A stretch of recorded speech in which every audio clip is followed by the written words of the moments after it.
the gravy, please. Rick and Bubba, Rick and Bubba. Ooh, it brings me to my knees. Rick and Bubba, Rick and Bubba. I can't start another. 7 minutes past the hour. It is the kickoff hour. Thank you so much for tuning in. Rick and Bubba join us in a few minutes. I say a few minutes, an hour from now. It's Charity Charge Day at participating Buffalo Wild Wings. We'll tell you more about that, too. Got a lot of things to recap from this past weekend and look at this old crazy world, but we'll do it together. Let's get everybody in here. Over to my left is Mr. Greg Burgess, and to my right, it is Michael Helms. What's up, boys? How are y'all? Good, buddy, good. Uh-huh. Come on with it. Come on. Gentlemen. Come on, come on, come on. Gentlemen. How are y'all? Oh, good, good. We're great. Hope everybody else is good. You look fresh, spry. I don't. You ain't sunburned. No, well, took care no. of your skin. I did. A little SPF Wear your 30. big old Don't hurt hat. nobody. Maybe some. Do you Had go a big 30? hat and a blanket. Huh? Is 30 where you go these days? SPF. SPF. Yeah, I'll go. Well, not every day. I should. My dermatologist should. They'll tell you, hey, every day wear sunscreen. Every day? I don't do You that. walking from the building to the truck? They'll say Greg. it. They say it. They're They in do. cahoots with the sunscreen people. Really. And there's built-in lotion and stuff that has it in there, Yeah. some zinc and stuff. But no, as far as the beach probably goes, need to yes. make fun With of it. my fair You ever go skin, 50? SPF 50? I'll go 50 on the, and sometimes 70 on the head. It's not but about a neck. I mean, yeah. But if you're out there like we did, yeah, you and gotta have you got to have it. I agree. And especially with me, Me, I too. got a I'm couple of fair things skin. that are not in my favor. All right, opposite of Terry, who I think is, she's half Indian. Yeah, because Amanda is too. She'll get so dark so quick, Yeah. and I'm over here with fair skin, Saudi Arabian. freckled fair skin, That's and me. I'm like, how y'all doing?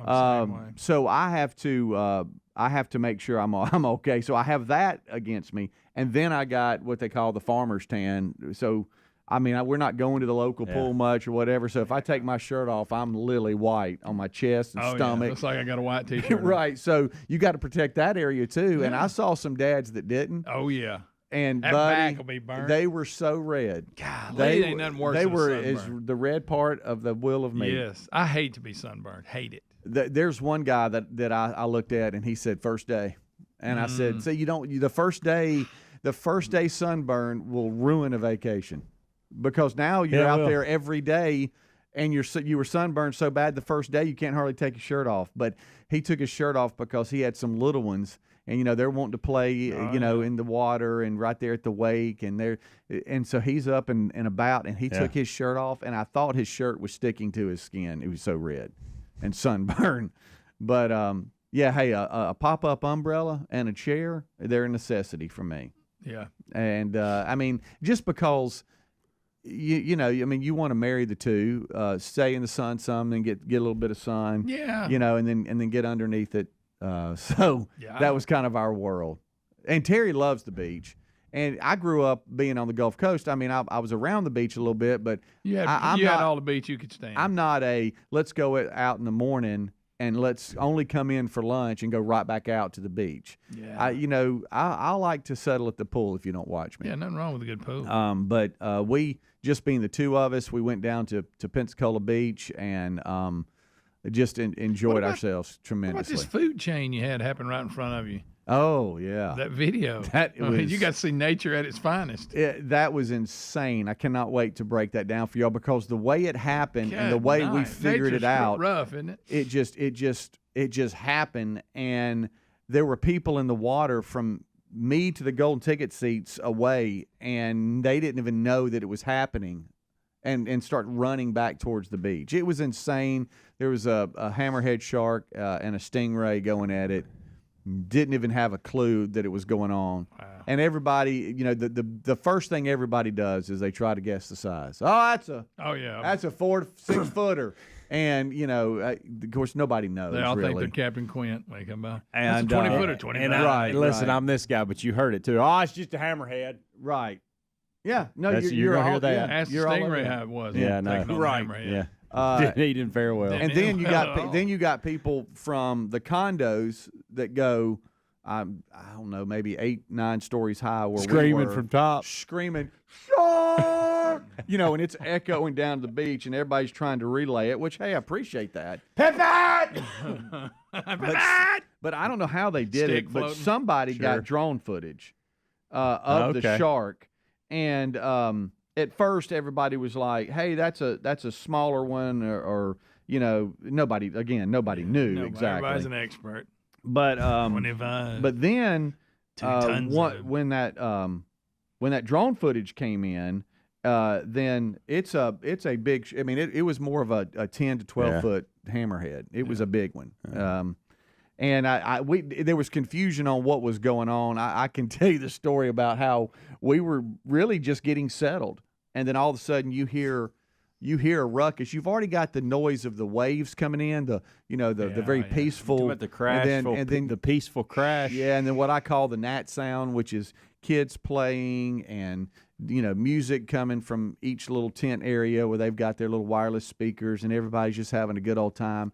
And then all of a sudden, it sounds like people are diving off the diving board and splashing. Oh, and it was here we go. the fight of Fight was on. yeah. And man, so then I just swing around, and you just see mayhem. Just the wrestling in It was the water. like Shark Week. It was crazy. Yeah, you had it right there in front of you. Yeah, it was insane. And then all of a sudden, you see blood start kind of billowing out from the mayhem. Oh, wow. And then you're like, what in the world? And then it was a mixture of blood, and then it was really dark, almost like black. I don't know what it was, if it was just what the stingray and just I don't know. I have no idea what it was. You know what's but inside it a just stingray.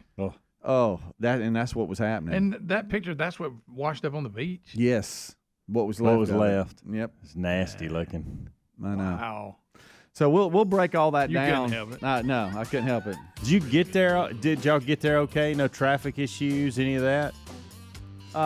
Traffic issues weren't Because I know really when you bad. left, you were like, I'm kind of trying to get. you know. Yeah, and we can break some of that down without boring everybody. But it was one of those things. It was a mission, and it was a game. Okay. It was, You got to play it in your mind like that. You do. I know. I do And the it's same like thing. each stage of the trip is part of a quarter of a game. Helix Sleep does it again with an innovative kids mattress made to flip. Why? Well, the firmer side is great for younger kids when they need more spinal support to aid proper development of their growing bodies. You simply flip it over when they're a little older, around 8 to 12 years old, when they want the softer side for sleep. Handcrafted and assembled right here in the USA, Helix is offering 20% off all mattress orders, including the kids mattress. Go to helixsleep.com/Bubba. helixsleep.com/Bubba. Our friends at Field of Greens just got one of the best testimonials. Listen to this. I've been taking Field of Greens, and this is my second time my doctor has danced into the room praising my blood results. Credit where credit's due. Thank you, Field of Greens. Field of Greens can't promise your doc will dance into the room, but they can promise your doctor will notice your improved health or your money back. Let's get you started with 15% off. Go to fieldofgreens.com, use the promo code BUBBA for 15% off, or go to rickandbubba.com under the sponsors. This summer, take premium audio with you everywhere you go with Raycon. Raycon's everyday earbuds, they look, feel, and sound better than ever, with 3 sound profiles to match whatever you're listening to, and optimized gel tips for an in-ear fit that is comfortable, and is comfortable enough to wear all day. Plus, they start at half the price of other premium audio brands. No wonder they have over 56,000 5-star reviews. Right now, get 15% off at buyraycon.com/Bubba. That's buyraycon.com/Bubba. Looking for an easy way to banish the end of summer blues? Get HelloFresh. You won't need to stress about how you'll handle all this fall, because HelloFresh has dinner taken care of. They do the meal planning and deliver pre-portioned ingredients and tasty recipes right to your home, so whipping up a homemade meal is a cinch. Try America's #1 meal kit today and take 50% off plus free shipping with the code BUBBA at HelloFresh.com/Bubba. That's the code BUBBA at HelloFresh.com/Bubba. All right, folks, you've heard us talking about what Relief Factor can do for your pain for several years now. If you struggle with occasional aches and pains due to aging, exercise, everyday living, consider this. Relief Factor is 100% drug-free. It's made up of ingredients that simply help your own body deal with its natural inflammatory response. And we kid you not, Relief Factor is for real. And the majority of people who Order the 3-week quick start for just $19.95. Go on to order more. Try it at ReliefFactor.com or RickandBubba.com under the sponsors. Our friends at TheraBreath have some good news if you have bad breath. Try TheraBreath Fresh Breath Oral Rinse. TheraBreath is dentist formulated by Dr. Katz himself. TheraBreath doesn't mask bad breath like those burning alcohol mouthwashes that can actually irritate sensitive mouths. It's alcohol-free and free of gluten with no added dyes or colors. Find TheraBreath in all your favorite retail and drug stores. Look for the bright orange cap or online at TheraBreath.com. You can find a direct link at RickandBubba.com under the sponsors. TheraBreath, confidence in every capful. Oh, look, honey, the ants are back. Wow. We leave one itsy-bitsy speck of food out, and they appear out of nowhere. Yeah, it's pretty hard to believe we used to try to get rid of these guys. Now they're just part of the family. To be honest, I liked our family the way it was before they came. I guess it's time to call Cooks. You don't have to live with pests. Get proven protection from Cook's Pest Control. Call or go online for a free quote. Cook's Pest Control. Looking for peace of mind when it comes to your car's performance? Look no further than our friends at CarShield. With plans for every budget, CarShield offers protection plans that cover more parts than ever before. Whether your car has 5,000 miles or 150,000 miles, plus they offer plans that come with roadside assistance 24/7, courtesy towing, and rental car options. Call CarShield today at 800-465-6550 to save 20% on your plan. 800-465-6550 or go to carshield.com/Bubba. Who's squeezing in one last getaway this summer? Before you take off, protect your home with Simply Safe's new 24/7 Live Guard protection. If an intruder breaks in, Simply Safe monitoring agents can see, speak to, and deter, warning them that police are on the way. Right now, you can get 20% off any Simply Safe system when you sign up for a free month trial of Fast Protect monitoring. Visit simplysafebubba.com. That's simplysafebubba.com, or visit rickandbubba.com under the sponsors for a link. There's no safe like Simply Safe. The folks at MyPillow have launched MyPillow 2.0. This new innovative MyPillow has a brand new temperature regulating technology to keep you comfortable throughout the night. Now, core body temperature plays a big role in how you sleep, and this new fabric technology helps regulate your body temp by creating a lower surface temperature for a more restful sleep. Available in 4 loft levels with a 10-year warranty and a 60-day money-back guarantee. Head to MyPillow.com/Bubba to buy one, get one free on the new MyPillow 2.0.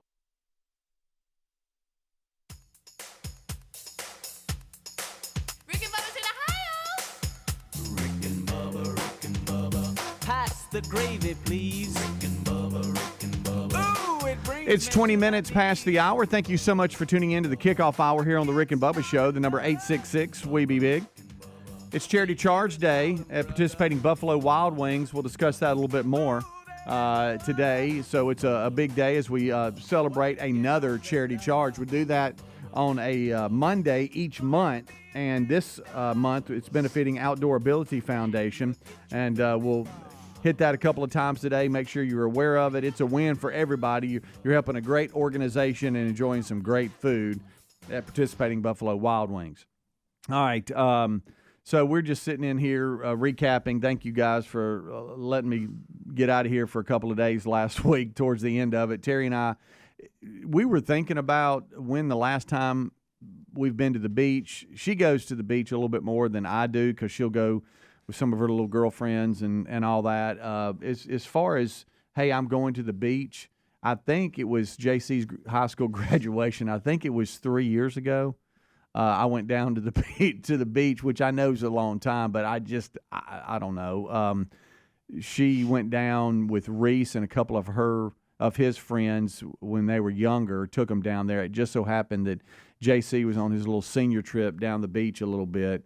And I went down for the weekend after work and stayed the weekend with them. They had been down there all week. And that was the last time I've been to the beach. So it's been, 2020? Since I've trying been to the think the beach. last time I've been. Greg, when's the last time you've been to the last beach? year. That's right. Y'all got that house. It was around New Year's. Y'all gonna do that again? Yeah. Yeah. That's a fun time. Yeah, it is. You ain't got to stand in line for No, that, that's for sure. no. It's not. And it wasn't it wasn't hot, It's but it not wasn't bad. cold either. Yeah. So you could wade out in the water. There were Right. actually people swimming, and that was stretching it. Yeah, But, yeah. But, part of our vacation was just really it's kind of a little mini getaway, and it was really to do nothing. because there's so much to do down at Pensacola Beach. I mean, my gracious, you got all kinds of things in Pensacola you could do. You could, stay all day on the beach, or you could venture out and hop around and be gone all day long and never stop. But our goal was to just get away and do nothing. That was the whole point. Was just to relax, and so we were able to accomplish Mission accomplished. that for sure. But we're recapping a hammerhead shark and a stingray got at it just outside. Please National understand Geographic too, right there on we're front. talking about where everybody was like just walking around, and I guess it was about as deep as your waist, maybe. And then maybe sometimes to your chest, and that's how close the I guess I say the altercation, the fight, or whatever. I don't know, but it was a big stingray too. So hammerhead 1, stingray nothing. Yeah, it was a big one. And so that happened on Friday, I guess Thursday. Excuse me. It happened early in the little getaway, and it made the local news as well, because anytime that happens, it's gonna, the local news is gonna pick it up and all that. And you had your helicopters going. I wish they'd interviewed I do you. too. Yeah. We got to look in and. Well, you got your helicopters going up and down the coastline too, that are constantly looking for marine life and different things to, what color's the flag going to be today, and you got all kinds of stuff and people, the officials going. But after that, the helicopters picked up. I can tell you for sure. But it's funny because there's always experts in the crowd, and everybody was extremely kind. But at first, nobody knew exactly what it was, but everybody's guessing, and so you're like, oh, that's this is a, and then finally, and I showed you this lady gets out on her kayak, but it was a kayak, but it wasn't a what do you call them? It's almost like a board. It wasn't. I'm sitting in a kayak. Yeah, they're still they're open. They do this. They stand up and then the paddleboard. Paddleboard. Was it a paddleboard or a kayak? It was not a kayak. It was not. It was nothing they set down in like a canoe or a kayak. She was just on her paddleboard. Yeah, but it was a big one, and that was a big thing out there. Is everybody wanted to get on their paddleboards and get out and venture out and stuff. And, I like a paddleboard. Yeah, and she put all the rumors to rest because she jumped on her paddleboard and went out. She just straight to started wrestling her straight to the activity, fearless, probably not very smart. And said, "Oh my gosh, it's a hammerhead. It's just a hammerhead. It's just a hammerhead." But she was able to confirm it, and she put the rumors to rest. Did to the big stingray. Yeah. But we had a good time, and it was a lot of fun. And we'll talk more about it today. But I don't want to eat up this entire hour with our little thing. But Helmsy, I will say this: the trip down, it was a race to get at least down there enough to enjoy some of the late afternoon. And I think we were able to go down. Unfortunately for us, we hit a couple of schools getting out close to where we were staying, but we were able to get there, go stop at the grocery store, get a few things, and enjoy some of the beach that day. Saw the sunset. I saw 2 sunsets, and I saw 1 sunrise. Ooh, we were discussing that. Yeah.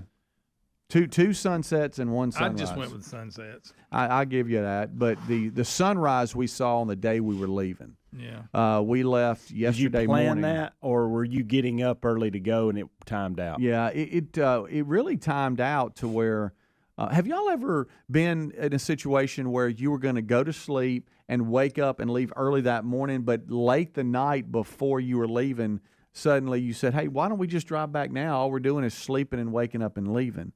That was a discussion late Saturday night, and let's just stay here. Ended up winning out because we were pretty tired. We'd been going pretty hard. Home and thought, and then you're fighting trying to stay awake, and we didn't feel like that. But we were wanting to see Tyler, Mabry, and River were going to be coming over Sunday, and so we were like, man, let's get back, and so we can spend the day with them and not be getting back late afternoon. And so we were up and going, and Terry said, hey, the sunrise is at like 6:18 or something like that, and it was like 6:05, and we were about to leave Pensacola Beach, and there's an area you can park, and man, half the parking lots I say maybe a quarter to a half full of people that's where you stop and see the sunrise. Keep calling it sunset.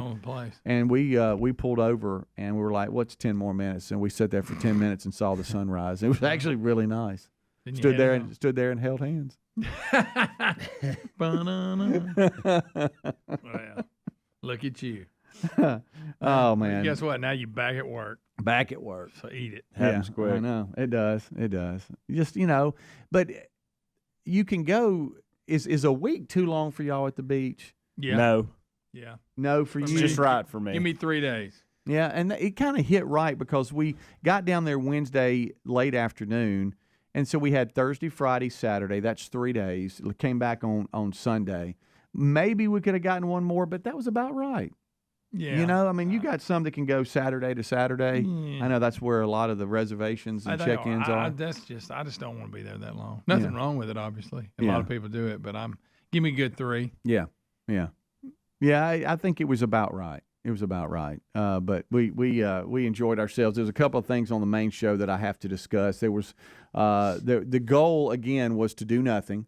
So we actually went and sat down in a restaurant one night, just one out of all of them. Yeah. Now there was tons of suggestions, and we went to one of them, sat down. The other one was a carry out or whatever. Because again, the goal was just let's just relax and see, stay on the beach late, see a sunset, which is really the best part of the day. Really late when the sun's going down, right before dark, and it's kind of pleasant.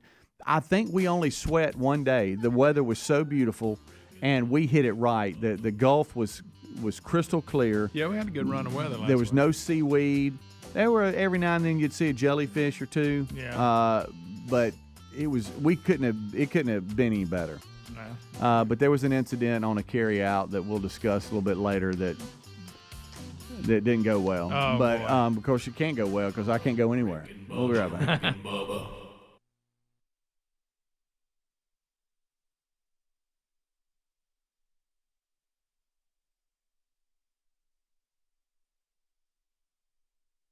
Oh, look, honey, the ants are back. Wow. We leave one itsy bitsy speck of food out and they appear out of nowhere. Yeah, it's pretty hard to believe we used to try to get rid of these guys. Now they're just part of the family. To be honest, I liked our family the way it was before they came. I guess it's time to call Cooks. You don't have to live with pests. Get proven protection from Cook's Pest Control. Call or go online for a free quote. Cook's Pest Control. Our friends at TheraBreath have some good news if you have bad breath. Try TheraBreath Fresh Breath Oral Rinse. TheraBreath is dentist formulated by Dr. Katz himself. TheraBreath doesn't mask bad breath like those burning alcohol mouthwashes that can actually irritate sensitive mouths. It's alcohol-free and free of gluten with no added dyes or colors. Find TheraBreath in all your favorite retail and drug stores. Look for the bright orange cap or online at TheraBreath.com. You can find a direct link at rickandbubba.com under the sponsors. TheraBreath, confidence in every capful. Have you tried the Innovatives Helix Sleep Mattress yet? Well, nothing beats a great night's sleep, the kind you get with Helix. So we love them, and Helix has over 12,000 five-star reviews with customized mattresses that fit your sleep needs because they know everyone is unique. They even have big and tall mattresses and mattresses for the kids. But how do you know which mattress is right for you? Well, Helix has you covered. Just take the Helix Sleep Quiz and find the perfect mattress in under 2 minutes. Place your order and your mattress will be delivered right to the door free of charge. And the best part, Helix knows there's no better way to try a mattress than by sleeping on it in your own home. That's why they offer a 100-night trial for you and a 10 to 15-year warranty. Right now, Helix is offering 20% off all mattress orders at helixsleep.com/Bubba. Best offer yet, by the way, and it won't last long. So if you've been waiting to try a Helix mattress, here it is. Now's the time. Head to helixsleep.com/Bubba for 20% off your mattress order. Indulge me for a minute. Our friends at Field of Greens just got one of the best testimonials. Listen to this testimonial from a customer. I've been taking Field of Greens, and this is the second time my doctor has practically danced into the room praising my blood results. Credit where credit's due. Thanks, Field of Greens. Each fruit and vegetable of Field of Greens was medically selected for specific health benefits. Some support vital organs like the heart, lungs, and kidneys. Others, metabolism for healthy energy and weight loss. If you're busy, Don't get enough exercise or you eat too much fast food? Take Field of Greens. Look, Field of Greens can't promise your doc's going to dance into the room, but they can promise your doctor will notice your improved health or your money back. We trust it's helping our health, so let's get you started with 15% off.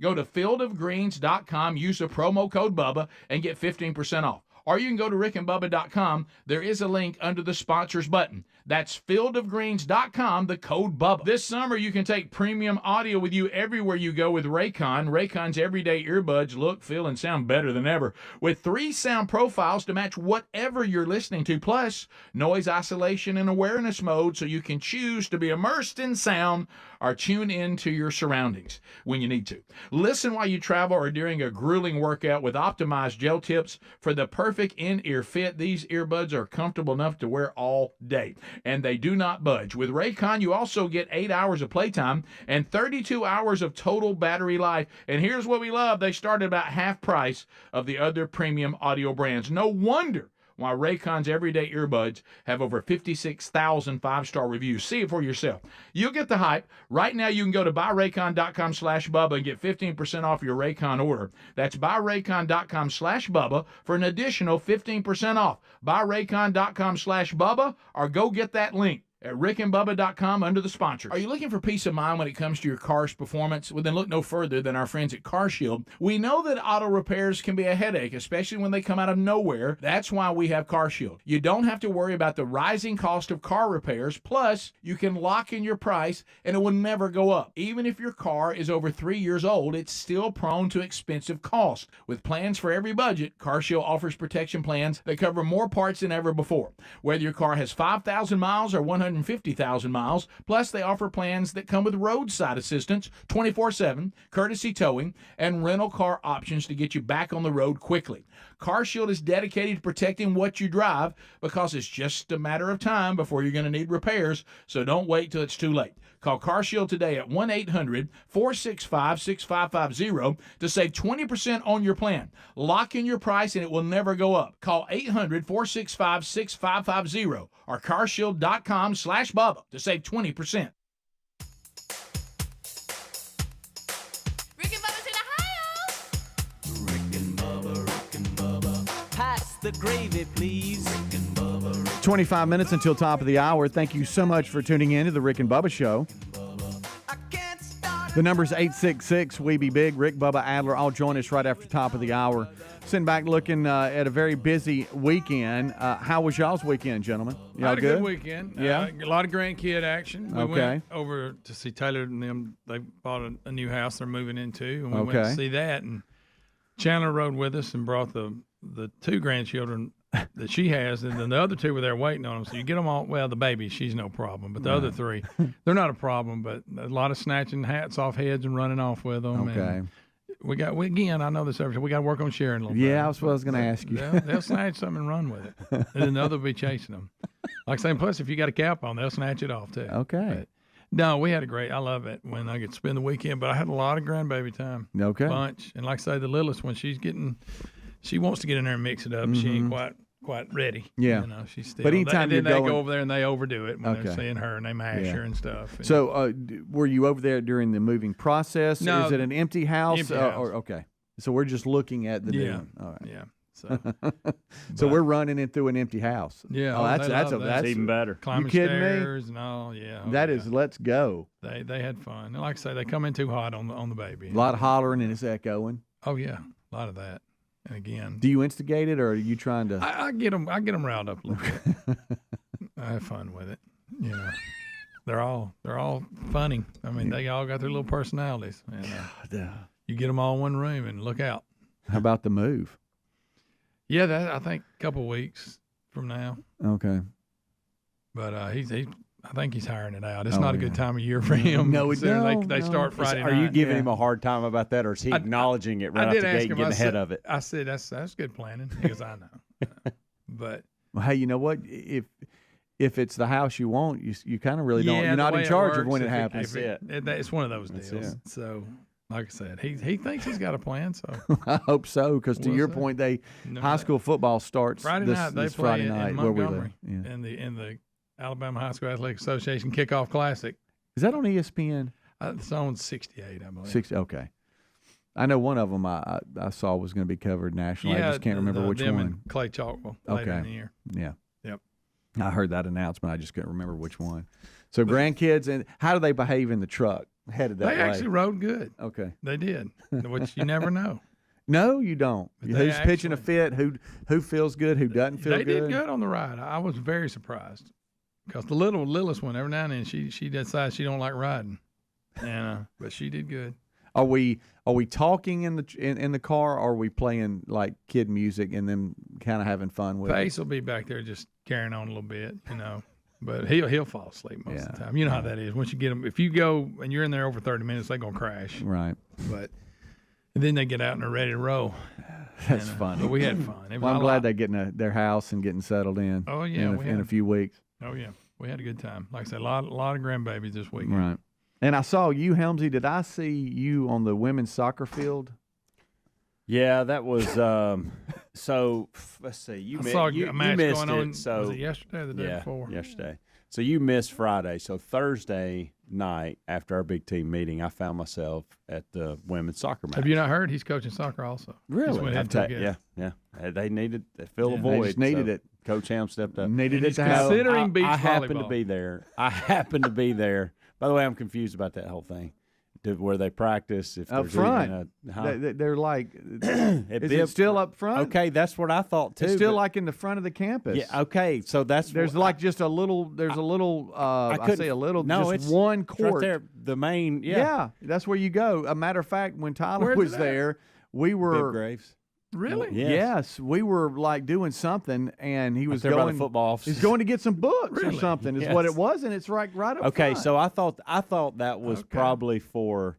I thought that was probably for just like whoever wanted to play, like students to come out and play because it's right there by the student center and all that recreational center. So I thought that was it, but I didn't know. Okay. No, we were there for an official. We saw an official match. It was a team from another school there. That's obvious. There's beach volleyball courts at Fort McClellan. I didn't know. Thought they might play there. Yeah, they got you never know. 3 or 4 of them. To answer your question, Thursday night after our team meeting, I kind of timed it out to where, because all of our girls are soccer fans and all that, and I knew they had their first home match. So I thought after our team meeting, we can kind of leave and go out there. We can all be seeing the soccer match. And so that's kind of what we did. Yeah, team support. Stayed a little bit and got on the road late night.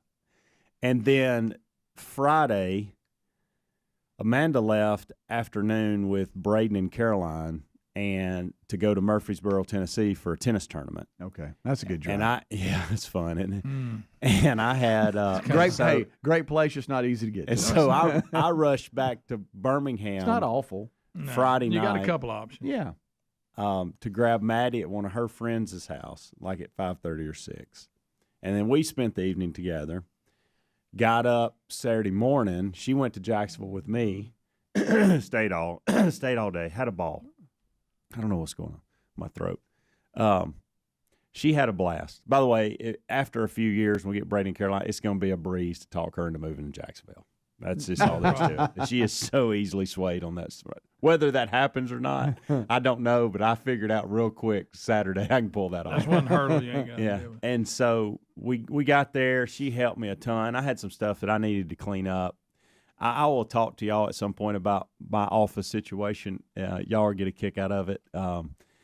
But she was helping me clean up. It was great. And volleyball was practicing and soccer was practicing and just throughout the day. We went and grabbed lunch together.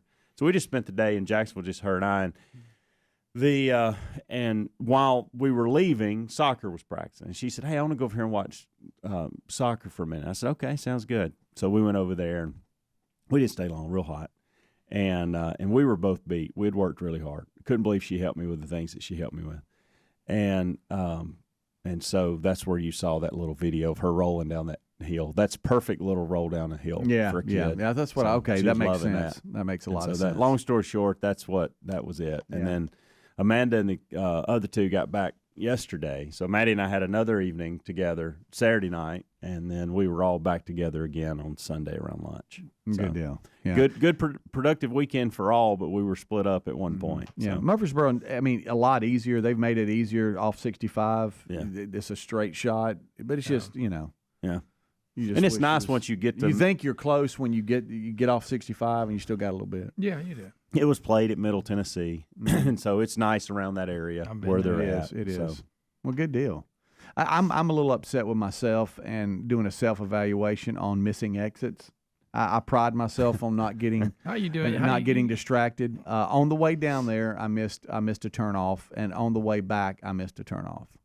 And I would like to, because now we can blame things on everybody else. I'd like to blame it on Terry, because she's a distraction. And then before I know it, I'm seeing an alert, hey, exit here, and then all of a sudden you get two blocked, and you're like, oh, I can't get over. And it's because she was talking and I was distracted. Yeah, I would like to blame her, but I guess I'm gonna have to take credit for this one. And so I have to pay a little bit better attention. We're going down to Pensacola from Birmingham, and so at some point on 65, it's not going to take you all the way down to Mobile to the Gulf Coast and then up the coastline. You're going to cut off and skirt, above Mobile and get around. Yeah, and I missed a turn. If the maps could talk to me, it would say, "Hey, DA, what are you doing? I can't give you more alert. This ain't on me." It ain't like if it could talk to you, you know. I've been telling you about this for right, 5 miles. Right. What have you not? How did you miss the notifications? Yeah. And so we had to do a quick turnaround, and then on the way back, I don't know what happened to me. We got to a point, and I look up and I couldn't get over. What about when what's you wrong miss with it me? And you're turning around when you're trying to find a good to go back and you can't find a good one? Yes. Golly, Matter of fact, and you keep going, and the further you go, the worse you feel. And the blue line, it rerouting. Oh yeah, it starts hollering at you. And I'm like, dadgummit. And then it says, start saying stuff that you're not going to do. Yeah. Then it says, get off in 3.5 miles. And I looked at Terry and I said, this is so on me. I said, so I will never get this time back. So we have to go 3 miles, get off the exit forever. And then just go across the little overpass. Probably runs traffic. Just everything, and get back, and we'll never get this time back. And so it was on me. But I've got to do a self-evaluation because it happened twice. She is quite the distraction, though. A lot of, hey, look, what about this? Let's discuss this. Yeah. But it's on me. I have an Apple Watch that would your wrist would vibrate. Okay, when it's time for you to get off. And I've got a big screen that tells me what to do. So really, it's on me. Yeah. What more can we do for you? Rick and Bubba, Rick and Bubba. Some days I cover up because of my moderate to severe plaque psoriasis. Now I'm hitting the road with clearer skin thanks to Skyrizi, Risankizumab Riza, a prescription-only 150 milligram injection for adults who are candidates for systemic or phototherapy. With Skyrizi, 3 out of 4 people achieved 90% clearer skin at 4 months. And Skyrizi is just 4 doses a year after 2 starter doses. Don't use if allergic to Skyrizi. Serious allergic reactions and an increased risk of infections or a lower ability to fight them may occur. Before treatment, your doctor should check for infection and tuberculosis. Tell your doctor if you have an infection or symptoms such as fever, sweats, chills, muscle aches, or cough, or if you plan to or recently received a vaccine. Thanks to Skyrizi, there's nothing on my skin, and that means everything.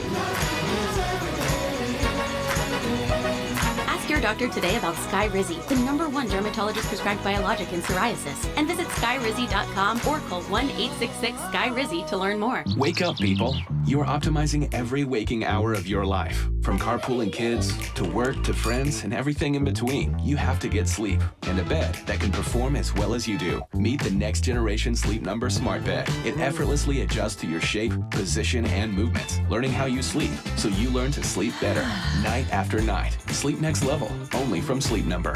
It's the biggest sale of the year. Save 50% on the Sleep Number limited edition smart bed, plus free home delivery when you add a base. Ends Monday. The Angie's List you know and trust is now Angie, and we're so much more than just a list. We still connect you with top local pros and show you ratings and reviews, but now we also let you compare upfront prices on hundreds of projects and book a service instantly.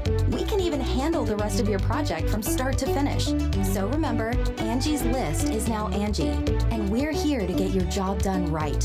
Get started at Angie.com. That's ANGI, or download the app today. Cashback is not available on gas in New Jersey and Wisconsin. Susan, I'm sorry I'm late. Traffic is terrible. It sure is. But on top of that, gas prices have been skyrocketing. I can't believe how expensive gas has gotten recently. Prices at the pump are up, but I never pay full price for gas anymore. I just use the free Upside app that pays you cash back for every gallon of gas you buy. Wait a minute. Are you saying you actually get paid cash when you buy gas with the Upside app? Yes, I get real cash back every time I buy gas. And does that actually add up to anything? I've made around $200. Wow, that's serious extra cash. I'm downloading the free Upside app now. Download the free Upside app to earn real cash back every time you buy gas. Use promo code FUN for an extra 25 cents per gallon cash back on your first fill-up. You can cash out anytime right to your bank account, to PayPal, or any gift card for Amazon and other brands. Just download the free Upside app and use promo code FUN for a 25 cents per gallon bonus on your first tank. That's code FUN for 25 cents per gallon cash back on your first fill-up. We'd all love more time, right? More time to enjoy the last days of summer and more time to spare during the busy coming days of fall. HelloFresh gets it. That's why they give you back some free time by delivering fresh, pre-portioned ingredients and flavorful recipes right to your doorstep. They take care of the grocery shopping planning and prep, so you never have to wonder, what's for dinner? Simply take your pick from 40 delicious chef-crafted options each week and sit back knowing that dinner has been taken care of. And don't worry, they have meals for many lifestyles, from family-friendly to fit and wholesome and even veggie. And if you're in a hurry, you can even choose 15-minute meals or more, quick and easy recipe options for a tasty homemade dinner without the hassles. Now's the right time to try America's #1 meal kit too, because right now you can get 50% off plus free shipping with the code Bubba at HelloFresh.com, HelloFresh.com/Bubba. That's the code Bubba. This summer, you can take premium audio with you everywhere you go with Raycon. Raycon's everyday earbuds look, feel, and sound better than ever, with 3 sound profiles to match whatever you're listening to, plus noise isolation and awareness mode, so you can choose to be immersed in sound or tune into your surroundings when you need to.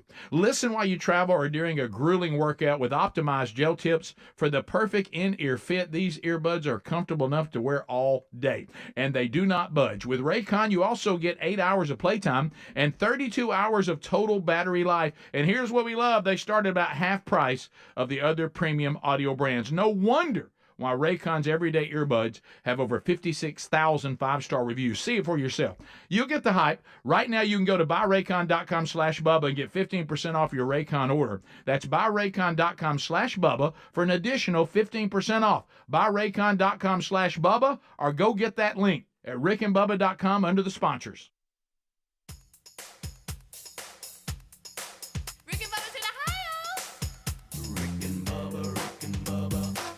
The gravy, please. Rick and Bubba, Rick and Bubba. Ooh, it brings me to my knees. Rick and Bubba, Rick and Bubba. I can't start another. It is 10 minutes until top of the hour. Thank you so much for tuning in to the kickoff hour. 866-WE-BE-BIG is our number. This portion of the show is brought to you by buyraycon.com/Bubba. Whether it's back to school, late summer travel, like I just did, working out at the gym, binging your favorite show, you can take these premium audio earbuds with you at buyraycon.com/Bubba. Raycon's everyday earbuds look, feel great. I mean, they sound even better than these big name brands that cost twice as much as they do, with 3 sound profiles to match whatever you're listening to, plus noise isolation and awareness mode, so you can choose to immerse yourself in the sound or tune into your surroundings whenever you need to. You can check it out.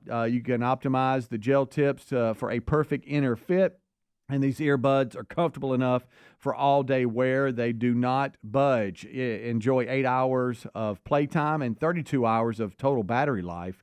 And you're going to love them. Like I said, they start at half the price of the other premium audio brands. So check them out right now. Go to buyraycon.com/Bubba, and you're going to save 15% when you do. That's buyraycon.com/Bubba. You can go to rickandbubba.com under the sponsors button. Saw some people that needed to have some buyraycon.com/Bubba earbuds. At the beach, I don't know how y'all are, but where we were, Terry likes to take one of the little portable speakers and just, pick some music and play it. I keep one in my bag all the time. Yeah. And we have some smaller ones, and then we have the medium size, and we have a bigger one. Yeah. But this was hey, let's just take a little small one and hang it from the umbrella, and listen to something. But we listened to it enough to where you can kind of hear it, but it's really light. And, you ain't disturbing everybody around. Right, and it's just somebody's blowing it up. That's what I wanted to discuss. I can't stand that. We had some folks at different times. It was very pleasant part of the beach. But they decided they wanted everybody to hear what they were playing. See, and it's usually nothing I want to hear. Let me guess. They were playing Oliver Anthony. Yeah, but they better. No, Richmond, north of Richmond. Richmond, north. Have y'all heard that? That's the latest email I get, like we haven't heard. Why have y'all not talked about him yet? I'm going to stop listening to the show. They'll send me. It's like remember the bees? The guy talking about the bees. For years, everybody send us that like it was new. Now, this is new. I'm not saying that it's not. And it's real. I mean, it's a good song. It is. And the hype over is a little much. I agree with that, too. We'll get excited over things. Well, I think the biggest thing is that sheep. It's ridiculous. Well, I mean, I don't think that. I mean, I don't like have nothing against the guy. You kind of do. No, and I think it's I think the song really it doesn't hold back, and I think a lot of America is just angry and mad. I respect him because I think he's made this whole character up, and in the background, all of the story is made up, which is brilliant. By the way, absolutely brilliant. Yeah, that's why it is funny that he he said I used to play in front of 20 people. And now I've got thousands. It's almost like this thing. Them saying he turned down $8 million. What? Now, you got to understand, too, how he's not very smart, if that's the case. Yeah, if that's the case, he's just talking about his BS pay. Yeah. Son, you had a chance to bump it up.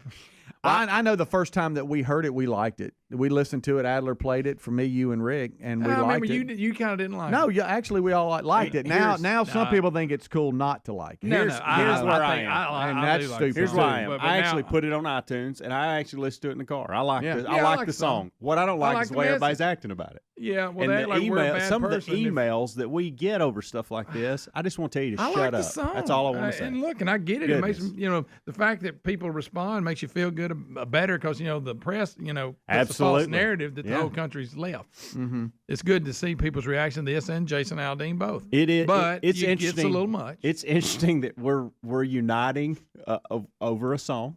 It is, which is a good thing. And he's got a ladder stand in the background. I like that. Yeah. There's 3 dogs. He takes and the like show. I say, brilliant move on coming up with this character. That was awesome. Yeah, Gary. So don't go there. Don't ruin this for me. I don't think that's it. I think if it was, I think it's an outstanding idea.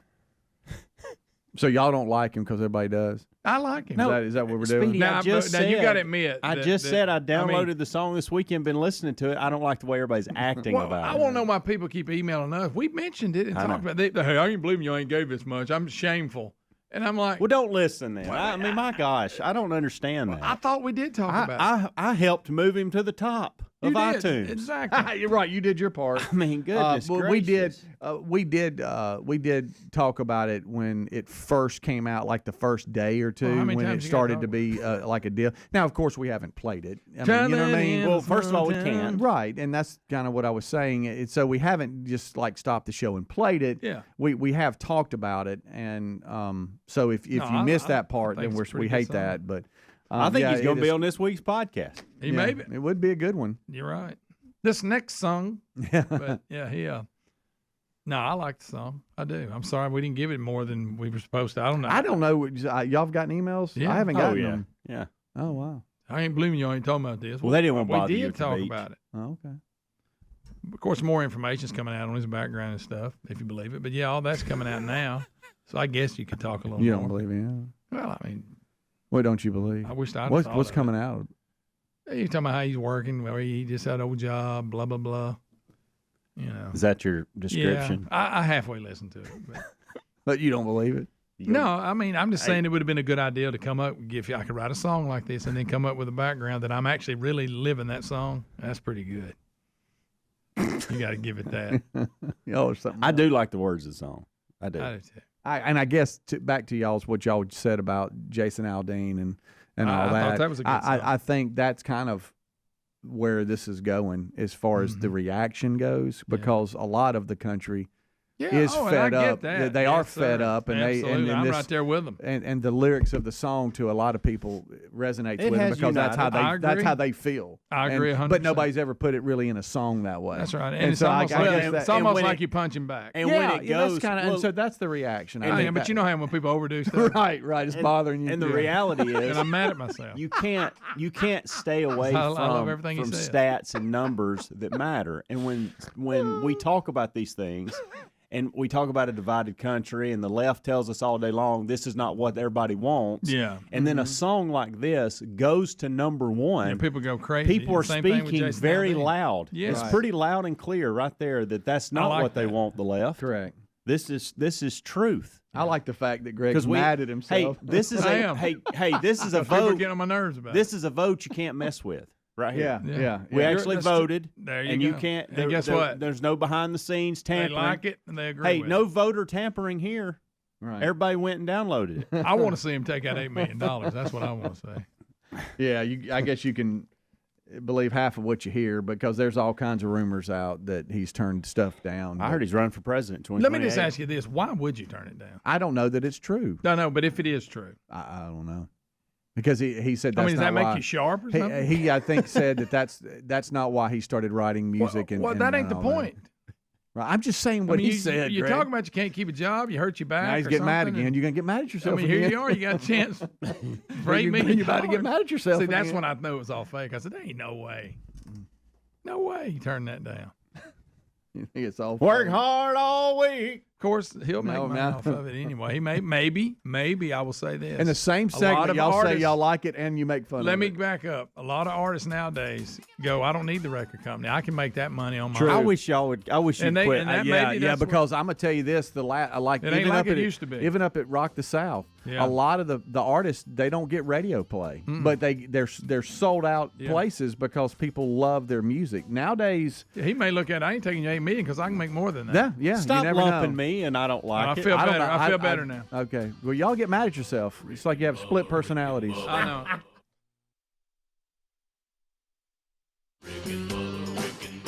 This is the Rick and Bubba Show. Watch more at blazetv.com/Rick and Bubba.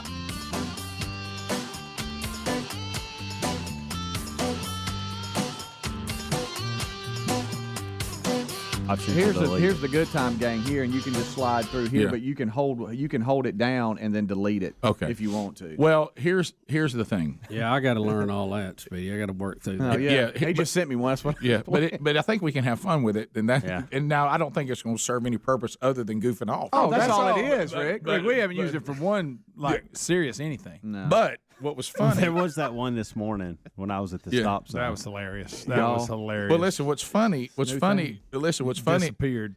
What's funny for this too is so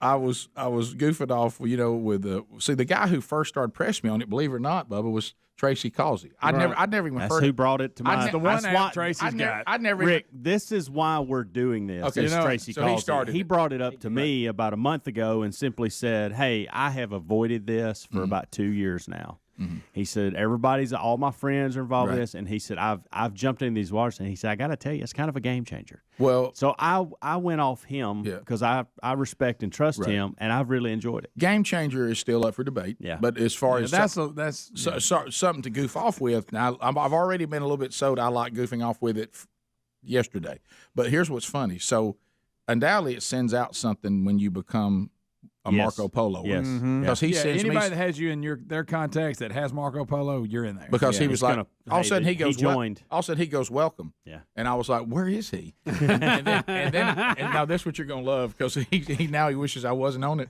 So anyway, so he says something that he's on the 5th grade Washington D.C. trip, and he was about to get on a bus for 12 hours. Oh, and so I go back to him. I say, and just so you know, I'm leaving for Italy tomorrow. To go to Italy, I will be on an airplane less time than you'll be on that bus. Wow. and he sent back, wish I didn't know that. And so then I sent him, here's a few things to listen to. Rick, I'm going to tell you another thing we do with it. Well, I know what all y'all do with it. No, but just the little, when nothing's really happening, also just a quick picture will come up and it's either hell to speed and they're like, and it just goes away real quick. They'll just give you a look. Okay. It's just fun. Well, like, or they'll be in a weird place. Yeah, our friend Gerald Cates. Oh, you think he don't abuse it? So what I did for him, because I know he's been after me to do this, all he got from me was you're going to get a lot of that from him. Right, and then that's it. That's all he had. And of course, he's already sent me one back. Yes, he has. Boy, you know what you've done? You've started something. I know. So I may regret it. Right. And I expect a lot of songs I from could be him. spooked out of the green field. I want you to know right now I'm eating and I'm calm. Causey has a prediction. He actually he sent me one last night, very similar, but he also said, hey, how about Rick joining Marco Polo? He said, I give him 48 hours before it's getting on his nerves. Yeah, okay. So, now I think that's a little quick. Let me tell you what I think. I'm going to say less than a week. Here's my approach to it. I think I can bring something to the game here. Yeah, I think no doubt. I think I can bring some good material. And you can let it sit there and just watch and get involved when you want. Like Hamza got to see me sleepy paying bills before I left. Yes. And before we and get you calls, weren't expecting to get the location check you got. No, I was not. That's when I realized it was a location check material. That's all it is. And so I like the location check part of it. And if you want to know why Bubba's checked out this segment, is that he's actually installing Marco Polo and has been trying to get in the game. He's actually been sending me videos from just a few feet away. All right. Well, we got trying to get in the game. We got to learn how to use it. Listen, we're going to get so many groups going. I'm going to get confused and talk about somebody in the wrong group. I know, but that already happens. All we're doing now is video texting. We're already texting in groups saying things we didn't know somebody was in there. You ever had that happen? You know what I like about it? I mean, and you can really see the heart behind the message. Right. You know, I mean, so in a text you can't. You don't know what they're meaning. Right. You don't know the mood they're in. I've or read all a text that. and go, well, that jerk. Exactly. And they didn't mean anything by it. All right, so I got it. So when I get a notification here, does that mean somebody just sent it? Oh, yeah. You just got one from me. I think it was Rick. Hey, callers, we know this is nothing new. We're just letting I know, it it's just new We to all us. don't even like it, but it's new to us. What's that little unicorn thing? It's new to me, damn it. You can change your voice. I'm 54. It's new to me. Rick, That's what it says. We're old. Give us a break. Come on. Rick, you can click on the unicorn and speed your voice up or slow it down. Yeah, somebody did that. I'm down. I don't like stuff I'm down on that. That almost got me to quit doing it. Bubba. So I feel like there's something I need to do before we leave for a week. And you know, sometimes in order to get something done, you have to just go ahead and be frank about it. And Adler, can you come in here? Oh, This I is know going to be very uncomfortable. It is going to be. Well, this is again just like I'm loving Ron. I'm about to love Adler. Yeah. Okay. Here he comes. All right, Here he comes. I've beat around the bush on this, and now I'm just going to say it straight. Okay. We don't have to talk. We don't have to talk about this. We can talk about it off air in the kitchen as brothers. Right. But you went public. That's why I'm doing this public. Yes, you did. If you hadn't gone public, Looks like he's trying to make an announcement. Okay, Craig. All right, buddy. Even though I was having a pretty good day yesterday, I was enjoying myself. I was learning things. Is this about Italy? Because I'm going to be in Italy a week after you. Which is strange. That is weird. It's really weird. Dude, But I travel. You shouldn't post just anything. No. Okay. No. And people were bombarding me with, have you seen what Adler has posted?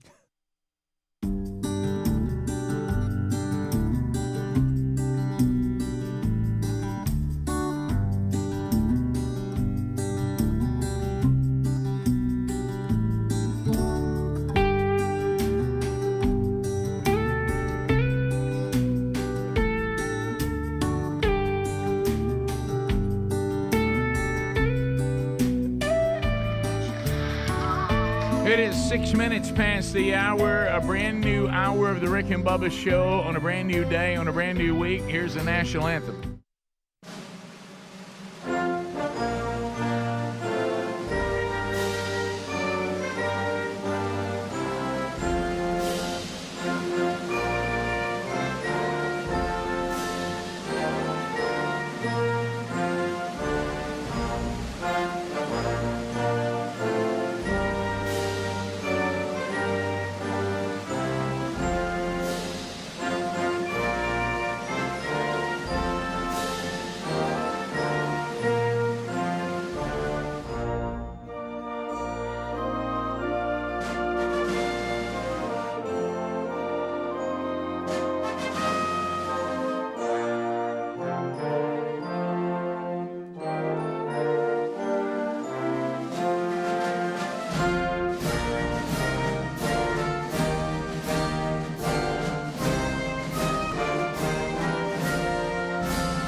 It is 8 minutes past the hour. The Rick and Bubba Show. Welcome in from the No Name Studio. Let's go.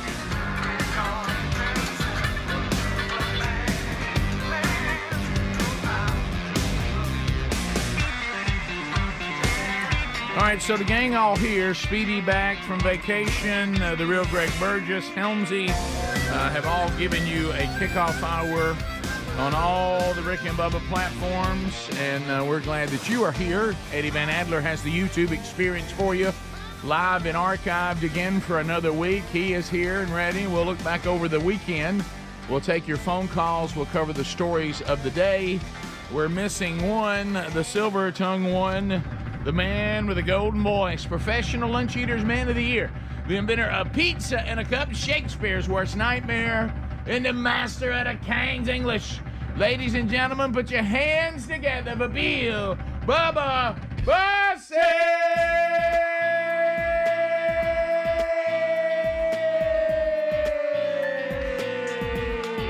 Howdy, Bubba. How about it, Rick Burgess? Friends, neighbors, and associates.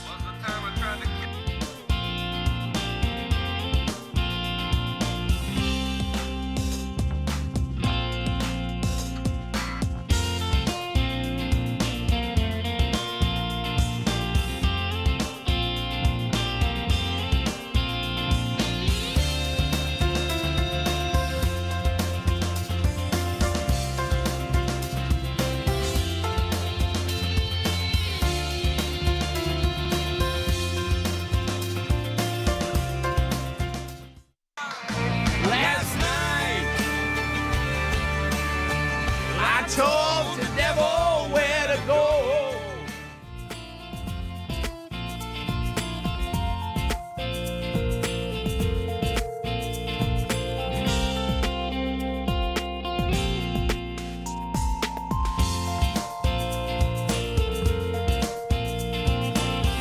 Oh, there's Big and Rich.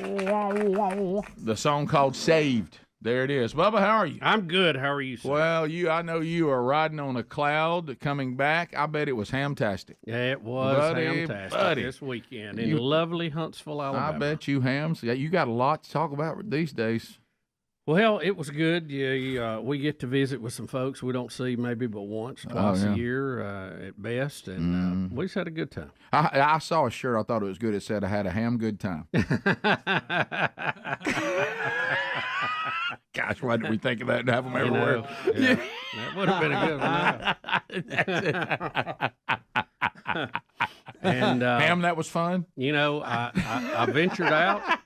I was living on the edge, Rick. I had a Von Braun hamburger. Oh my goodness! From the concession stand. Boy, that is edgy if you're going to drive back. And today is 1 year ago I had my gallbladder attack. How about that? So and you just laughed at it by eating a Von Braun Center hamburger. Well, there was a joke that may have brought it on last time, but I'm not going to hang that on them. No, I think that's a good test. If you can eat a concession stand hamburger and survive it, it tells you you're back.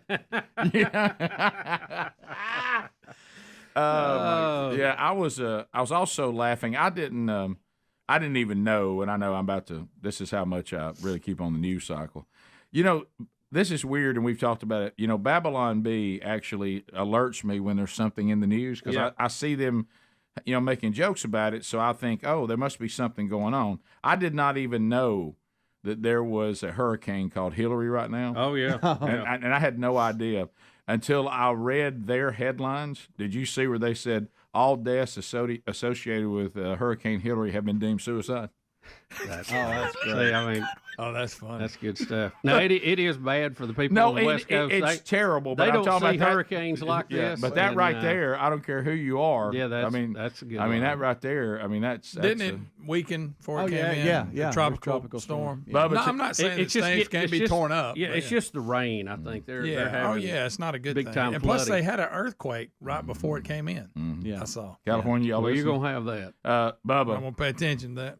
The latest: Hillary makes landfall, destroys over 30,000 emails. They're on fire.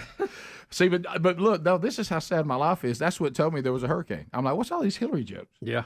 And that Well, may- if it ain't the Gulf, we don't pay a lot of attention to it, or off the East Coast. But the fact that my news source is Babylon B now, and I look for there to be fodder about something, I go, I better go look and see. So there may be a real story. But I need to go look and see if I can get these jokes.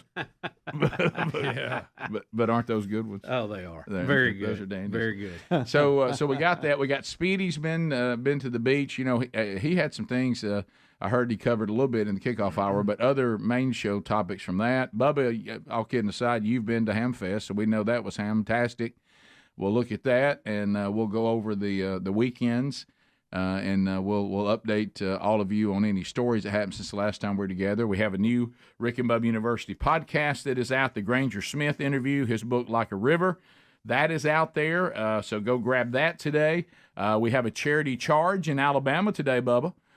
It'll benefit the Outdoor Ability Foundation. We've worked with them back in 2019, and we'll do that again for this charity charge because we saw the great things they do. So the Alabama locations of Buffalo Wild Wings will be Alabaster, Birmingham on 280, Gardendale, Tuscaloosa, Hoover on John Hawkins Parkway, downtown Birmingham, 4th Avenue South, Trussville, Pell City, Oxford, Chelsea, and coming soon on the next charity charge, not this one, but coming soon on the next one, over where the old studio used to be. Vestavia Hills, and Helmsley will be hitting that one hard. Rick, I do want to say about the Hamfest that it was good to see. Like I said, folks, we don't get to see a whole lot, but a couple of guys with AMSAT, which is amateur satellite, which we're involved in. And by the way, you can't put one up in orbit around a plate. It has to be a globe. Really? Yeah. Yeah, that makes that tough, doesn't it? Yeah, I just can't help but note that.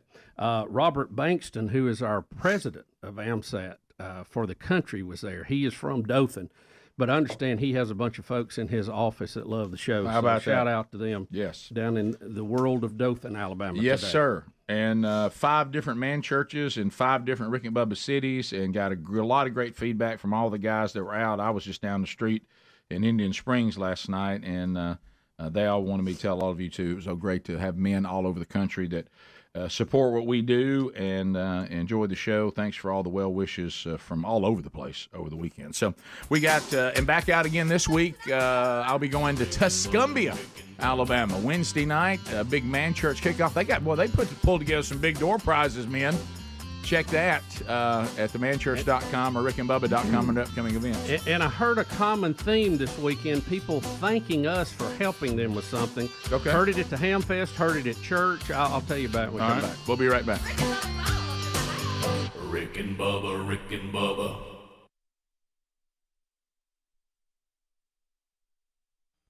Now, that's never a pleasant message to get, and it's always a troubling message.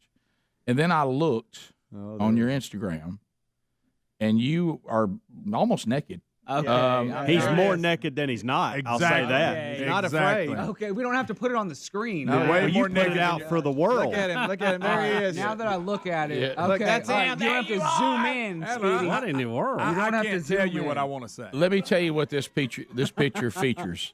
Nudity. Okay. Very little clothing. All right. Okay. Not a great tan. No tan whatsoever. No, I'm white. I'm white. It features, I think, a man bun. White as a ghost. Is that a man bun? Probably, guys. And 3 chest It hairs. looks like your string's hanging out. Let's see if that's a man bun. I actually had somebody ask me if you right shaved your there. body. That was asked. I did. I'm naturally hairless. All right. Let's not. I was born that way. And you're striking a yoga pose. There could not be a worse picture. And do you hear all the things? I can hear you laughing over there, lady. Whoever's laughing in the audience. This is between us, not y'all. Y'all stay out of it. This one Audience members. Audience members who drove large distances to spend time with us. The peanut gallery can shut it. But what I'm saying to you is this. As I said to you, I can't unsee it now. Yeah. Now I'm scarred, and I think I'm just going to say it frankly. You must leave the yoga class. I think you need to remove yoga from your life. All right, so I'm just talking. It's time. If you saw me and I started posting pictures, and you look behind me and like Jack Daniels bottles were everywhere, you would come to me and say, "Rick, you have a drinking problem. We gotta talk. You've got to stop. You've posted the last picture with alcohol." Okay, you have posted a picture that means yoga must go. What was your thoughts right before you hit send on that? I mean, was that the whole thing is in my 20s. You guys remember I was having major problems with my back. Here we go. Here's this whole had the back thing. of a 75-year-old man. It was bad, guys. I was like hobbling around. Speedy, you remember that time I was just trying to sit in a chair and you looked at me through the window and I'm just trying to like slowly ease myself into a chair and you're like, dude, what's wrong? That's and I'm when like, you were the crooked man. And working at Weed Eater. You're like, dude, you need to go to a hospital. Like from what I just saw just now, I don't think I told y'all this. One time I was sitting on the toilet in there. Oh and my my God. back. I'm pretty sure you didn't tell My him. back. We're gonna get a spasmed. picture on Instagram. My back spasmed and just like started freaking. And y'all, the agony is so bad. I had to stand up. With you? I had to stand up, and I'm in the corner of the bathroom. I'm standing in the corner with my pants around my ankles, going. If you just joined us, That may explain some of the problems with that bathroom. And so I'm just talking about the post is about the importance of yoga. And how it helped me continue my active lifestyle that I want to live. That's all. It's okay. You can share those benefits without that picture. That picture did not have to be part of it. Whatever. Free the nipple. All right, that's all I gotta say. I'm just kidding. All right. I'm sorry. Look at that. Can you take that down? I don't think I can. Rick and Bubba. Well, I'm looking on the celebrity hotline, and I see Gary the Bulldozer Man.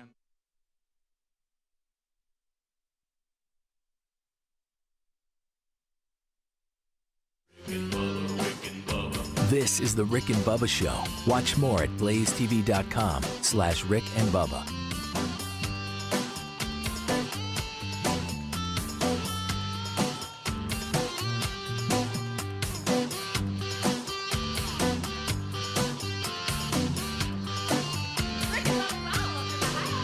Rick and Bubba, Rick and Bubba.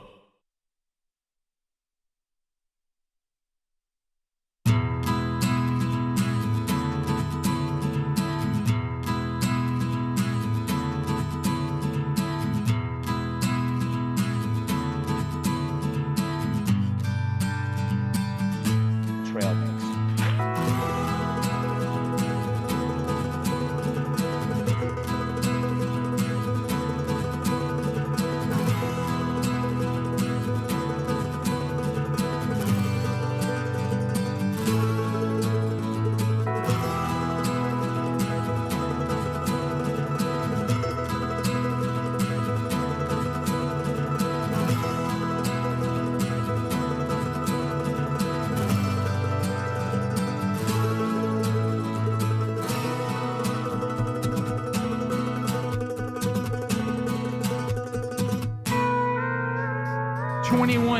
Past the hour, the Rick and Bubba Show. We're back. 866 We Be Big, unpacking the weekends. So, Bubba, what was this you were hearing at Hamfest and at church? Several places I went, people said, "Thank you for teaching us how to say Ramaswamy." Okay. There we go. But you have to do that at the end of it every time to stay in the rhythm. Right. Or that's what they were telling me. Right. They had to do that. They go Ramaswamy. Yeah, you have to go Ramaswamy. But then, I was questioning on this Vivek thing, and Adler was sending us, and then you mentioned it a minute ago. It sounds like that my concern about that was legitimate. That's not how you say his name. Well, there's still some debate on the first name. Right. We've got a clip from Greg Gutfeld on Fox, who has him on often, and So he should know then. Listen to how he's saying it, and see what you think he's saying. Trail mix. Welcome tonight's guest. When he says you look like $1 million, it's an insult. 2024 presidential candidate Vivek Ramaswamy. Vivek is what he's saying. I mean, that. What do you think? Is it Vivek? Is that what he's saying? It sounds like he's saying Vivek, but That's what Gutfeld said. From what I can understand, is Vivek calls himself more like a Vivek. It's more like That's because he's got that not like accent. a hard cake. We just heard it. Well, he doesn't have. Well, I know, but that's Gutfeld. I But think did you see him correct him? he didn't correct him, no. Right. But It's not Vivek, I'll tell you that. what makes me think it's Vivek is, do you guys see that Ron DeSantis some of his memos leaked about the debates that are coming up on Wednesday, and some of the nicknames that Ron DeSantis' camp came up with was like Vivek the Fake or Fake Vivek. Did they? So I don't know if they would use the word fake. I think. Can I tell you? I don't think that leak is real. By the way, I think somebody's put that out. Sure, I don't know. I don't know about the legitimacy of that. So that's a great question too. But I don't know. But I also don't care. Yeah, right. I'm in that camp with you, Adam. Well, I will say this: if I've got to say this guy's name, and nobody's ever going to say this is how you say it, and this is legitimate. This reminds me of the Kamala Harris thing. Where Kamala, where there was this ongoing. If you're going to be a commentator and say somebody's name, the constant. That's not how you say it. This is how you say it. No, this is how she says it. This is how he says it. We've had these before, and you just like to see people land somewhere so that when the stories come up, you know how to say it. Right now, we're not going to get it right anyway. But it'd be great for someone to say this is the standard, so you can at least point out when we're wrong. I feel like because he is such a good communicator, we're going to have to learn to say his name because he's going to be around. He may not be president this time, but I think he's probably going to be in the process for years to come. Yep. It also brought up an interesting conversation we had at our house. Would you vote for someone who is a vegetarian? That's a tough one. That is a tough one. This is where I'm landing on it. I would not rule you out because you're vegetarian. That's a tough one. But it would cause me to pause and review everything that you're doing and take a closer look. If all things turn out to be equal, I'm not going with the vegetarian. Right. I agree. Okay. I agree. Yeah, you can't. I mean, that would be, and you would go, well, don't you just like him better? I can't go with the vegetarian. If I can get the same pretty much political platform for the guy who eats meat, I'm going with him. Well, I would have to agree with that because I'm concerned about you declaring you're vegetarian. Right. Now, if you eat healthy and you just eat vegetables, that's fine. Just don't make a fuss about it. Don't be waving the flag. Right. Yeah, just if you do that and that's just your thing, but you're not real vocal about it, I can almost let it go. Now, I don't want to have lunch with you, I'll tell you that. No. Right. No. I'm going to have a little protein on my salad. Well, it just feels odd. Look, I love a good salad, but I don't. No, you don't. No, you don't. Well, with meat in it, you do. I eat them all the time. But what I'm talking about is it's not the salad we love. With protein in it. It goes back to the bacon thing. It's not the salad we love. I had a smoked chicken salad this weekend. Yeah. Man, it was good. Well, it's the smoked chicken that you love. Yeah, say it didn't have smoked chicken on it. Well, that's the thing. I mean, but it was technically a salad. But what if there was no smoked chicken on it? Well, I wouldn't be as fired up. Well, you're not fired up about a salad, then. Right. Yeah. Well, I do. What we're saying is, if you'll take usually before sushi, I have the little salad with the what is that sauce they put on? And you've always talked about it being a thistle and no nutritional value. Just don't eat the salad. Just eat the smoked chicken. Well, I like some of that. I mean, you eat a little bit with it, but I probably won't clean the bowl with just lettuce. What I'm saying is, I did the other day. My salad, it was in it. What we're saying is this, and it's really what you're saying is you could bring smoked chicken out to me on a paper plate, right, and I'd eat it. Yeah, or you could bring it out on on salad, and I'll eat it too. Right. And then I go, well, good. There were some greens I could have with it. Yeah. But if you come out here without, if one of those walks in here with, it's kind of like what we say about when you see scripture when you say don't walk in front of a holy God without being connected to the vine. Don't show up without Jesus. Mm-hmm. I don't like to see salad show up without a protein. Well, that would be the preference, but I do have them without it sometimes. But I like tomato, I like cucumber, Sure. I like cheese. Sure. I like croutons, or as some people like to call them, un gratin. Of course, croutons aren't a vegetable, but really, let me tell you, they're bread. Right, it's bread. But what I'm saying is, you don't want to just eat 1,000 vegetables. calorie dressing. Yeah, I like for vegetables to be a side. I don't want them to be the whole dish. Right. That would be ideal. Yeah, right. So there you go. And especially all the time. Like I had beans and rice over the weekend, but I can't do that every meal. Well, if I know I'm going to have a bigger dinner, I might have a salad for lunch. Does a vegetarian eat beans and rice? Yes. Really? Because beans aren't a vegetable. Really, they're really a protein. They're a protein with a little carb in them. Oh, they would be vegetarian. Yeah, you can eat those. Okay, they can eat those. Because it sure ain't a fish or meat. Right. No, it ain't. Yeah. And rice is a carb. Yeah, but I think it's all plants. Yeah. Okay. I found a lady interviewing Vivek. Yeah. If you guys want to hear it real quick. Okay. All right, here she is. She says his name to his face, so we'll see. So you're from Cincinnati. I am. But I don't think Cincinnati knows about Vivek. So tell me who you are. So she I says think he'll Vivek. just answer to anything. I think he'll answer to anything. I think he's used to it being mispronounced, and anything you get close. That's a great. Anything gets point. close, Right. you'll go with it. All right, so are we going to find? But he's The not. Bussey family will do that too sometimes. Yeah, but he's not in the camp that Kamala Harris was in. That if you mispronounce my name, you're a racist. Correct. No. Okay, Right, no, because he's a Republican. Kamala. Right. Hey, Right.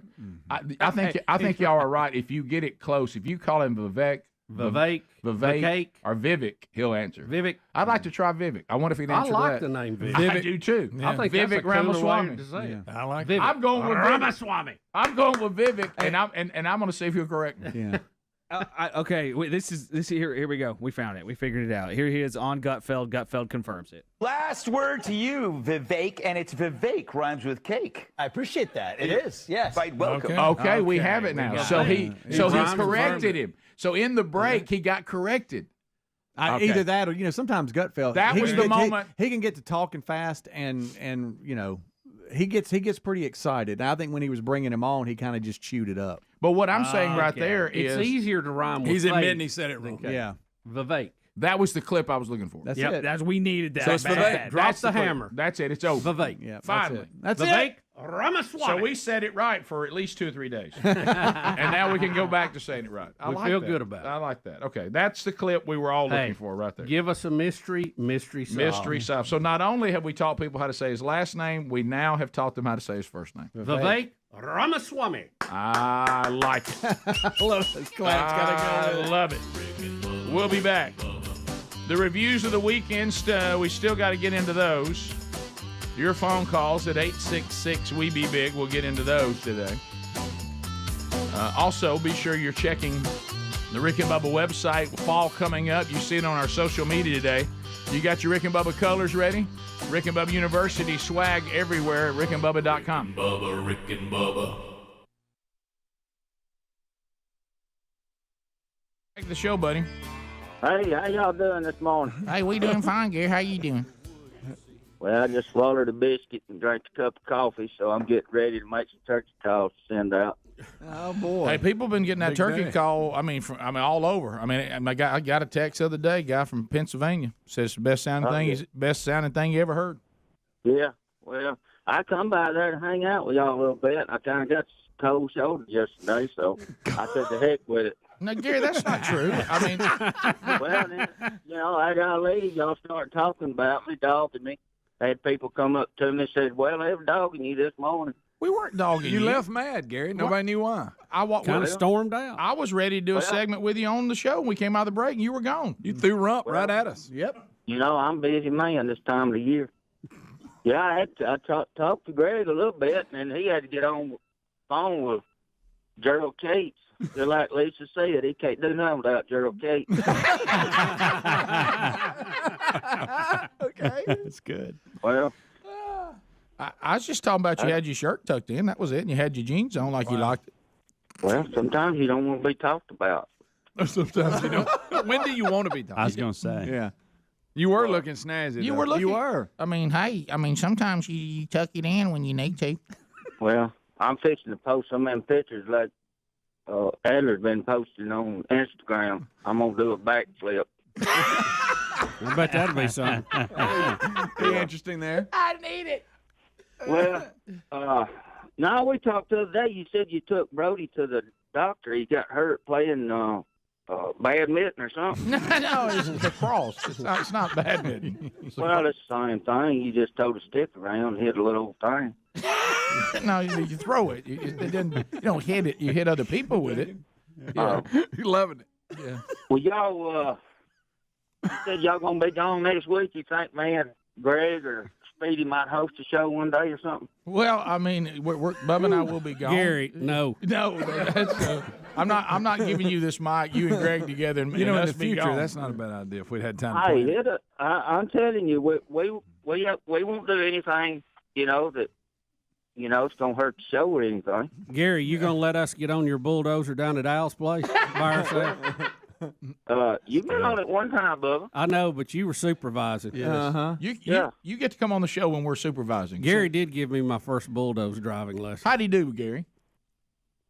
Well, he doing okay. I had him out in a big field, so he just, went in circles and, he doing okay. Yeah, we're making a green field, so it was, it's kind of easy to wasn't too much to mess up. Yeah, but it is immediate satisfaction. Right. I will have to tell you that when you can just push dirt and trees over that took decades, and you just mow it down in 2 seconds. That's something right there. Oh yeah. Hey Bubba, I forgot something yesterday when I was up there. What's that? I didn't. I was aiming to get me a permit to hunt your place this year, turkey hunt, but I forgot to ask you. Well, doggone it. I was aiming to. Yeah, we'll catch you next time. Now, Gary, I don't want. Yeah, go ahead. I don't know. Gary, I want to invite you down to hunt sometime. I've got way too many turkeys. I need to get rid of some of them. Boy, he can solve it. Well, yeah, we can. I just rather call them up for somebody else, really. Well, you take that call of yours, they'll come up and sit in the garage. That's right. Yeah. Oh, yeah. Yeah, I have to be careful when I get outside. You get flogged. Yeah. Flogged. Well, hey, Gary, I'll say this, and all joking aside, you've really dialed in that call. And I'm not a big turkey hunter, but it's so easy. I can use it, and I know a lot of pros have commented on it, and some of them can't say publicly how much they like it. Oh yeah. Well, it's sure. I don't sell I'm not being getting to be a millionaire over it, but I'd like people just to look at, go to my website if they're interested, send me an email, I'll call you and talk about it, because I'm gonna take care of my customers. Gary, you ever stop doing that? You got to stop giving people your cell phone. Have you ever said publicly what your pattern was for that turkey call? Well, I will. I have told several people, how I came up with it, but I'm right now getting, the patent has been sent off and everything on it, so it's doing pretty good. I said it by word of mouth. I don't do a lot of advertising. I just rather word of mouth sell my stuff. I know it fits in your back pocket really well. Right, it really does. Oh yeah. Now,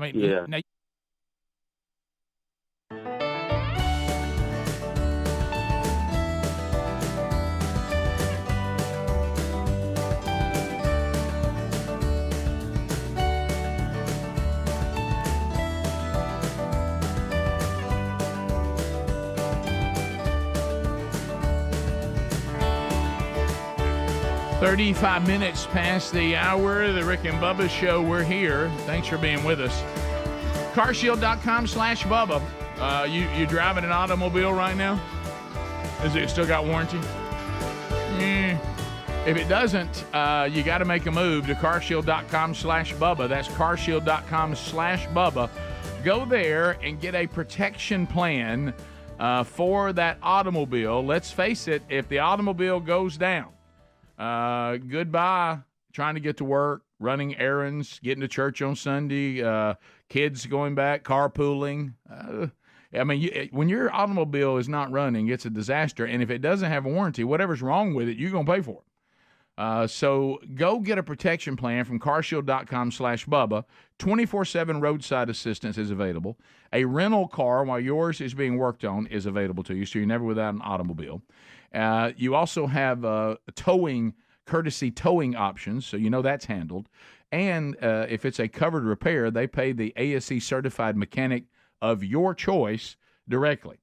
So go right now to carshield.com/Bubba and find out what protection plan best works for you. Because you are part of the Rick and Bubba family, we're going to get you 20% off whichever plan you choose at carshield.com/Bubba, or you can call them 1-800-451-7776.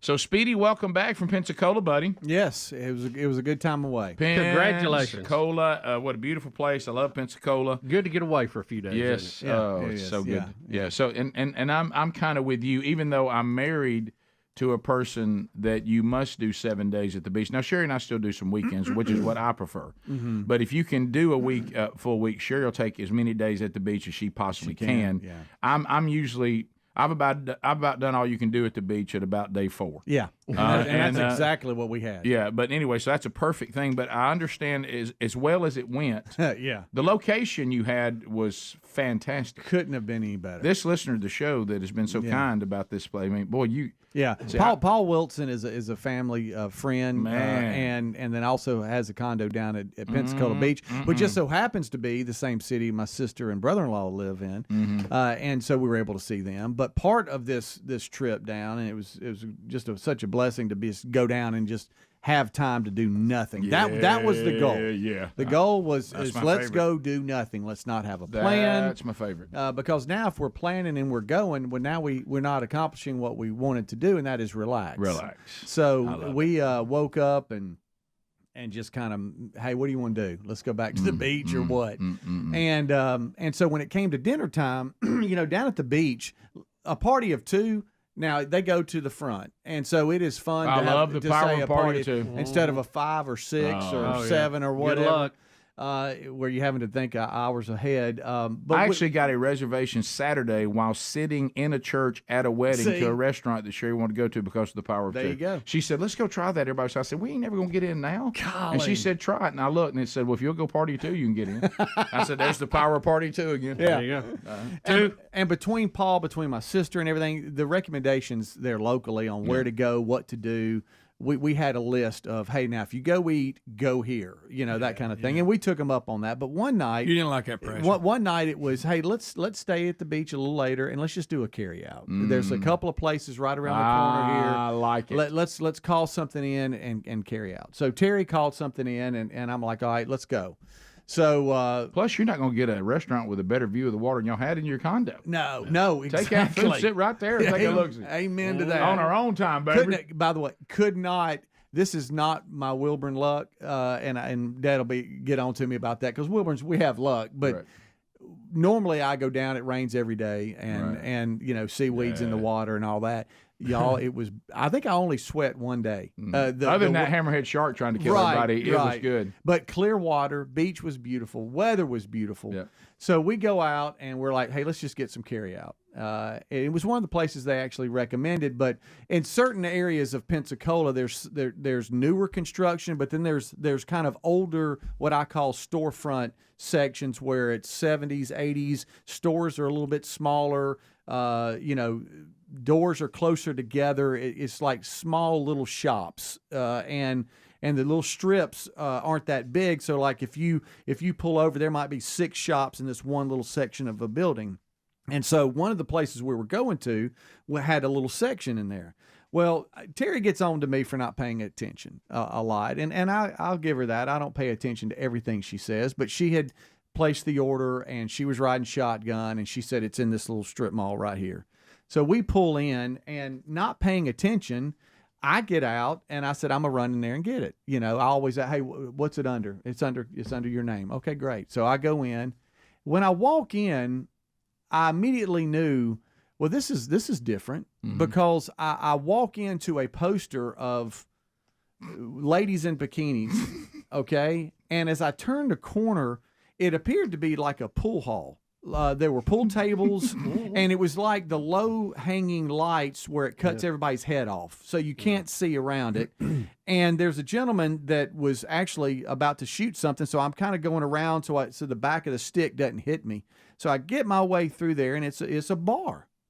And I'm thinking to myself, the best places to have food is some of these dives where nobody knows about them. Right. And I'm thinking, this is going to be great. Right. And I stand there, and it's this dude is just telling off this bartender about, yeah, you've clocked in, but you ain't here, man. You need to get it together. Oh, wow. And all this kind of stuff. And she stomps off to the back, which looked to be the kitchen. And I'm like, man, this is going to be great. And I'm looking around, and now I start looking around, and I realize there's some rough looking people in here, man. I mean, I'm not saying I'm not pointing fingers, but there's a lot of drinking. There's some music going. Yeah. There's hole in the wall restaurant versus hole in the wall bar dive. Yeah, that's sometimes not the same thing. It's not. It's not. Different crowd. Different crowd. And if life's full of doors, and sometimes you can go through the wrong one. Yeah, right. And apparently I did, because I turned from the bar and I look back because now I'm looking around in my khaki shorts and my Rick and Bubba blue to really bring it in, common sense. Rick and Bubba shirt. I'm standing there with my hands in my pocket, looking around, waiting on my turn. And there's arcade games over in the corner. There's things going on, and now I'm starting to kind of really pay attention. But I'm waiting for the lady to come back out. And I look, and through the pool tables and everybody drinking and having a good time, I see my wife waving at me. Okay. And I'm thinking, she's forgot something on the order. Right. She wants to tell me, hey, don't forget, ask for this. Right. You know? Hey, be sure they have extra ranch. Right. But then I see a waving and a shaking of the head like, no, turn back. And then danger. And then I see a waving like, come back Come to out me. of there. Come to me. Come out of there. So I'm like, well, she's got to tell me something. It still hadn't registered. I'm in the wrong place. Right. It never hit you that this might not be the restaurant? Not yet. Okay. Not yet. What has to happen? A shooting? I guess so. I don't know. Because it looked like they had a Somebody kitchen break in a the pool back. stick? You know what I mean?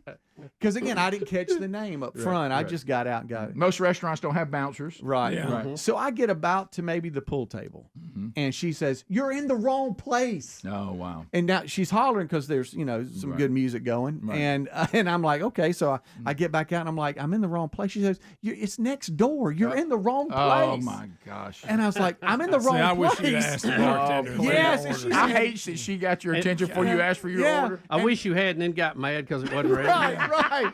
But then there was a sense of like, whew, I'm kind of glad I'm in the wrong place. Yeah. And it went well to where I actually, because she said, you have no idea how bad you stood out. I know that you don't realize it. Khakis and Rick and Bubba t-shirt. Khakis and Rick and Bubba t-shirt. And they got leather and chains. Yeah. A little bit sunburned bald dude, you know. And somebody's like, what kind of person tries to eat snack mix for dinner? Right. So I come out now she's laughing so hard she can't hardly breathe. Of course, she loves it. She says it's right next door. It's this place, not that place. Okay. But when we pulled up, it was so far up you couldn't see the sign that was on the front of the building. So I just walked in. Understood. The whole time she's trying to figure out how to get because you have to push on my truck the horn pretty hard to get it to toot or blow. Yeah. And so she's leaning over it and it won't make a noise. And so that's how she wasn't able to let me know about it. So I go into the other place. And you probably had the sun in your eye. Oh, yes. You'd I'd been like relaxing. when you finally got the food, I didn't know how good the food was. Right. Well, it was very good. And I just want to tell restaurants, everybody can't have the best burger in town. Okay, I know everybody claims it. That's not possible. Yeah, I know that a lot of you think you do, and you might have a publication that said you were voted. But not everybody can have the best. It's burger like every in town. radio show is #1 in something. Yeah.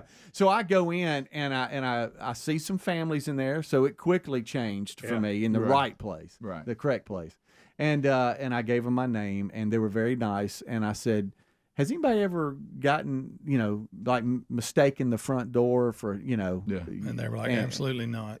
No. And I'm like, okay, well, I just did. No one's ever done You know what? On the other, and I wanted to say, on the other side of that wall, there's a lot going on. But think about this. How cool would it be to shoot pool while you're waiting on your order? I know. That's true. That's true, too. That was almost your own little version of Snapperheads, wasn't it? I thought about that. Of course, I was at the right place. That makes it even worse. The food was delicious. Yeah. Was it the best burger in town? Well, 14 minutes to 14 minutes to the top. Rick and Bubba.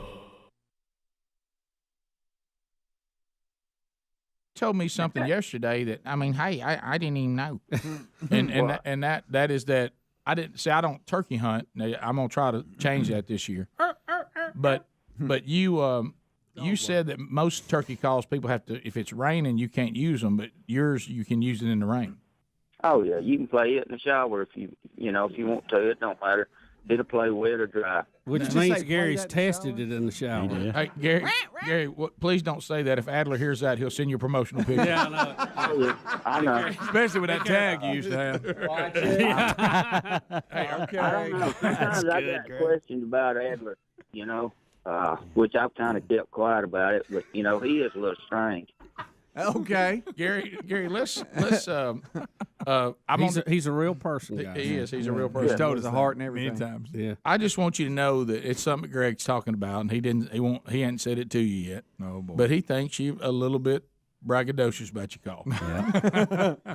Well, you know, you got to be positive on anything, but it's just like I tell everybody, you know, go listen to it if you like it, you know, get in touch with me or whatever, but I don't put it in stores.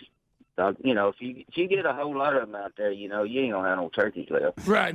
You said you wanted to minimize. Rick, it is to turkeys what a dog whistle is to dogs. I mean, they just come around. Now, if I could, I want to revisit something because he said it at the beginning of the call. But so after the show, you went to a local hunting store where it was a pretty big thing going on because turkey season's coming out. That's why he looks so sharp. And you were walking around with your Spurmaster shirt on and stuff, and people said we were making fun of you.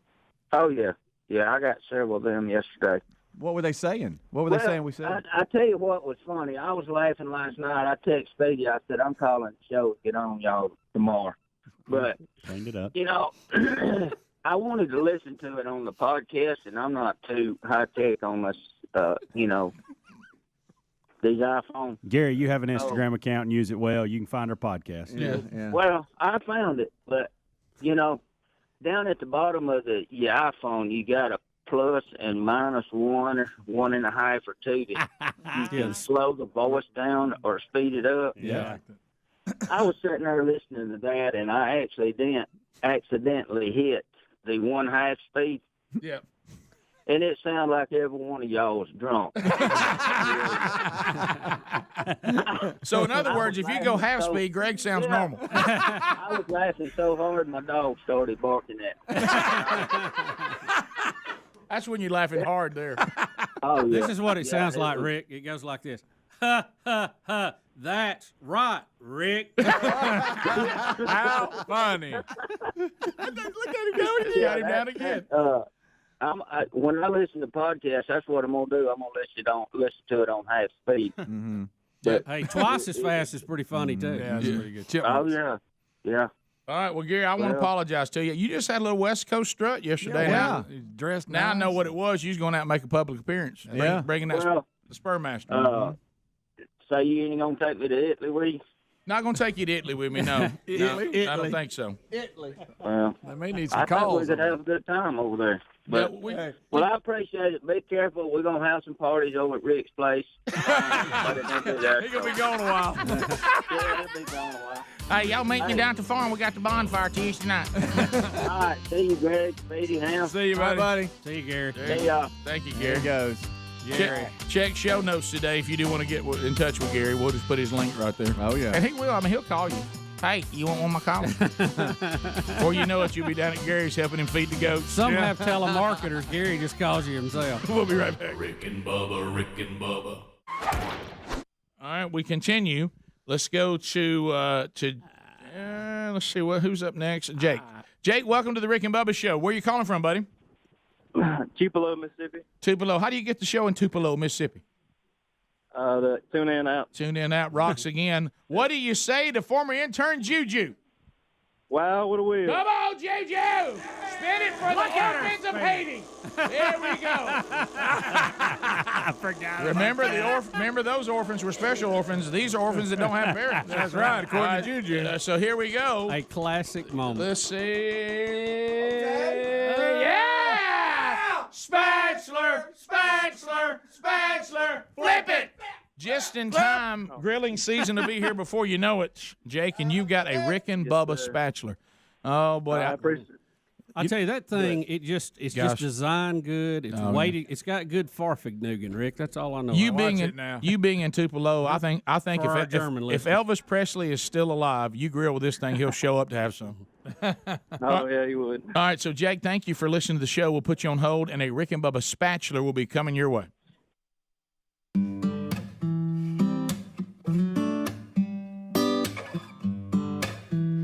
9 minutes to the top of the hour, the Rick and Bubba Show. 866-WE-BE-BIG is the number. All right, so we're talking to Speedy about his trip to Pensacola with his beautiful wife over the weekend. They had a great time together. Those kind of getaways are so important. and fun. And of course, we're all goofy, so things are going to happen, like going into the wrong restaurant for Pensacola's best burger. But anyway, so how are you not eating seafood while you're we did. You eating a hamburger. We did. Just about every night we did, but this one carry out Understood. we went. There was some. What, it killed you to get an amberjack sandwich? right. But anyway, old amberjack. Because the place said they had the best wings too. I don't know. But, I have to get a fresh fish sandwich while staring at the water. You know that. That's every time. And we were able to see two. Nothing like lunch, staring at the water with a fresh fish sandwich. Yeah. 2 sunsets and 1 sunrise. Yeah. We were able to see, and there are some restaurants that. If you can get there and sit out back, you see the sunset. Absolutely. And it is, and you got the all the boats coming in and docking about the same time. That was a lot of fun. The power of a party of 2. Yeah. Keep in mind, you hear the birds, the especially when you think about how many kids we all have. Yeah. I mean, you realize that, like for you went for the power of a party of 2 versus a party of 5. Yeah. Of course, I went from a party of 7 to a party of 2. That's crazy. So it is a game changing situation. Yeah, and one thing I noticed that the restaurants have got it together down in Pensacola. The food came out fast, which I wasn't prepared for. Mm-hmm. Normally it takes a while. And they don't just use one waiter or waitress. They all share in the duty. Matter of fact, the lady that set us down said, I'm going to get your drink order, but I'm going to tell you, you're going to see a few of us.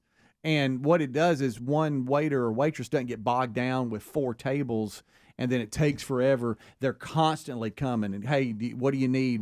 And it's like boom, boom, boom. The service was good. How was the crowd since I thought y'all might benefit from school starting? Yeah. Did that alleviate some stress? It did a little bit. But the section that we went to, I was already told, hey, this is going to be kind of quiet and it's going to be nice, which is what we wanted. But then you can get back down into it and it just be buzzing. But it was still a good crowd. But when we sat down a couple of times at the restaurant, we didn't wait more than 10 minutes. Oh, that's good. We had the was power. It buzzing like a dozen? Yeah, we had the power of 2. All right, so right out of the gate, you're there and you begin to send us video of an incident that happened right where everybody was on the beach and in the water involving a hammerhead shark. Yes, it was crazy. We had 2 little small umbrellas and 2 little beach chairs.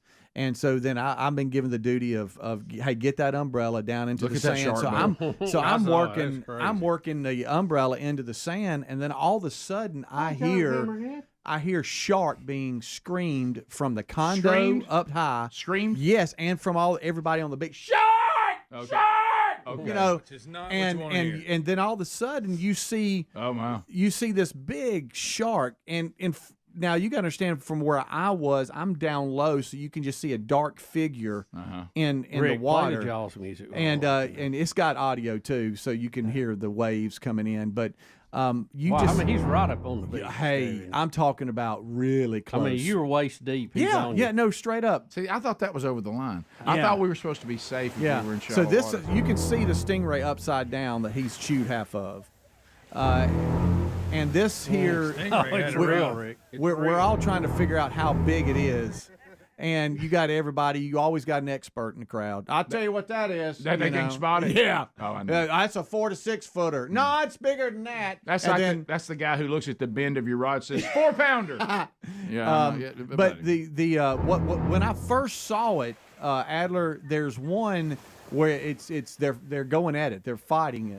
He's feeding on it or what. I don't know what happened. So he was feeding on a stingray. Yes, and there's people in the water when we first see it, so everybody's screaming shark. Now they're trying to run in the water, which isn't easy. No. They're trying to run in the water, and the water, when you came out of the sand into the water, it dipped down pretty good. Right. Saw a couple people fall. Yeah. This is the first encounter. You can see they're going at it here, and you'll see the blood and and just the dark color that it starts to come around the fight. I'd like to see them folks get out of the water a little quicker. Yeah. You know it? Yeah, they're just standing there. Yeah. They're not moving. Like, wouldn't you be moving a little quicker than that with a shark that's in a feeding frenzy? I'd be looking like I was walking on that water. Of course, Terry was like, hey, just think about this, though. If they don't go at it, they don't know that shark is right there. I know. Nobody saw it prior to that. And so now we're all trying to figure out how big it was, what it was. I'd 4-footer. Yeah, and then some people come down from the condos that were up a little bit. They're trying to get down there and like, no, this is bigger than 4-6 feet. Y'all understand? From up high, you How can big see. you think that's a big old hammerhead? That's a big one. That's an 8-footer. Local media was saying 10 to 11 feet. 10 to 11 feet. I don't know why, and Speedy got interviewed. This is not justified, but I've never thought a hammerhead shark was as dangerous as the others. Well, that little mouth. And that's incorrect on my part. Actually, it's not because you don't want to go pet one. Okay, it probably need to get out of the water. But there is Ask no this stingray. there is no human death encounter that is recorded over the history. May I ask There's you a been question? 16 attacks. Okay. Look this up because I'm tired of people, and I'm this guy. I need to know. Hey, it's just a hammerhead. Yeah, I need. Yeah. So that's- because I'm that guy marine too. biologist. And He so is. I He's got thought, a little and I've heard that from Mac, and am I saying something that's incorrect? Right.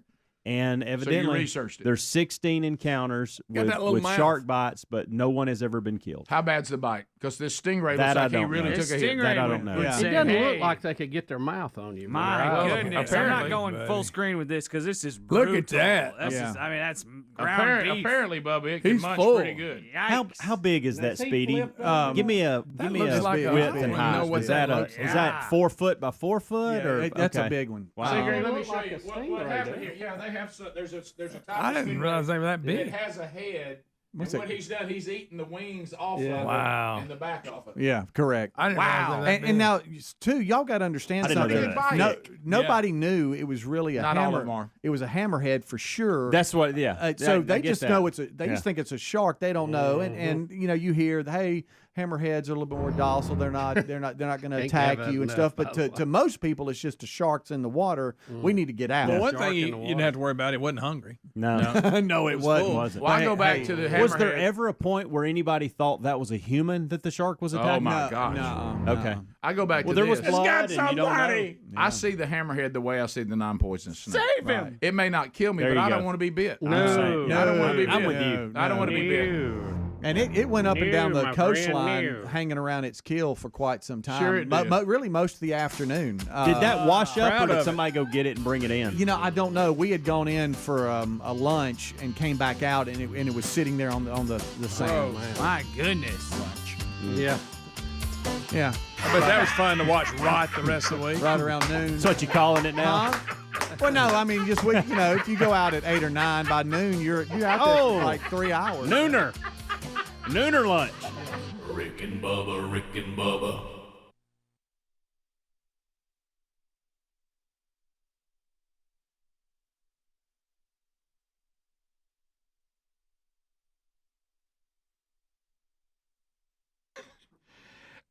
Let's talk a little bit about Bank on Yourself. I literally got an email today that started the show, and the quote was, I know this is an odd prayer request, but would y'all please just pray for the fact that Bidenomics is literally destroying people's lives? And part of that is check out retirement out. That looks good. Hey, doesn't that look good? Well, there's a reason that 401ks and IRAs, I mean, not saying that they're always a disaster, but you got to know what you're dealing with. You know, we're getting Wall Street financial gurus saying max out your 401k and IRA, but you have to know that the 401k and the IRA, they're starting to go on the heap of failed experiments that need to be destroyed. It's time to get the truth. You may be being lied to. Wall Street may tell you if you follow their investment advice, you'll retire in a lower tax bracket. But many retirees who have followed this flawed advice find themselves in the highest tax bracket of their lives. But there's another way to do it, and it's called Bank on Yourself. And Bank on Yourself is giving you control of your money. What a concept. And the retirement income that you will build on the Bank on Yourself game plan is tax-free. You get access to your money for any purpose. There's no question asked, and without government penalties or restrictions, or they don't tell you how much income you can take or when you can take it. Now, you try to do that with a 401k or an IRA, you're going to find out you don't have that freedom. You can't do that. So this same strategy was used by businesses like McDonald's when they couldn't find anybody to give them any money. And if there's built-in inflation protection, don't you wish you had that right now? Your money's guaranteed to grow by a larger dollar amount in every single year in both good times and bad, and the minimum guaranteed value of your retirement is always there. And you can tap into it at any point along the way. Most of us are outliving these 401ks and IRAs by a decade or more. So why don't you think about a different idea? And you can do this right now. If you want guaranteed, predictable annual growth, control of your money, and tax-free retirement income, go to bankonyourself.com/RBS, and you'll get a free report with the proven retirement plan alternative that banks and Wall Street are desperately hoping you never hear about. Go to bankonyourself.com/RBS. Get the free report now.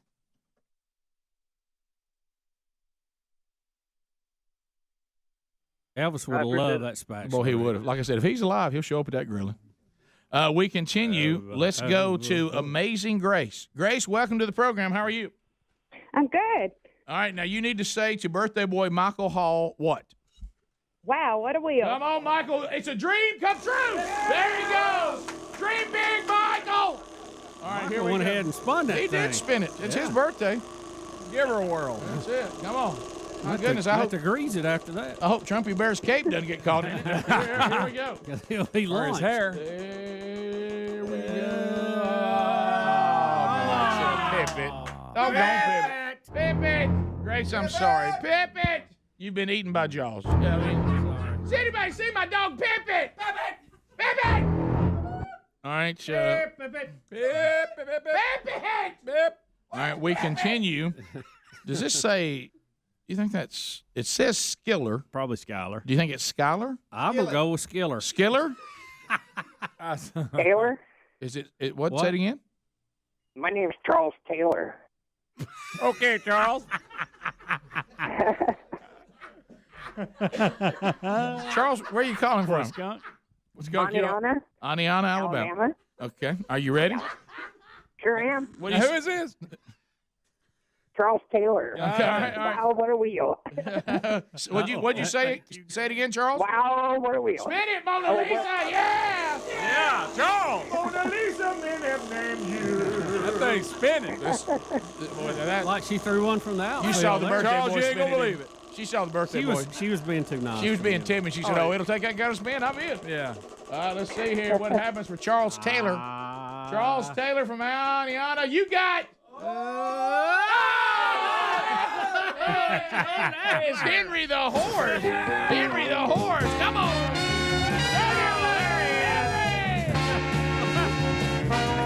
He's breaking it down. Breaking it down. Henry looking sharp, baby. What's up, guys? How are you, Henry? You know, I don't know if y'all heard, but this week, President Trump met with Tim Apple. Tim Apple. Tim Apple, yes. Yeah, he thanked him for hanging out, so I'd like to thank you guys for hanging out with me.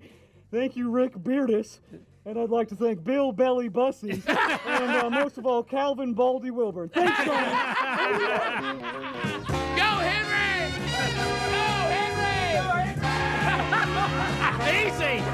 Easy on the gas, Henry.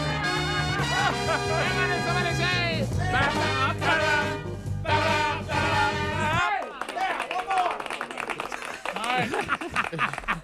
All right,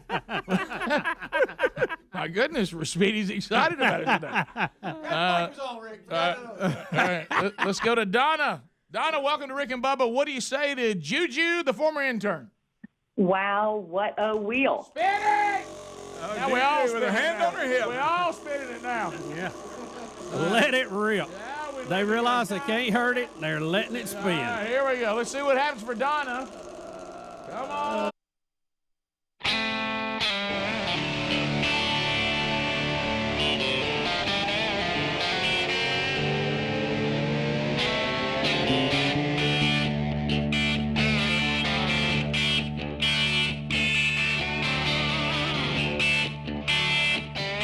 The gang all back together today. Glad you're here. A brand new Rick and Bubba University. The podcast dropped on Saturday. Our interview with Granger Smith. Find out why he is walking away from country music at the end of this tour. His new book, Like a River. You can find that conversation wherever you get podcasts. Rick and Bubba University, the podcast, a brand new one. is out today and came out over the weekend. All right, so as we start this hour, Bubba, you, I know, are just still riding high from a hamtastic weekend at Hamfest. I know you had a ham good time. Yeah, we're hams from far and wide. If Came to Huntsville, Alabama. If I could have just been thinking, stupid Rick, if I could have sent you there with a table set up at that Hamfest with Rick and Bubba T-shirts that on the back that said I had a ham good time at Hamfest 2023. Golly. I had a ham good time. I just dropped the ball, man. Missed it, Rick. There's always next year. There's always next year. So, Bubba, but when you were there, there was some discussion that we had discussed on the show last week involving Neptune and the Earth. And where we live, this is going to be the hottest week of the entire summer. Come on. And so all this is going to start again. Everything's blamed on climate change now, and climate change is blamed on carbon emissions, mainly from human beings. Yeah. And of course, cows and animals and farmers. Anything that liberals don't like apparently make the list. We had cows, now we have plants. All of I really don't know how these people think we're going to eat, even if we have a battery car. Right. Well, you think about it, Bubba. We're going to get down to the point we have no way to get ourselves anywhere, and we won't have food. You're right. But other than that, it's going to be great. And that'll be great. The planet will still do its own thing. I'm sad to report. We'll still have an Earth that we slowly die on. Yep. So the question is there climate change? And then the next question is, if the answer is yes, and we do think the answer is yes, what causes it? And that kind of got us into that Neptune discussion. Was it Friday? Yeah. The planet Neptune, which is 30 times further from the sun than the Earth is, we have seen the clouds disappear on the surface of it, and it seems to follow the 11-year sun spot cycle on our sun. And, the point being made that if it can affect Neptune, which is the very outskirts of our solar system, surely the sunspot cycle could also affect things here on Earth. We're much closer. Makes sense. And much smaller than Neptune. So, and speaking of the tie-in to the hams are very familiar with this, the 11-year sunspot cycle, because it affects ham radio and radio waves in general. It does. But a lot of the hams are more sensitive to that because they're trying to work various parts of the world. So those of you that have an affiliate that you get, but it's not, a city grade signal. Oh, there I go talking shop. Does everybody know what that means? But meaning that you're barely on the outskirts of its coverage, and you're like, man, I can usually hear the show, but I can't hear it now. What happened? And it'll affect your radio. Well, with the FM band, you have a lot of that with the seasons change because you have a ducking effect, different layers of the atmosphere that are different temperatures, and it will also affect the propagation. How'd you of the like radio using wave. city grade? Well, that was good. I like that. Really good. I even said it. Put you back in the engineering office. I even said it with some confidence. Yeah, I know. I like that. But what was so strange about this, and I had an emailer bring this to my attention. They said we're about to hit a sunspot peak, and by the way, the sun it flips poles every 11 years. I mean, a lot of weird things going on. Sun. So we're about to hit a peak next year. 2024 is the peak of the 11-year cycle. So you're seeing all of this heating up right now. Well, if you go back and you look at the 11-year cycles, some of the hottest temperatures we've had have been at the peak of this cycle. And if you go all the way back, some of the records, we're always talking about the records that were broken in 35 and 36. Right. Notice that every time somebody says, well, it hasn't been this hot since blank, they'll go back to that mid-30s. Right. That's usually where you hear it at. Right. And Bubba says there's a reason for that. Yeah, it is a peak of the 11-year cycle. If you go back from 24, you have 13, 2002, 91, 80, 69, 58, 47, and 36. So we're about to hit that peak again. And and it gets hot every August. Okay, it does. We're gonna have some really scorching days this week, but get ready for all the global warming talk. Oh my gosh, you won't be able to turn on the TV without a weather person telling you about climate, which they ain't. Not their expertise, guys. Come on. Especially where we live, the fact that we also had right in the middle of this heat wave, for some reason, we had about 4 days that it was actually very cool. Yeah. I mean, like real comfortably cool. Yeah. And so anyway, well, we're just looking at planetary I think you're numbers. on, but I think you're on to something because you've said all along, and I think we all should agree.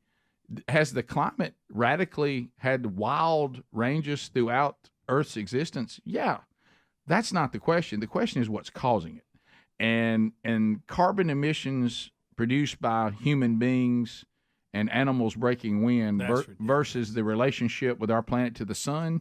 It's Rick, we are talking ants and elephants here. You know what I mean? It's a big difference. I tend to think, and all of us have seen how the Earth's size compares to the sun, and us sitting there in line at number 3. I mean, come on, man. I mean, we're right in the fallout zone of that baby. You know, Yeah. that's a big star that's burning out of control, and hey, here we are. Right. So what kind of anyway. effect does it have on Uranus? We know about Neptune. Here he goes. Bubba, didn't you tell me that people like Greg are going to cause that planet to be renamed? I personally hope they rename it. I'm just curious. They really Just so should. people like we're Greg talking about will quit saying Neptune. that. What it does then. And Greg's going out of his way not to say it correctly. I know. too. Of course he is. And, of course he is. He lives for this. That's why you were giggling to yourself all Yeah, it was. Speaking of global such a third warming. grade joke. I love it. Oh, you do love it, don't It's a you? good one. Right, yeah. But How's and the you know sun what? affect know, Uranus, as far- pal? But let me tell you, when it heats up, there's medication for it. Greg, it's really not in this story at all. And but and there's nothing wrong with continuing to Little prep. study the humans' effect on the planet. Nothing wrong with No, that. I think no. we should study it. Of course, I'd like to see us not make it political, though. Right. Well, that's the yeah, problem. yeah. A lot of them have made it political. Right. A lot of people who are preaching this are doing nothing in their control to change it when they have a lot of control, like the president. Mm-hmm. And it's something we need to keep an eye on. But it's just the jury's still out on it. That's But do they hear themselves when they're talking about animals breaking wind? I know How that- how about this? ridiculous that is. Let's say that does cause. You know what? It's one of those things you go, well, but we can't do nothing about that. That's just something that happens. right. Animals fart. Yeah, That's but- just the way it is. So let's move on. It's almost like they never Yeah. they never do the point and counterpoint like you're supposed to when you're researching something. But I'm with you, Greg. You remember back when we had, and Bubba and I were talking about they're popping up everywhere now, these false prophets, and people claim they're Jesus, and people claim they're some modern day prophet and all this garbage. David Koresh. And we always made the point when you're pulled into a cult, there's things that finally start to being said that make you go, honey, let's get our luggage. I think we're out. Yeah. Like when David Koresh declared the first day he declared that all of our wives belong to him now. Yeah. See, that's the day we leave. You go, hey, honey, that's some flag. And so if I'm at I'm out. if I'm at a climate summit and I'm really wanting to make sure we do all we can do to save the planet, and the guy gets up and gives his session on animals breaking wind, that's when we just get our stuff. Well, and leave. I'm like, done. I can't be part And of it. here's another this is your point. plan? Yeah. Here's another thing, and I find this really interesting. If they think the planet is doomed because what we're doing is killing the planet, but it's okay to do it if you pay a tax. See, that should be a red flag. That's not to a principle. everybody. That's not conviction, and that's not an emergency. Or when Kerry and all them say, well, we plant trees to counteract. Well, if that's the case, if it's that easy, then we've solved the problem. Yeah. Right? Plant trees. Well, what about I mean, this, you're Greg? saying that's wiping it out, so I think you found the problem, Well, right? and what about this conversation that human beings have had to have in a fallen creation since it fell? Okay, we have to also look at the damage we're going to do immediately if we don't do this slowly and wisely. Yeah. Yeah, you got to take all that into People's account lives too. We overdo destroyed it. and- We always overdo Yeah. it. Yeah. And then try to work our way back. So we've destroyed industry, we've destroyed people's livelihood, and did we make an impact? We think we might have. So, folks, keep an eye. Check keep with us an in eye 300 years. on the 11-year sunspot cycle on the sun. Yeah. Just keep an eye on it. We'll take your phone calls next. Rick and Bubba, Rick and Bubba. These days, every new potential hire. Donna, you have the opportunity to have some roses sent your way from 1-800-Flowers.com.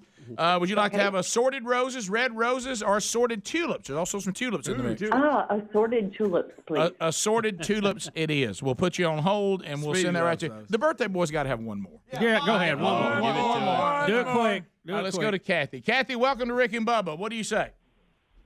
Wow, what a wheel. Spin it, Bubba. Yeah!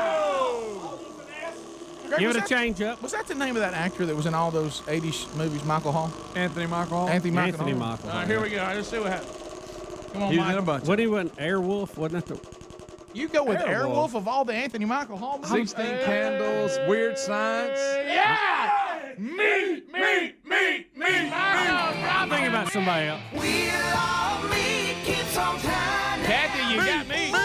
$50 gift certificate to Henry and David.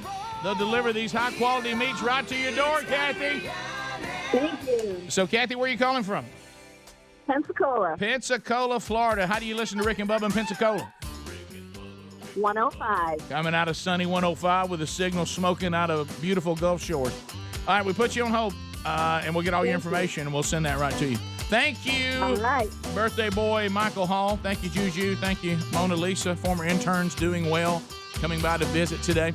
We'll be back. More of the Rick and Bubba Show coming your way right after this. Rick and Bubba, Rick and Bubba. Rick and Bubba, Rick and Bubba.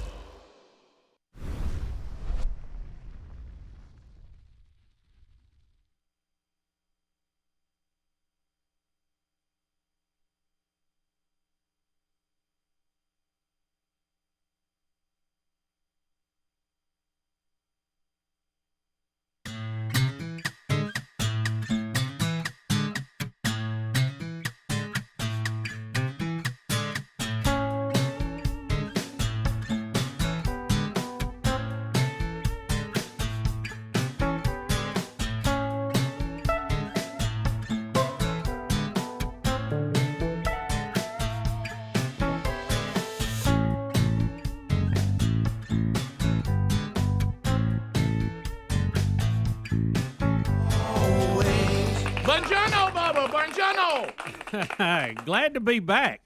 Thank the guys for the great job they did with the best of week, and we've been all over the place. Been around the world, baby. You've put a few more miles between here and there than I did, but gosh, we've had a hectic schedule. I know both of us have. So, well, I tell you but what, we're glad to be back. Thank all of y'all for letting us have that time off. Well, it's not like we asked your permission, but how about enabling us to have that time off? That's right. But I will say this: with the way the best of shows work now, you let us have that time off by being here now. That's right. It's right. You afford us what we get to do. But how about this? Speedy, Greg, and Helms, now that they mix it up, everybody, Adler, there's no live Blaze, everybody got some time off. Yeah. So what's cool is the whole team should be well rested and ready, unless you're like most of us, when you get time off, it's more busier than when you're at work. Yeah. Back to rest. Yeah, back to rest. I'm back to get some rest. Could have used one more, but when that alarm went off at 3:30 this morning, I thought I had been kicked by a mule. Yeah. Seriously. that first day back was a bad one. Goodness. Well, I was sleeping in 5:36. Being like a crazy normal person. Yeah, it's crazy. That normal you shows up and you're like, I don't have that because everything I did was nothing near normal. No. Yeah. So you didn't get to to me right now it is noon. I'm eating lunch right now. Yeah. You're still out of whack. Yeah, so anyway, so I feel great. But we have some stuff, Bubba. One thing, and there's so many things we'll unpack from the week, and I've got obviously the Burgesses are not going to travel without a story or two. But one thing that hit me that I thought of you the most is the food, of course, and the food was phenomenal. But you know how when things just all of a sudden you have an epiphany, you're like, okay, now I get that. So I was trying to learn a little. The good news about going to Florence and Rome. Now, if you go down toward the coast or get out in the countryside, it gets a little tougher. But in these cities, just about everybody can communicate with you. So that makes it. I mean, communicate in what way? Like they know English. Okay. So just because of all the tourists, enough English, for you to be able to do the simple things. And amazingly, a lot of people know. What was that you were saying a minute ago when you came in? The Italian word. What was you Buongiorno? saying? That means good morning. No, buongiorno. Really? Yeah, and then you. I thought that was a pizza you warmed up in the oven. You're getting ahead of me. So anyway, so then I noticed that a lot of languages are similar. Like there's like to say thank you in Italian is grazie.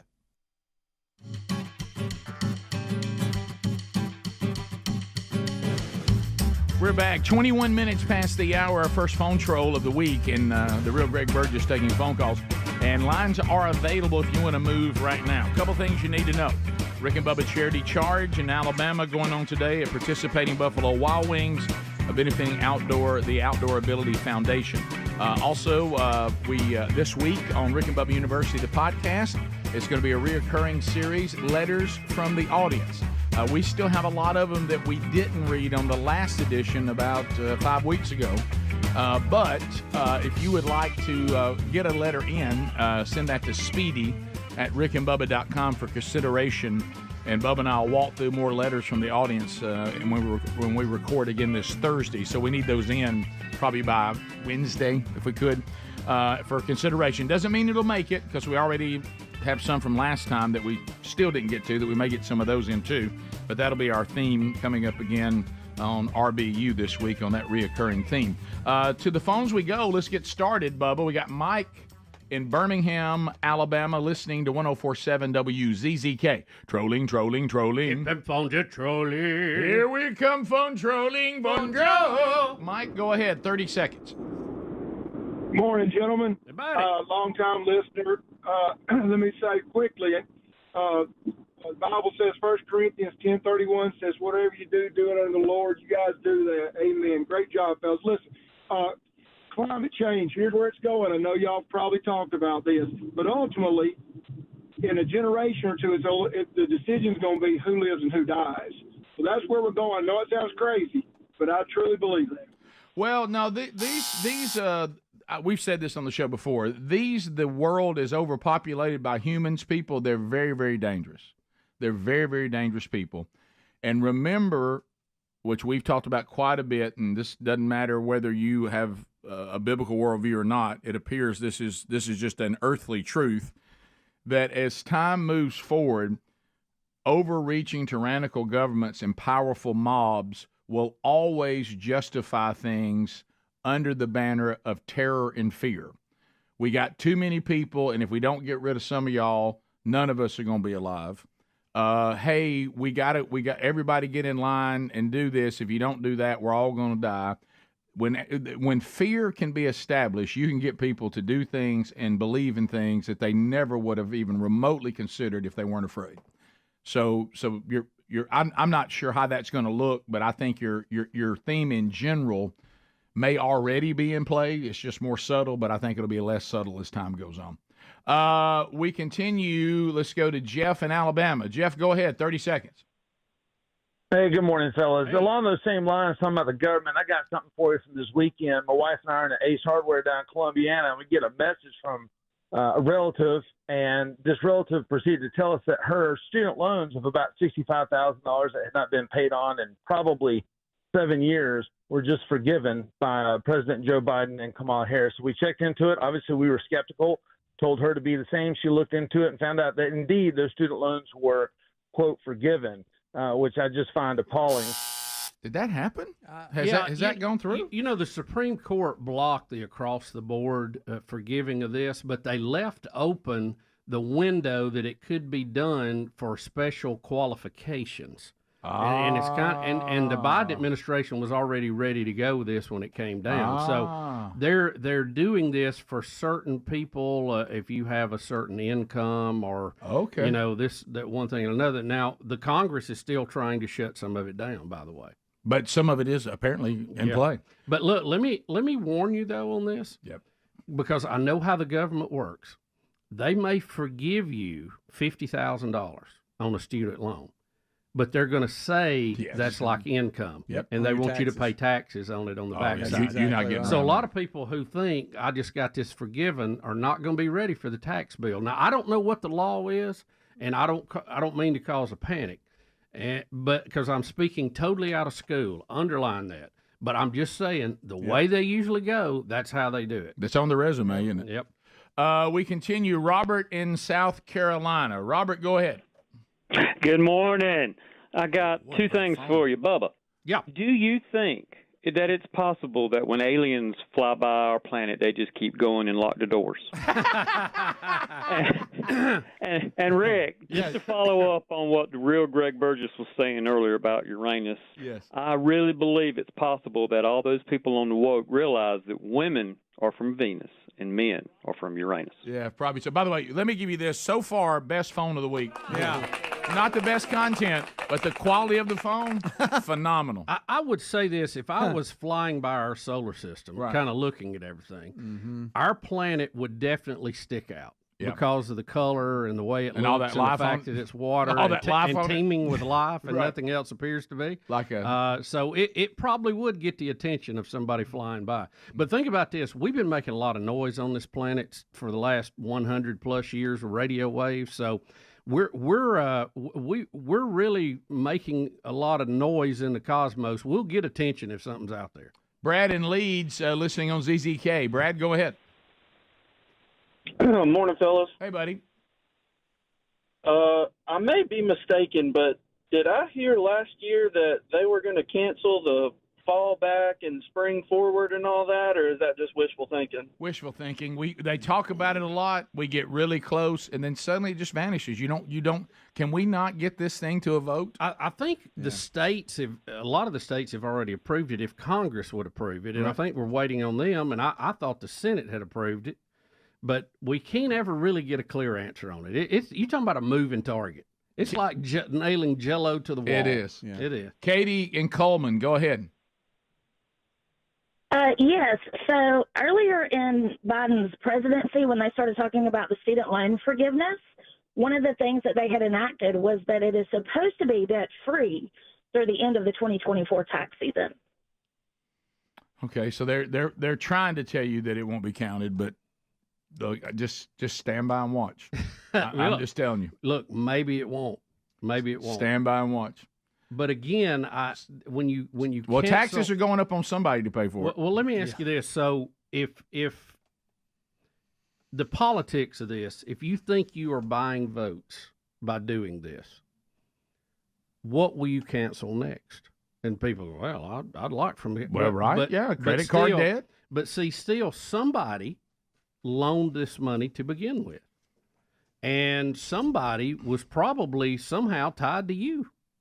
Either through some company you have in a 401k or some. I mean, guys, there is no free lunch. No. And somebody pays for it. And that's kind of the reason we're in such a bad financial thing now. We have fairy economics. Well, you can't say where to we're someone, waiting on the fairy godmother to make everything okay for everybody, and it doesn't happen. So they send young people credit cards as soon as they can figure them out that they're out on their own or about to be on their own.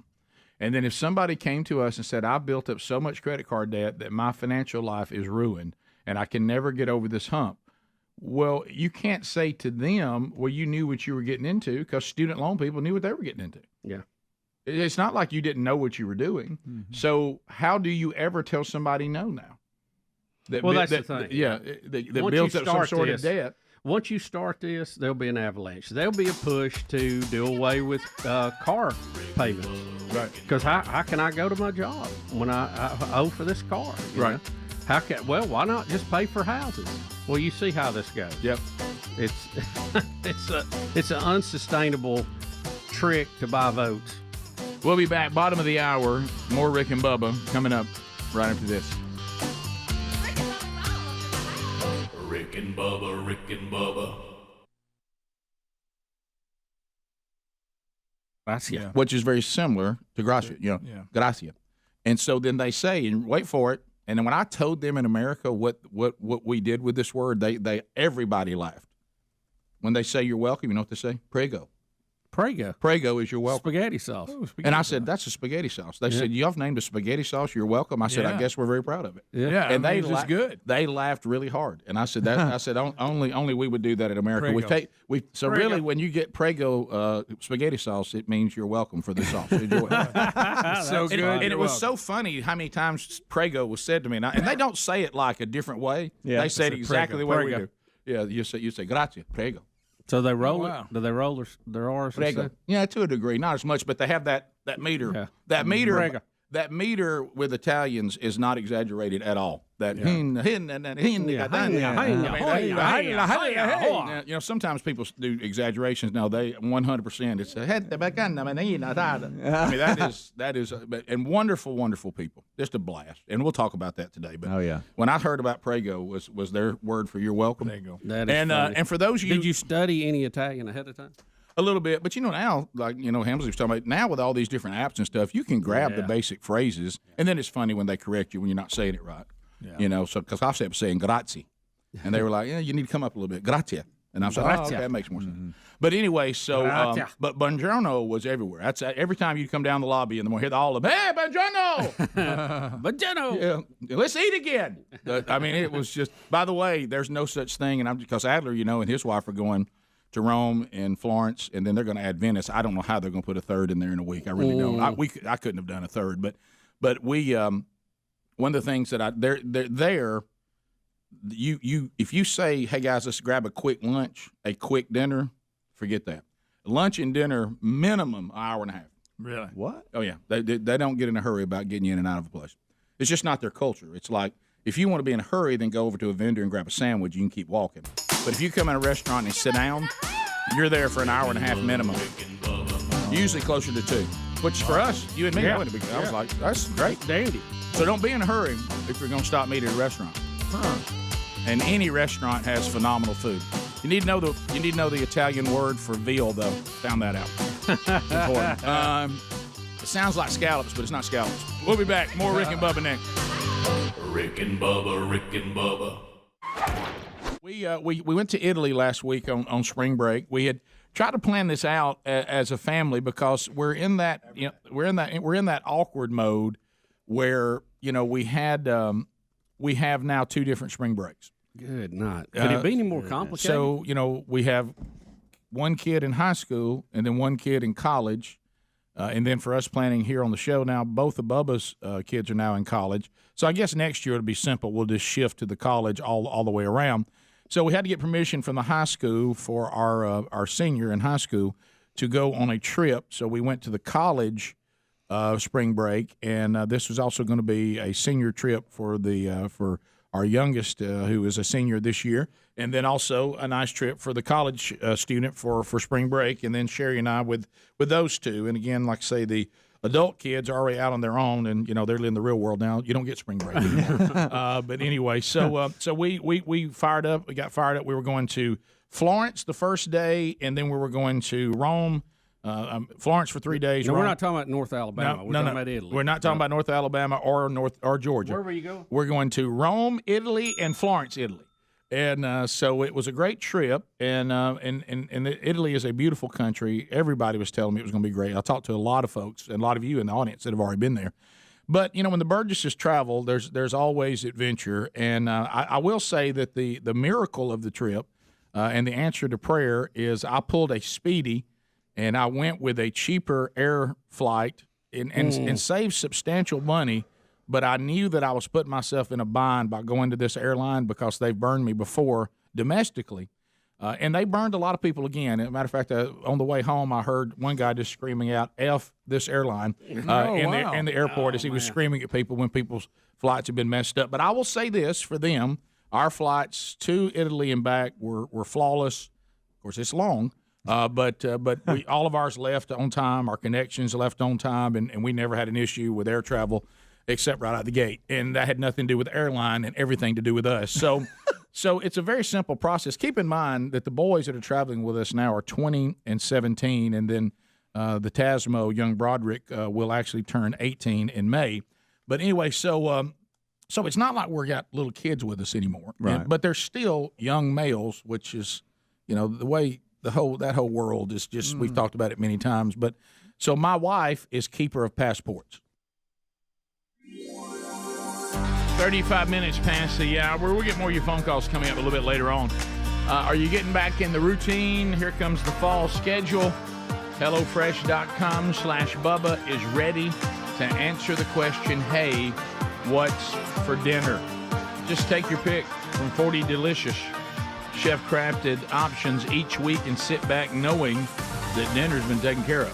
And don't worry, they have meals for many lifestyles, family-friendly. If you want to do fit and wholesome, you're trying to do just a little bit better, they can help you there. Even veggie, we don't understand it, but some people love that. They do have it. If you're in a hurry, you can choose from the 15-minute meal options, the quick and easy recipe options for tasty homemade dinner without the hassle. It's time to try it, America's #1 meal kit, because right now we're going to get you 50% off. They send you the recipe cards and everything you need to make the meal, the shopping, the meal planning. It's done. And now 50% off plus free shipping with the code Bubba at HelloFresh.com/Bubba, or just find that same link at RickandBubba.com under the sponsors button. So we talked about these student loans and, where does all this end? And Speedy, you saw something interesting on the road this weekend. Yeah, traveling back on the interstate, besides slow left lane drivers, which are so annoying. I don't get it. I don't get it. This one guy, I think he had 20 cars behind him, and just doesn't move. I don't get it. I don't understand it. I don't know what to do. Don't you wish you had a harpoon missile? Yeah. But we came up on one car that actually was in the right lane, and it had writing on the back of it, like with some white shoe polish or something, and it said, "Soon to get married. Help the bride." At Venmo at blah blah blah, and gave the Venmo for the bride, and I was like, so she's asking for money for the wedding? And Terry said, oh, you don't know this is a thing? And I was like, what do you mean this is a thing? She said, oh, the moms, all her little friends that have stayed close throughout the years, they group text. And they said, oh, there's high school seniors driving around town now saying, high school seniors, help a senior out at such and such on Venmo. What? And I'm like, so people are just asking for money in whatever situation they're in? She said, oh, no, this is a thing. So we've all become, we're just taking the street away and making our car, we're just beggars now. Yeah. We're all panhandlers. Yeah. I don't mind asking a stranger to. Right. I told Reese, put it on the back of your truck. Right. Apprentice, help car payments. Add, Right. I mean, where does it stop? That's a great question, because in the old days, if you were graduating high school or college, you sent a card to the people you actually know. Yeah. And say, hey, I'm graduating, let you know. And then people decide if they would like to send you a little gift to help you get started. They did. Mm-hmm. But you didn't go out and put a Venmo up on your car asking people in traffic who are trying to get back from the beach if they could help too. I've seen this too, and I was every amazed. little bit matters. Yeah. I'm like, what? The GoFundMe's for a lot of people are really called for. Okay, Mm-hmm. but I remember I got one time at a guy that wanted to buy a vintage guitar. You're making that I up. swear. He You're had to making GoFundMe. that up. I'm not talking, there's You're for making people that who are up. struggling, Right. health problems and costs with health care and all that. That's fine. I have no problem. But I honestly got one time, and there was a guitar he'd always wanted. You're making that Rick, up. I swear. Is that just something because it's funny for the show? No, and it was years ago is when I first started hearing a GoFundMe. Maybe Right. now everybody's kind of figured out what that's for. Okay, so now let's walk out what's happening here. Yeah. So the government says they'll forgive a student loan. Yeah. Why don't the student loan people just put their Venmo up on their car and drive around and let other people pay it anyway? I don't know. And here's what I got to ask. As opposed to saddling everybody. I want to know how it works. Does this mean it's working? Rick, a light bulb came on over Speedy's head. No, well, no, I'm just saying. What if you had one that said, pay for my trip that I just got back from the beach? Yeah, no, Paul did that. Yeah. No, really. That's so good. Well, at Venmo. I don't understand. But we're panhandlers. We're beggars. This is I'm panhandling. sorry, that's a little much. But and I got to ask this. And when they force you at Starbucks to hit the tip thing? Yeah. Let me ask everybody in the room. Okay, is there any chance that you would see a total stranger with the shoe polish on their windshield with their Venmo, whatever it is, that they want you to help them get started as a couple, help them pay for their college? Would you ever, if you had no connection to them, you saw it on a vehicle and said, you know what, I'm in? I don't think so. I know you're not, Speedy. I didn't I need don't to include know. you in that You conversation. Rick, you don't even look at him. Well, no, I mean, you just said a perfect story. I don't think if I'm just going down the interstate, which I was, and it was really a lot of sloppy riding and tried probably to fit too much into the back windshield, but they were really begging. Hey, I got kids that I help out. I don't need their Venmo. Well, I was literally about to say there are people that I actually know that I've been willing to help. Yeah. Because and then there is no other budget for total strangers. So who are they? That's just bizarre. Who are they hitting up that says I'm in? Is this? It would almost have to be, and this is not a very. It must work. This is not a very large group. It would almost have to be really wealthy people who are on their own and have no family, no nothing, are just looking for people to help. I guess, right? I mean, if you want to help, that's but fine. Maybe does somebody send $5 or something small and it just adds up? Maybe, because I guess it works. The high school senior thing is in every city. It's help a high school senior in Venmo, and then it's at wherever. Look around. Well, if Bidenomics is doing what the left says it's doing, why are people so desperate for money? They ought to be doing great. I mean, between the programs that Obama passed and Bidenomics, I thought everything was free anyway. I didn't know people were paying for health care. I thought all that was free. I was going to put on the back of mine, headed to grocery store, help daddy out. Right. Venmo, Yeah, right now. Food costs a fortune. Help daddy go get pork chops. What are we talking about? We've turned everybody into pimps. Everybody's pimping themselves. Pimping ain't easy. No, it ain't. I was surprised by it, but That's Terry was like, no, this is going around. Speedy, did they have a nice lettered thing, or did they just write it on? No, they just wrote it on the thing. Getting married, help the bride, and then here's. Now, you've never met her a Venmo. day of her life, but help her anyway so she can have more flowers. Right. That's strange. Also, Bubba, I have people saying, will you cover that the Russians crashed on the moon? Oh, yeah. We had that story over the weekend. They tried, this is the first time the Russians had tried to land something on the moon. Didn't have people on it, by the way. It was just a scientific trip, but it's been like 40 years since they've tried to land anything, and hey, it didn't work out. So they crashed on the moon surface? It went tumbling out of control, and they announced they had lost control of it, which means it crashed somewhere. Really? Yeah. Okay. On this other note about... See, they didn't have the guts out of that Roswell spaceship that we got, Right. so that's how we keep it. That's right. Y'all That's know right. that, right? Yeah. Oh, we do know that. Everybody knows that. Everybody knows that, Bubba. I know that was talked about at Hamfest, but everybody knows it. That's the running joke. Did y'all see the on the Glenn Beck podcast? He had astronaut Charlie Duke on to debunk some of the moon landing conspiracy theories. I saw that on our rundown today. I think we definitely need to play that. Oh, is that on there today? That's for you, Greg. Yeah, right. You Well, moon landing you buy denier. that junk. You moon landing denier.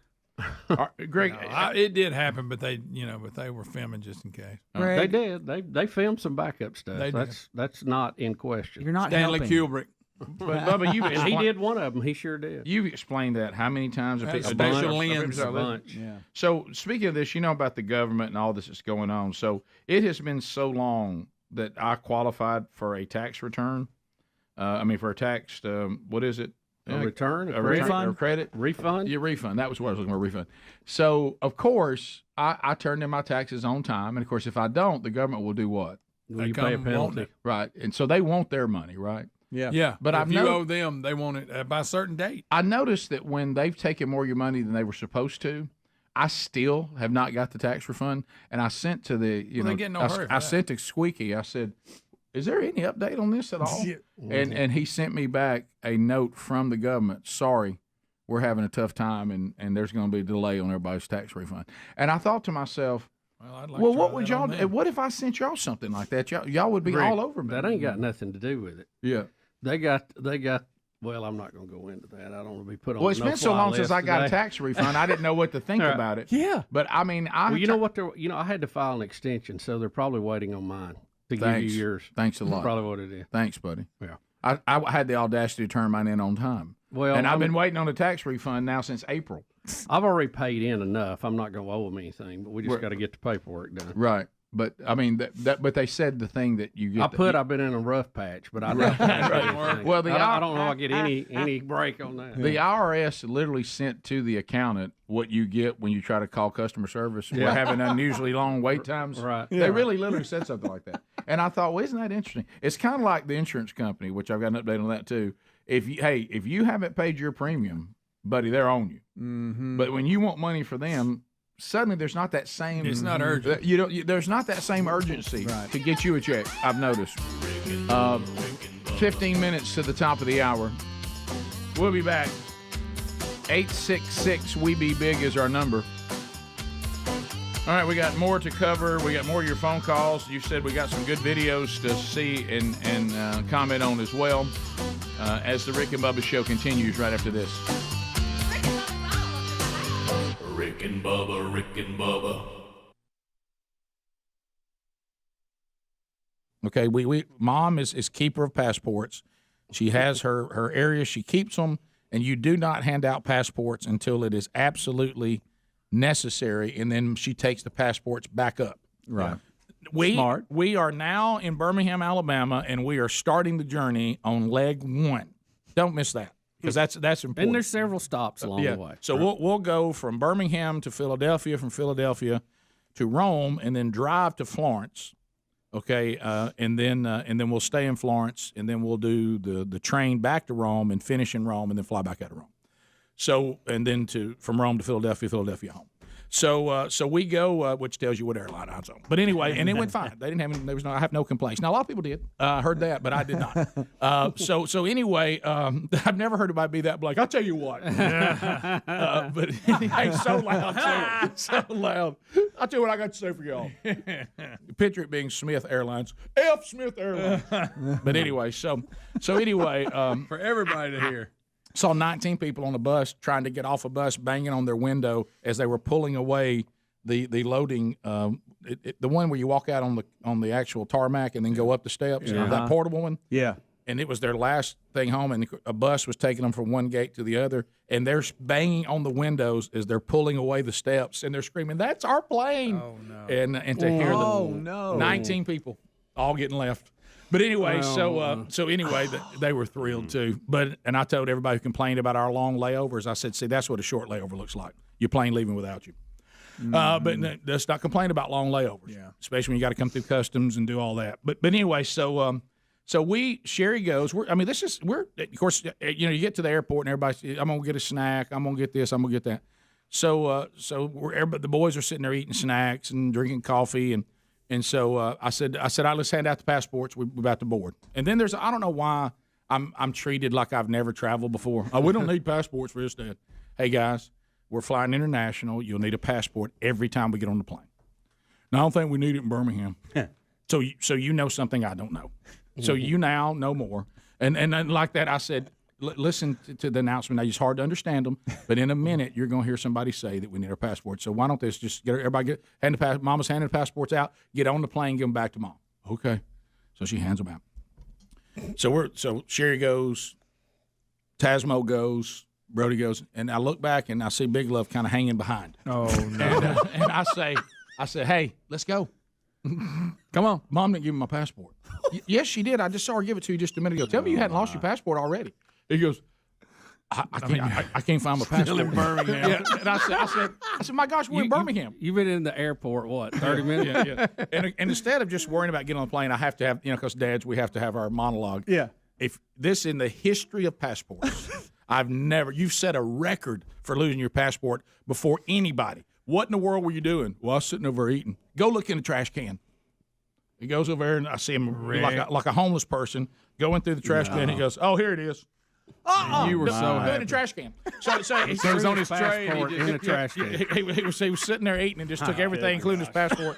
And I said, was it in the trash can? And I hear from down the jetway, "Are y'all coming? We're digging a passport out of the trash can." Right. What? Just keep moving. I've got him. Good. So he handed his passport to the person. It smelled like ketchup. But how relieved were you when you found it? How mad were you? I said, "Hey, how do you do that? The passport is like gold bullion. You can't lose the passport. There's only one can't." He had it in his possession for maybe 3 minutes. Of course, you think I didn't get? Let's get down to how long you had it. Yeah. I don't know. I said, exactly. It wasn't long. Yeah, that you didn't know it all apparently. So I thought to myself, we're not off to a good start. This is bad. We lost a passport. Get back to me. Within 10. I said, please turn those back in, and I said, Sherry, he's turned it back in. It does smell like ketchup. Mm-hmm. I said, but at least we got it for the rest of the pickle on it. It worries you for the whole trip when you lose your passport in Jefferson County. Yeah, that's not good. I thought to myself, this is not the way to get this started. So I'll come back and we'll lay out kind of what we had planned, and I'll hit a few highlights from the trip. But I thought, well, we're underway now. Here we go. Passport in the trash can. Which airport? Birmingham. Oh, wow. We ain't even got on the first hop. We've not even been on a plane yet. Oh, wow. So we'll be back. 15 minutes past 866. We Be Big is our number. More Rick and Bubba right after this. Rick and Bubba, Rick and Bubba.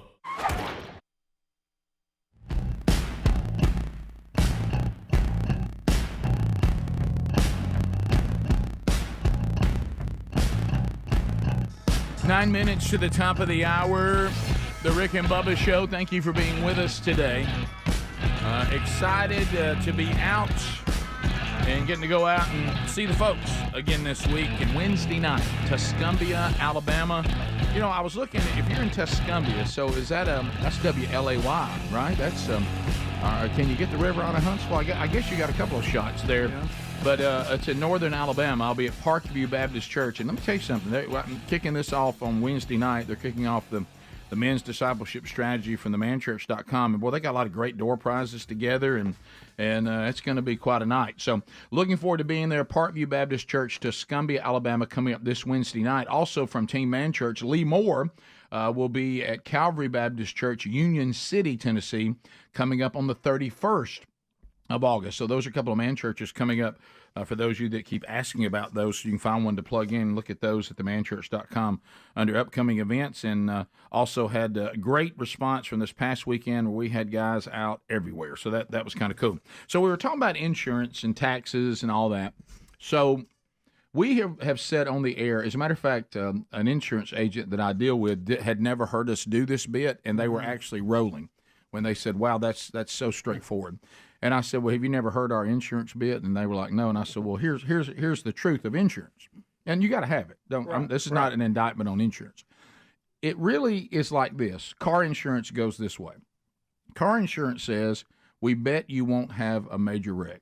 And then what we say is, I bet I will. Mm-hmm. And then when you get to homeowners insurance, they say, we bet your house will not be totally destroyed. They lost on you, Bubba. And then we go, we bet it will. When it comes to your medical insurance, the insurance company says, we bet you'll never be hospitalized for anything major. We come back and we say, I bet I will. and then life insurance is the worst one. Yep. Life insurance, which I'll talk about today, they say, we bet you won't die young. And we look back and we go, I bet I will. and so that's really how it all works. And it's just who wins. Yep. Okay? Well, Bubba and I have hit the age now when we did the life insurance of we just don't want our family to be in a catastrophic situation if we die young. So you buy it for about 20 years. Well, Bubba and I have made the mistake of staying alive.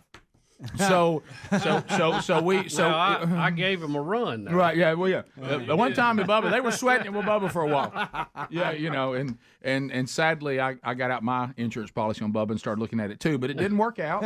And Bubba's alive, and we're glad he's alive. Okay. Well, there you go. So now everybody's saying we don't like y'all anymore. Y'all have lived too long. We don't like this 59. Yeah. We don't like this at all, Ricky. It's coming up in October, and we've already told Bubba we didn't like his when he turned 59 in March. So your 20-year term policy's over.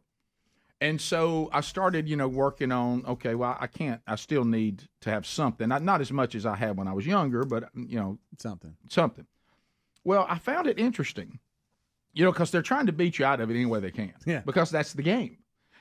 Well, it was so odd. Because they came to me, and it's almost like they were disappointed that I had gotten healthier. And they said, "So tell us about your current situation." I said, "Well, I'm down. I weigh 228. Oh, 228." And I said, "Yeah." And they said, "Well, that may put you in the preferred." No. And I said, "Oh, okay, good. That's good." And okay, that's good. And then all of a sudden you get excited, Then they come out and said, bad news, Bubba. We actually don't count all of your weight loss. What do you mean? What? You asked me a question, did I lose weight because I was sick? What's that mean? And I said, no. I didn't lose weight because of cancer or something. Mm-hmm. You asked me how I lost the weight, and I told you it's a strange concept. I actually don't overeat. I eat healthier, and I exercise. Who knew? and they said, yeah. And I said, did you not do blood work on me? I did. How did that come in? Really good. Okay. I'm confused. Why am I not preferred? You have to be standard. Now, you are going to be standard. You're not going to be high risk this time, so congratulations. Why am I not preferred? We don't give you credit for all the weight. What? We give you credit for half of it. I said half of it? Half? How do I get credit for half? Who came up with that formula? I know who came up with that. Yeah, and I said, for what? Well, I said, no, I understand that you want to know how I lost the weight. I understand that. That way, if I'm a cancer patient or something. But you asked me that, and I answered it, and the blood work backed it. But they only half believe you. But we only half believe it. No, it's like we're just for every pound you lose, you only get a half a pound. They think you're going to put it back on. I said, is that what they do? Is that what it is? That's what it is. Is that what? Because let's That face covers it. them because you could put it back No, on. let's face it. Me being a member of the fat community, I said this at Gridiron That's gotta be where at Gridiron Conference. I said, look, when you look, anytime somebody have weight, when we lose weight, you got to have this attitude. Well, we'll see. I guarantee you that is what this half right. is. It has to be. Is that what that is? It's got to be. Now, if you look at a guy that's been skinny his whole life, he probably Well, I hate to say it, guess so. because where I got into a bind, and now looking back, I'm not saying I should have been dishonest, because all this is honest, because we shouldn't be dishonest. But I look back and I realized when they started asking me the questions, I made the mistake. If I'd have known it was only half, see, at one time I weighed 305. Oh, you could have went there. Now that's been a way back. Then I dropped down to about 270. Oh, then Rick. I dropped down to about 260. Then I jumped up to 265. And then I went back up to 270. Then I went back down to 265. Then back down to 260.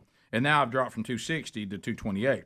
Yes, Rick, but at some time during this term, you know. weighed 302. I know. You should have went there. I should have started with the 300 number. Yes, because you were covered by Would that have still been honest? Yeah, you were 302. At one time, I was point. 305 during this term. During this life insurance policy. I don't know how they asked the question or what they're looking for. I think Was they you really would. 305? I think they would have. Wow. I think they would have probably give you a fit either way. Right, but the bottom line is they're going to beat you out of it. Oh, yeah. That's my overreaching point. You're not going to beat the house. The house You're not going to You're beat the not. house. You're not. I've given you some of those figures on profits of insurance. Oh companies. yes. Well, the thing that hit me was, and now keep in mind, they got 20 years of money from me for nothing. That's it. They won. They never paid a dime. So it can go either way, and it went their way. But you got to have it. Don't hear me saying you ain't got to have. That's why we like doing ladder and all that. Just get term and whatever. Some of this other stuff's a little, I think, unnecessary, and it never delivers what they say it'll deliver. But the bottom line is, what does my family get when I die? Yeah. Mm-hmm. And so, but even inside the system, and here's what I hate. I wish I'd never heard preferred. I should be celebrating that I'm at least now standard. True. Yeah. Because I've never been standard before either. I should be celebrating that. But you heard preferred. But they let me smell. They let me smell preferred. Right. And then I feel like I got cheated out of it. That I earned preferred and got beat out of it. Come on. Their thinking is, we covered you when you weighed 305. Right. I got you. Now we're happy here, but you do realize one time you weighed 305, so we're gonna give you half because Well, we ain't no, sure you can. no. If maintain I'd it. used 305, I'd still be preferred because half would still be enough. That's true. Where I messed up is I used the 265. I don't think I'd been dishonest at all. If you actually, while you were covered by this policy, weighed 305, then I think that's where you should have went. You can't even. But the bottom line is they're going to find a way to beat you. They are. Just like the government. We got a deadline for you to pay us, but we can pay you back whenever See, we now want. that's ridiculous. Yeah. Why should they not get a penalty? Should I not get more money because they're not paying me back on time? They're going to charge you if you don't get yours to them Oh, on you better. time. Yes, and how about, hey, trust me on that. Hey, try not to pay. Hey, try not to pay your premium on your insurance. See how that goes. Oh, they love that too. But boy, you start wanting to check for them or them to give you a smaller premium, you better. You got to jump through some hoops. Yep. Better move on to another topic. Spend your time on that. Yep. Top of the hour. You can't even. I mean, you can't even have preferred. You can't. You can't even be preferred. I mean, your first thought was you thought you was preferred, and you should have never thought it. Because right then you should have known you can't be preferred. You can't have nothing. Rick and Bubba, Rick and Bubba.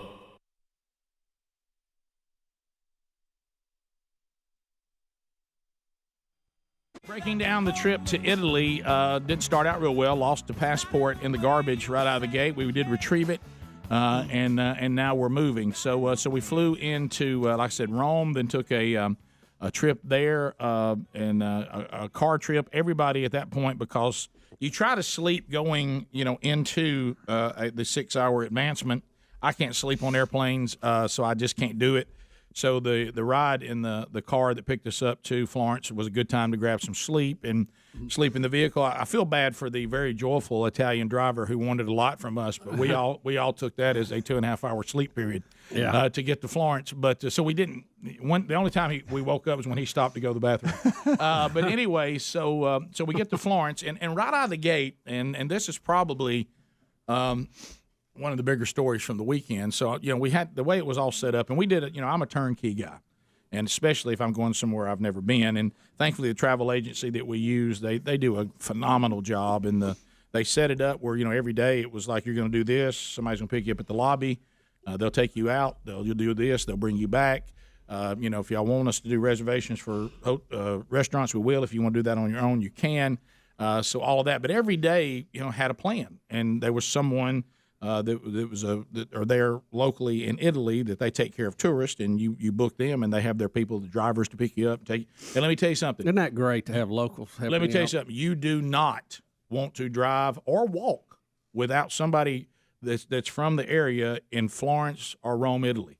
That is the most dangerous place I've ever been as far as people driving. Mm-hmm. And I mean, really? Pedestrians and cars no one stops for anybody. There's what we were told by the guide the second day that took us on a tour of the city of Florence. She said the rules of driving in Italy there are no rules. Yeah. No rules. It's like everything's just a suggestion. It's not a law. And it is, hey, let me tell you something. I've never seen anything like it. I don't know how people drive there. I mean, of course, most of the roads are still designed for horses and carriages. Do they not have like police and policia? When it comes, I didn't see a stop sign. I didn't see a red light. Really? All you see is cobblestone streets and alleys, and people are coming from everywhere. Wow. And people are walking in the streets. Horns. I bet the horns were nuts. And it's well, all roads lead to Rome. Yeah. Do not. I'm telling Adler and his wife are going. I think not this week, but next week. And I keep telling him, I'm serious, man. I mean, you're walking a lot. You got to watch. And what gets me is like the guides. They're so accustomed to it. They're telling you about this building as a car will just barely miss them. And I'm like, hey, look out. And they're like, so heads up. The buses, how these people drive buses in Rome. I don't know how you do it. Oh, it's unbelievable. So anyway, the first day was we were going to leave Florence. A person was going to pick us up and drive us out into the countryside where all the vineyards and all that is. And I'm Baptist, so I went when the grapes were not in season. Yeah. But anyway, so you can drink grape juice. You go out to the vineyards and you see that beautiful from the movies and stuff, that Tuscany countryside. Oh yeah. And I was really excited about that. So I remember vividly sitting down with the travel agent, and I said, now tell me about this bike deal. She said, well, they list it as moderate to leisure. I said, okay, that sounds like us. I said, we ride bikes a lot, and we go down the beach, and if we go somewhere, if there's a time to ride some bikes, we will. So there's the beautiful moderate to leisure was the term. And I kind of felt like with our family, moderate to leisure, we really didn't have a problem with, okay? So this was a big moment. So we get up on the first day in Florence, and we're all excited. And the city of Florence is absolutely beautiful. And so hey, look at there. In walks the guy comes over and says, "Mr. Burgess, buongiorno, buongiorno. Your guide is here." And I said, "Okay." So I walk over and I see a guy. I put his picture out on the Instagram stuff. I know you're going through that, Adler. It's the guy. There he is. And this is what's waiting on me in the lobby, in the full-blown biking outfit, the tight pants, the whole deal, like he's about to race. And all of a sudden, Rick, in that picture, you can see the bike trail that goes all the way to that mountain in the background. Yeah. And I hear this. I said, whoa. He's serious. Whoa, bicycle. Whoa, now. Easy. He don't like leisure. And I thought, well, he's a guide, and this is just how he dresses. Yes, but he's uniform. Not. But we don't have to be dressed like this. I've got sweatpants on, and RA. And everybody's got so we get in the van, and we start headed up to where we're going to get on the bikes and go. So we get out of the city, and then he says, "Well, you have to transfer to another van that actually has the bikes in it." Okay, so we drop out, and I look in the back of the van, and it don't look like the bikes that we get on when we go to the beach or. Mm-hmm. We rent some bikes at a hotel somewhere and ride around a little bit where they're just one speed. A lot of gears. Mm-hmm. And that can be intimidating. I said, I can't help but notice those are real bikes. Those are like straight up bikes back there. Tour de France. That bike goes with your outfit, not with mine. And where's the beach bike? And he just looks at me where's like the townie? Well, see, because it ain't on him. He's looking at me like, well, do you not know what you're getting involved in? And I'm like, you a book of this. You're the one to the book of this. And so I said, I was like, tell me about our trip. And he says, because it was scheduled to take up the whole day. Oh boy! Which I just thought it would take up. Thought it would take up the whole day because we would be seeing so many things. Yeah.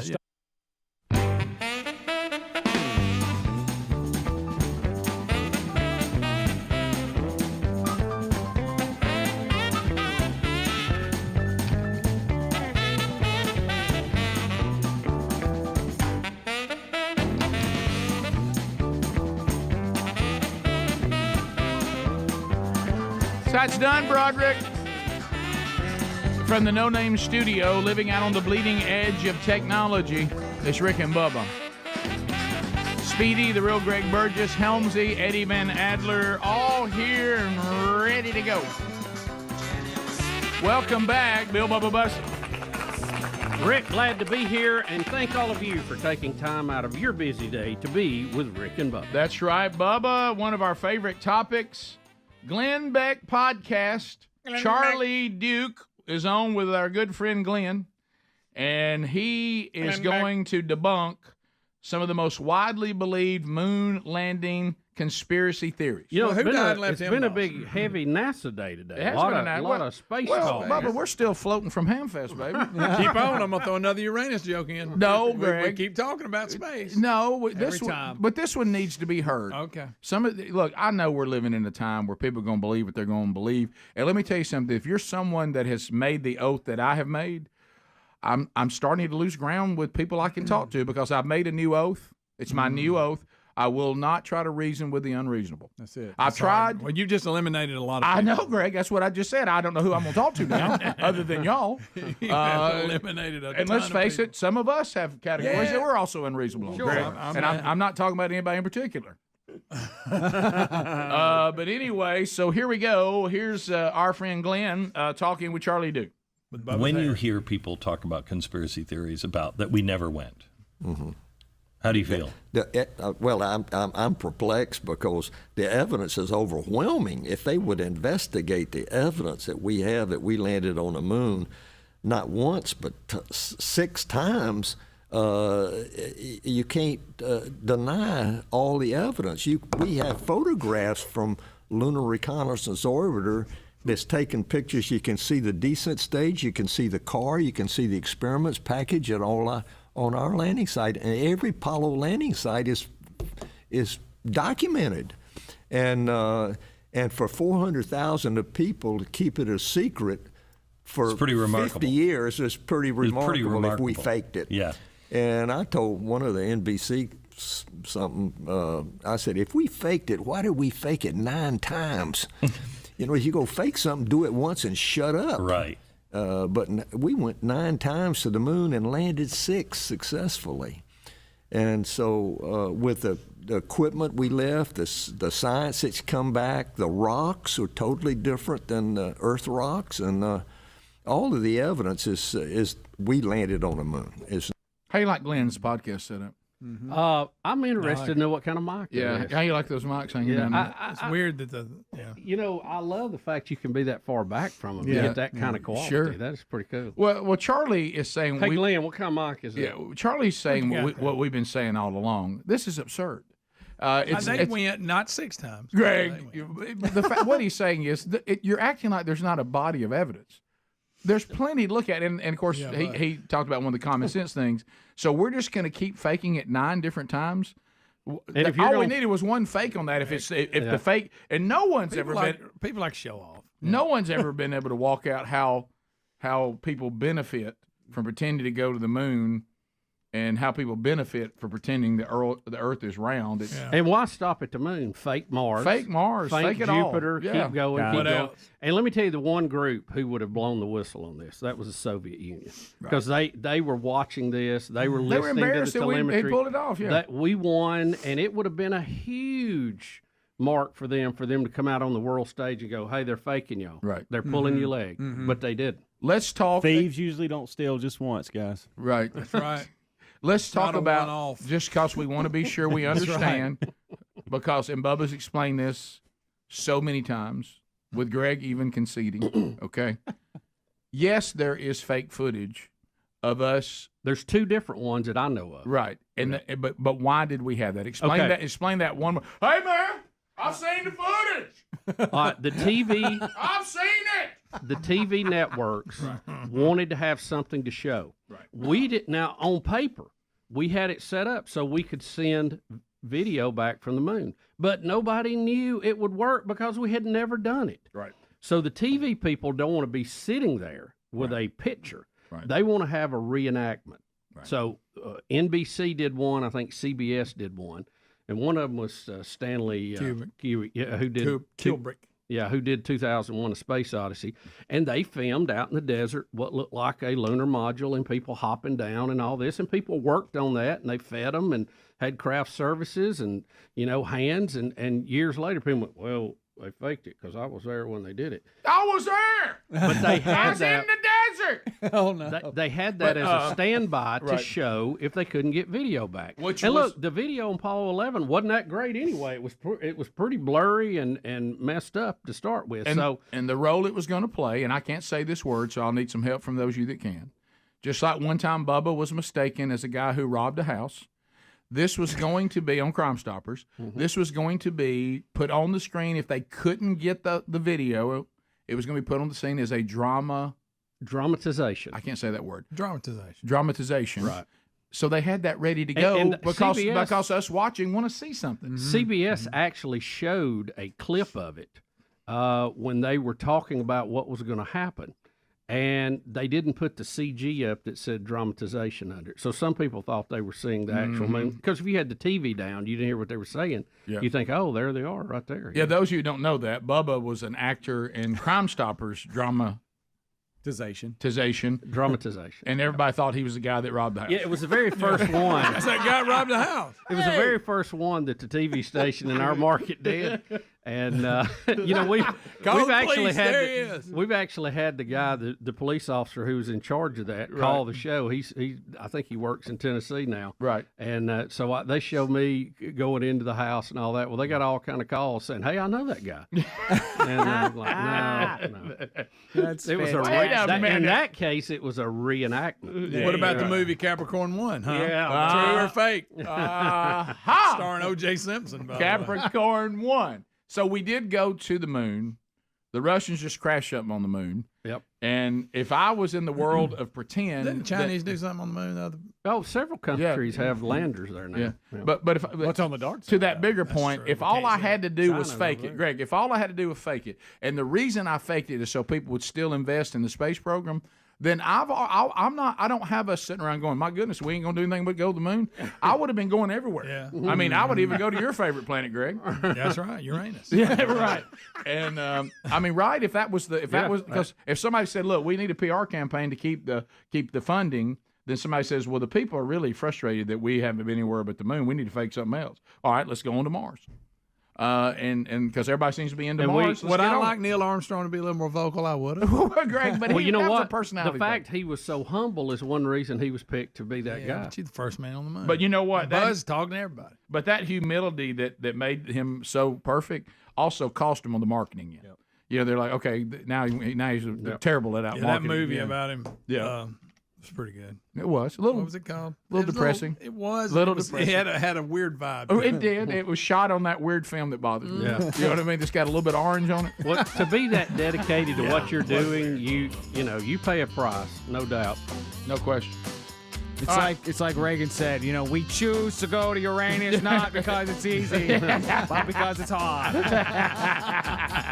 Reagan said it. Reagan said it. Yeah. But he sounded like Kennedy. Right. It was Kennedy, that's right. We'll be right back.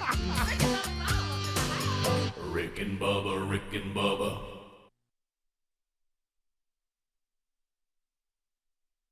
Stop in. We'll drop in here, get a little lunch. Sure. We in the Tuscan sun. And so I said, tell me about the trip. And he's like, what do you mean? And I was like, what do you mean? I got to know where we going. How do you say steep a hill? And so you have to talk with your hand up in the air. Tell me like about the hill. When do we have pizza? And he says, well, we're not going to be riding the whole time. I will be stopping and showing you views and telling you about the vineyards and telling you about Tuscany. And I thought, okay, well, okay. So he gets it. And in my mind, I kept saying, he's just dressed this way because this is his normal. Yeah. Right. This is office wear. He's a serious. This is like you going on a tour. It's like me wearing shorts. Right. Yeah. or say we're going to go see the legal district of Rome, and a guy would show up in a suit. Right. Well, that's his normal thing. But we're not going to actually go in there and make law or defend anybody. We're just going to see a courtroom. But so why are you wearing that? You look a civilizer. So I notice another guy is there, and he's going to be the guy that follows us in the van, better known as the guy I need to get to know. Yeah. Because I've traveled a bit. I know when we're in a bind, and we're in a bind. So I walk over and He said, picks up the pieces. and I said, so let's talk about the van now. And he's Stay like, close. I'll be around in case someone gets in trouble. And I'm like, golly, Sherry. And I could tell that the guide, the way we're looking at him, he's looking at us. Yeah. You know, y'all don't look like the bicycling crowd. You don't. I noticed like he only wanted to talk to Brooks and Brody. Yeah. You know, and and Sherry, I saw him literally one time take his eyes from the top of my head to my feet and back up, and get that look like, Big Papa's in a bind. Yeah. And so you're gonna be struggling, right? You can't have nothing. You're the one who ride in the van. So I won't even. It's like I won't even talk to him now. I'm just talking to the van guy because I want to get to know him. Stay close, buddy. Hey, if I ride gun, is that good? You want me in the back here? Back here with my bike. You can put my bike back here when I sit by you. Because I know I'm in trouble. I can just feel it. If I hold my hand up and say, "Come on," right. Just pull so up. when we come back, I will tell you what took place, and it's so funny to watch everybody. See, I've already know what's going to happen. I'm already trying to find, because you know me, I'm an angle guy. But it was funny to watch Sherry and the boys try to act like they thought we were okay. Yeah. And so you can't really enjoy the beauty of Tuscany if you can't breathe. No. You know, and so we'll talk about that when we come back. Rick and Bubba. So Italy, so the first day we're going on a bike tour of the countryside there in Tuscany. Tuscany's the region, and then Florence is in that region. So we're going out into the countryside. I was looking forward to this. I really was, because I like getting out away from the city, and I've seen in documentaries and movies how beautiful that countryside, and it lived up to all expectations. But the problem is we now have a guy in a full biking outfit that is putting us on speeds. And then it got worse. He starts telling us how to operate the bicycles on hills. Oh, yeah. Now, what you want to do, you want to take it down to and he's telling me over here on the right side is this, and that works these gears, and over on the left, this, and up here, that's how you gear up. Here's how you gear down. And I'm thinking to myself, oh, my gosh, this has never happened ever in our biking history. This is a full-blown, like, people who want to keep exercising while they're on vacation. Yes. This is not a leisurely stroll through the countryside. And so of course I look, and the boys aren't listening at all. I said, hey guys, y'all need to be getting this. And they're goofing off, and and I said, no, seriously, I understand y'all trying to take pictures of each other in these helmets, but you need to be paying attention right now. This gear thing I think is important. And so you need to listen. Yeah. So I don't know why. From the moment we first biked, the first time that Sherry wanted to go on a biking thing, because this is all her thing, and it's fine. It is, we always have Sherry leads, followed by Tasmo, followed by Big Love, and I'm at the end in case somebody drifts. Okay. Yeah. But who's watching you if you drift? Ain't nobody watching me. The van man. Me and Van Man. Stay closer. And while biking can be a lot of fun, I've also found that Jeep rides without the top can be.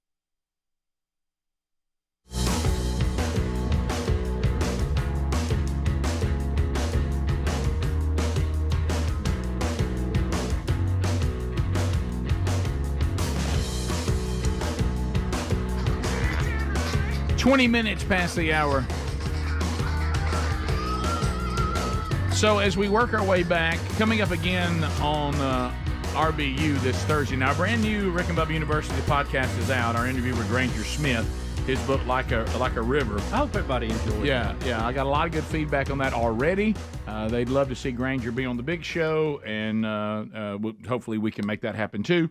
So anyway, catch that if you did not catch it. Now this week it's letters from the audience again. It's a reoccurring theme, and Bubba and I will read some more of your letters, answer some of your questions that you have in multiple categories. If yours didn't make the last time we did that about 5 weeks ago, could be in this one. But if you'd like to send one that you didn't send last time, speedy@rickandbubba.com. And here's one from email that we were all sent about, we're living. It's a really interesting time that we're living in. And everything right now seems to be extreme.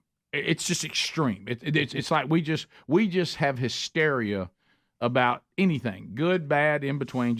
We don't have a calm, level-headed approach to really anything. And I'm talking about even all over the. I think social media is chiming this up. I think you're right. Yeah. So from the weekend, the email titled "Shame, Shame." Okay. Okay. Oh boy. There's two things that y'all have not given time to on the show, and frankly, it's shameful. Now, the first one I've never even heard of. Yeah, I didn't know what that one was. The film Jones Plantation. I've never heard of that. I don't know what that is. Free State of Jones with Matthew McConaughey. Right. I'm not endorsing it, nor am I against it, because I don't know what it is. That's true. Okay. Haven't heard about it. So I'll look into that, Timothy. The next one is the song "Rich Men of North of Richmond." I informed Timothy that we had mentioned the song, and we had talked about the artist Oliver what? Anthony. Oliver Anthony, and I think we talked about it. Adler talked about it. We actually had a discussion about it, and when I said that, back to the times we're living in, yes, but not enough. Oh. I was like, well, not enough. Well, and what's enough? Look, and you know me. If I sense that something's bothering you, that's the worst. That's the worst thing you can let me know. Okay. So the guy starts getting so passionate that I'm like, well, I'll tell you what. You have now put me in this position, and I'm going to fire back. And I said, hey, after the third email about this song, I'm going to shoot you straight. I think the song's overrated. And the guy went crazy. He couldn't believe it. I think it's overrated. I think it's a good song. I certainly would prefer that it didn't have some of the language in it. Now, that becomes a different discussion, and we get this all the time here, too. There's language that is crude. There's language that is profane. And there's language that, is forbidden in Scripture of blaspheming the name of God. And Jesus but there's some things I think some of them, like the words he's using in this song, that kind of fall under the category it may or may not be sinful, but is it wise for people of faith to use this kind of language? Kind of like you have with alcohol. Is it a sin to drink alcohol? I mean, just to drink it at all?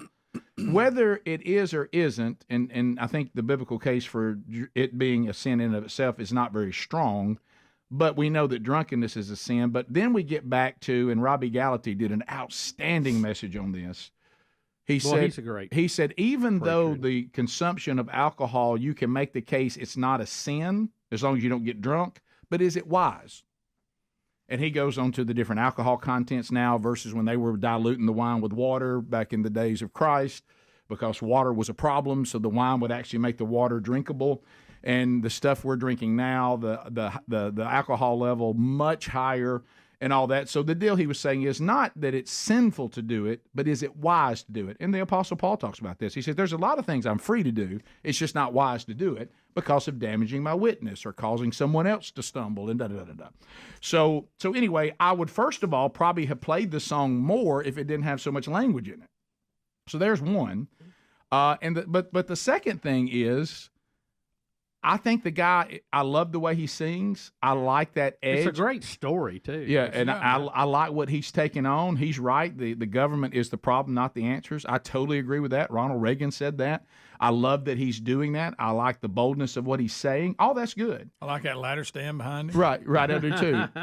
And I have nothing against him or whatever, but the way we're acting is like this guy has stood in a green field and produced the greatest song that music has ever known. The hype is just... It's a little over the top, and that's the way we are now. We can't just go, hey, man, have you heard Oliver Anthony? Man, that's cool that he's doing it. Have you heard, man? And I love that nowadays you can get it's the number one song everybody's listening to right now. What a breath of fresh air. You know what I'd say? You're right. It sure is. The language I could do without in it, but I mean, I'm not a prude, so, that's not language that I'm unfamiliar with, and it's certainly not profane. And I understand he's using it for a reason to show the disgust of how it feels for the man to always be beating you down. And all that I think is good. I'm not against it, and I even like that style of country music better than I like pop country music. Bubba, this is not really his style at all, but that's just a style. I like issue. overproduced pop, campy stuff. But I like that kind of edge. But did this song is this song like saying it's better than, is it better than the Jolene? The version that we got from Zac Brown Band? Is it better than Chris Stapleton? I would say no. Will it be remembered 40 years from now like Freebird? Right, yeah. I mean, the hype. The hype around it, I think, is a little over the top. And it's based on the message. That's what I was of the song. It's the hype That's more the hype. about the not message about, or the quality of the song. Correct. The message. Well, and it is a quality. He does have a good quality about the song, but it's the message that everybody's is uniting around. Yeah, correct. But Kinda I mean, like again, Jason Aldean's saying the same thing. Well, and you saw them unite with him too, which is a good thing. But I'm glad people are. They're acting like he's saying something that nobody's saying. I think what is key about this whole thing. He's just another person saying. I'll even go a step further, and I probably shouldn't. I'm not going to go there, but I will just say this because I told Greg something. I helped his move. I helped his move to the top. Okay, and I listened to it. It's in my playlist. But I think what's important about what's going on with this song is the fact that this is a voter that can't be tampered with. America has spoken on this front with Jason Aldean and with this, and the lefts are pushing all this BS, to use his word, down our throat every day and telling us something that's really not real. False narrative. Yeah. This is real. Right. And so you're seeing people that you would never even think want to listen to this song take the message to heart and agree with it. Oh, yeah. Now, once again... And that's what's going on with this. Once again, the hysteria of this proves once again the fake world versus the real world. Yes. And that part I'm all about. But I don't like when we start acting like the people that we don't like. I know. Yeah, you're not as excited about it as I want you Rick, to be. your show is, I'm disappointed in your show because you're not giving this guy more hype. Why aren't you making a bigger fuss about it? Well, I did mention it, and we agree with it, and think what he says. But you're not doing enough. Yeah. Well, have I got to run around with an Anthony Oliver T-shirt on? He looks like Sean from the South. I thought that's who it was. I mean, have I got to run around and be in the Oliver Anthony fan club, or Rick, I'm not a good American? I mean, what are we talking about? Rick, I don't even put it in the category as, with "Swinging" by John Anderson, which was a classic. I like it. I think it's good. I could do without the. It's kind of hard for me to play a song that's going to have BS and S all through it. That's just difficult to do. Then that's going to cause me on a front that's much more important to me for people to say, well, you really think you ought to be playing it and putting that kids listening in the car and this guy's doing BS and S and all that. See, I don't want to. That's more important to me, frankly, than him. Also, what's wrong with being 5'3" and 300 pounds? He says that in the song, Rick. It's in the song. Oh, yeah. That's one of the lyrics. That's right. You're right. Yeah. Got it. Right, Bubba? Yeah. Something about fudge rounds. Right. Right. No, everything he's saying, his lyrics and the things he's saying about the man and the government and everybody looking for a handout. Overtime hours. Yeah. But is it the greatest song that's ever been produced? It isn't. The first verse is good. Second verse is a little weak. I'm saying it. Second verse is a little Play weak. it coming out of next break. Well, I can if I got to get the beat per out. Rick and Bubba. Fun they really can. Maybe more fun. So anyway, we start out and we're not in this thing 5 minutes and I look up there and those of you that bike, y'all know the thing that you don't want to see. Y'all would love it, but I'm talking we don't want to see. Is I look up and I see biking man and his feet are just going real quick. He's gone down to the lowest gears and he's going climbing uphill. And I thought, oh God! And I start trying. Now I can't remember how to do the gears. and of course, how many speed was it? It had 2 knobs or you get on the right side it went up to 8, and on the left side it went up to 3. Yeah, and I don't. So you had 3 and then 8 gears in each 3. Is that right? I guess. Is it like a tractor? By that time we did that deal. Well, I had it figured out by the time we got to the. Well, you figured out. Well, you know why, Greg? Because we listened to the guy at the store that told us all about it. Yeah. But you know what? You can understand the bike all you want to. It doesn't make you suddenly in great condition. No. You know what I mean? It only does so much. Right. The gear can only do so much. Hey, Tubbs, you figured out what to do up the hill, but you're still going up a hill. Still got a pedal. Yeah, it's so pedal fast too. So of course, the man who's lost his passport in Birmingham by throwing it in the garbage, he's not listening on. I see him just die on the hill because he hadn't switched his gears. So I looked, and Big Love's like, and I said, hey, you need to gear down. What? How you gear down? And here he comes backwards at me. Oh no! So I'm like, all right, we can't get up the hill. So finally, I said, hey, you understand about the gears, and we finally started getting that worked out. And so here's what it turned into. By the time I would get to the guide, he would be halfway through his presentation of what we were looking at. Because you were late, breathing hard. He would be like, no, over here, you see the guy, and I'd be like, and so he's talking, all I hear in the background is, and so I don't know what he's saying about this place or where we are. I'm just like, my heart. So then you start doing things. My heart on my left. Everybody says it's on the left. And so my shoulder. Yeah, my left arm's numb. You start. and so I start thinking, because you know me, standing up, you know me. I'm a survivor. Mm-hmm. So I start thinking something's got to be done, because this can't be the way it is the whole trip. Right. You know what I mean? We're 20 minutes on the first deal, huh? So I mean, he would say, "Do you have any questions?" Yes, Mr. Burgess. How much longer? Are we close? What you just said out here, I didn't hear any of it because I couldn't hear you over my breathing. It's a 2-hour ride. You're 20 minutes into it. My heart pounding. How much further? What's our? Do we have? Where we going to end up? Where we eating lunch? Right. And so it says We're about done. It says something on here about wonderful lunch in the country. Yeah. And so So finally, it's funny because I was the first one to declare we're all in trouble. The others tried to hang on. Oh, we won't be that bad. I said, how many more hills like this? Oh, we're gonna try to go up to the top. And I'm like, nah. when we're coming down, when we're gonna coast. So we did some coasting and all that. And so what was funny is we get about halfway through this thing, and everybody's dying. Everybody's died. People. Big Love is like, I will officially go to the van. Yeah. So we get to this stopping point where we're supposed to go and hear about this vineyard and all this. Well, just the driveway coming down it is like a mountain coming out of it. And so we all stop, and I said, hey, we going to ride out of here in the van? No, we're going to take you to the bikes. And then we go up there. I said, no, come here. I need you to come off to the side for a minute. I got to talk to you. Killing me. Man to man. Have you ever seen City Slickers? And what do you talk about, the City Slickers? And I said, there was a moment when Billy Crystal's being drugged by a cow. Mm-hmm. And he's screaming, I'm on vacation. You know what I mean? I'm not feeling vacation right now. I feel like I'm like on some sort of survival game. Trial. Yeah. And of course, what do you have to say first? Great American race. The first thing you have to say to him is, let me be perfectly clear. We love you. We love your country. We're loving this day. Okay? We tip well. Nothing's going to be affected as far as you're concerned. You will be paid the full amount. I'm now trying to pay you for you to cut this thing down. Okay? That we cannot go. This is not moderate to leisure. There's a lot of hills. How many more hills? But my plan was to take us always up to the top. And I'm like, that plan's over. That's over.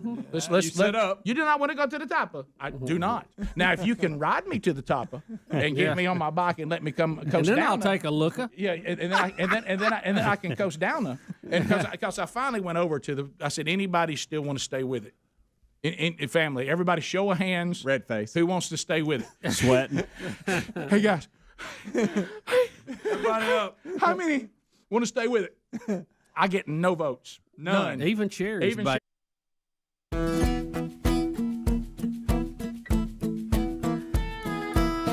Let's go to the phones right now. All 10 lines are available. Calvin Speedy Wilburn taking your phone calls at 866-WE-BE-BIG.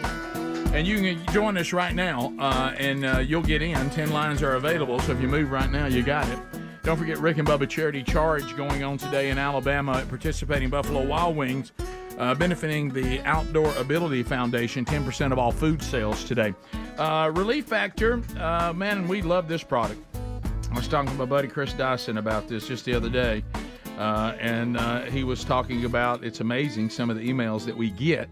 And no doubt, Nancy from South Carolina says, my husband has been in horrible foot pain for the past few years, and it certainly hurt his ability to work regularly. No prescriptions have helped very much, and they are incredibly expensive. Well, I thought Bidenomics was going to solve it. He was walking like that character that Tim Conway played back in the Carol Burnett show skits, but he's been taking Relief Factor now for about a month and says that the pain is 90% gone. How about that? More importantly, he's working more than he's home and is walking pretty normal, no longer walking like a penguin. So thank you for bringing Relief Factor into our lives. Well, you're welcome, Nancy, and I'm glad that's working for your husband, and it has for so many. I love the product. The majority of the people that order that quick start pack, they get it, and one of the things you love, not only you're getting relief, you're getting it naturally, because these are made from 4 botanicals, so it is something that you can take every day.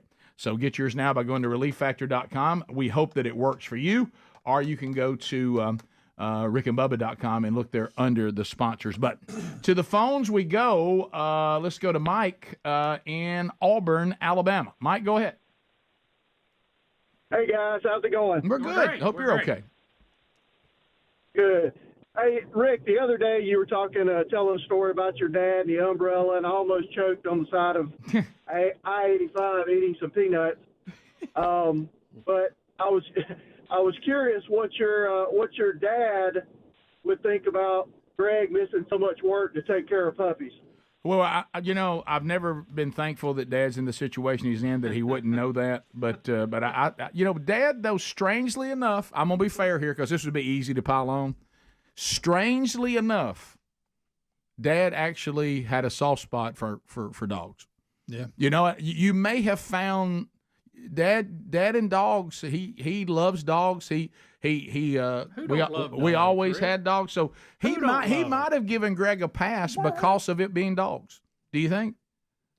Look, I had a lot of things going that week, and I just decided to take a week. Right. Dogs were part of it. Right. But I had other things I was doing. Well, it reminded me of the booty jakes. Yeah, that's funny. Yeah, that's true. It's about the same thing. Boy, that put it down the smokestack. I was Does just that scholar think he can whip me because I No, he just wondered. Dad might have gave you a hard time about the time you got a spray tan. That how would Dad see it? That's a legitimate question. Yeah, that's true. We continue. Let's go to Hambone. Hambone, go ahead.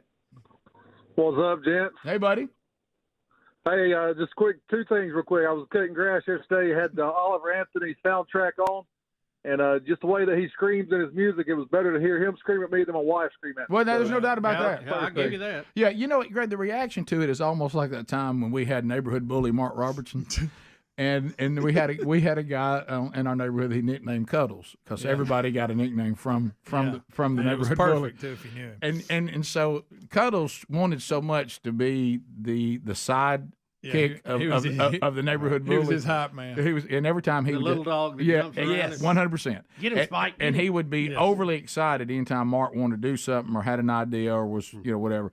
And I remember, and I say this about the way we're doing about things now. You remember, and he got overhyped, and finally, neighborhood bully Mark Robertson looked at Cuddles, said, "Hey, Cuddles, settle down. I'm right here." Yeah, we were like, "Hey, Cuddles, just settle down. Cuddles, I'm right here." Calm down, Cuddles. I'm right here.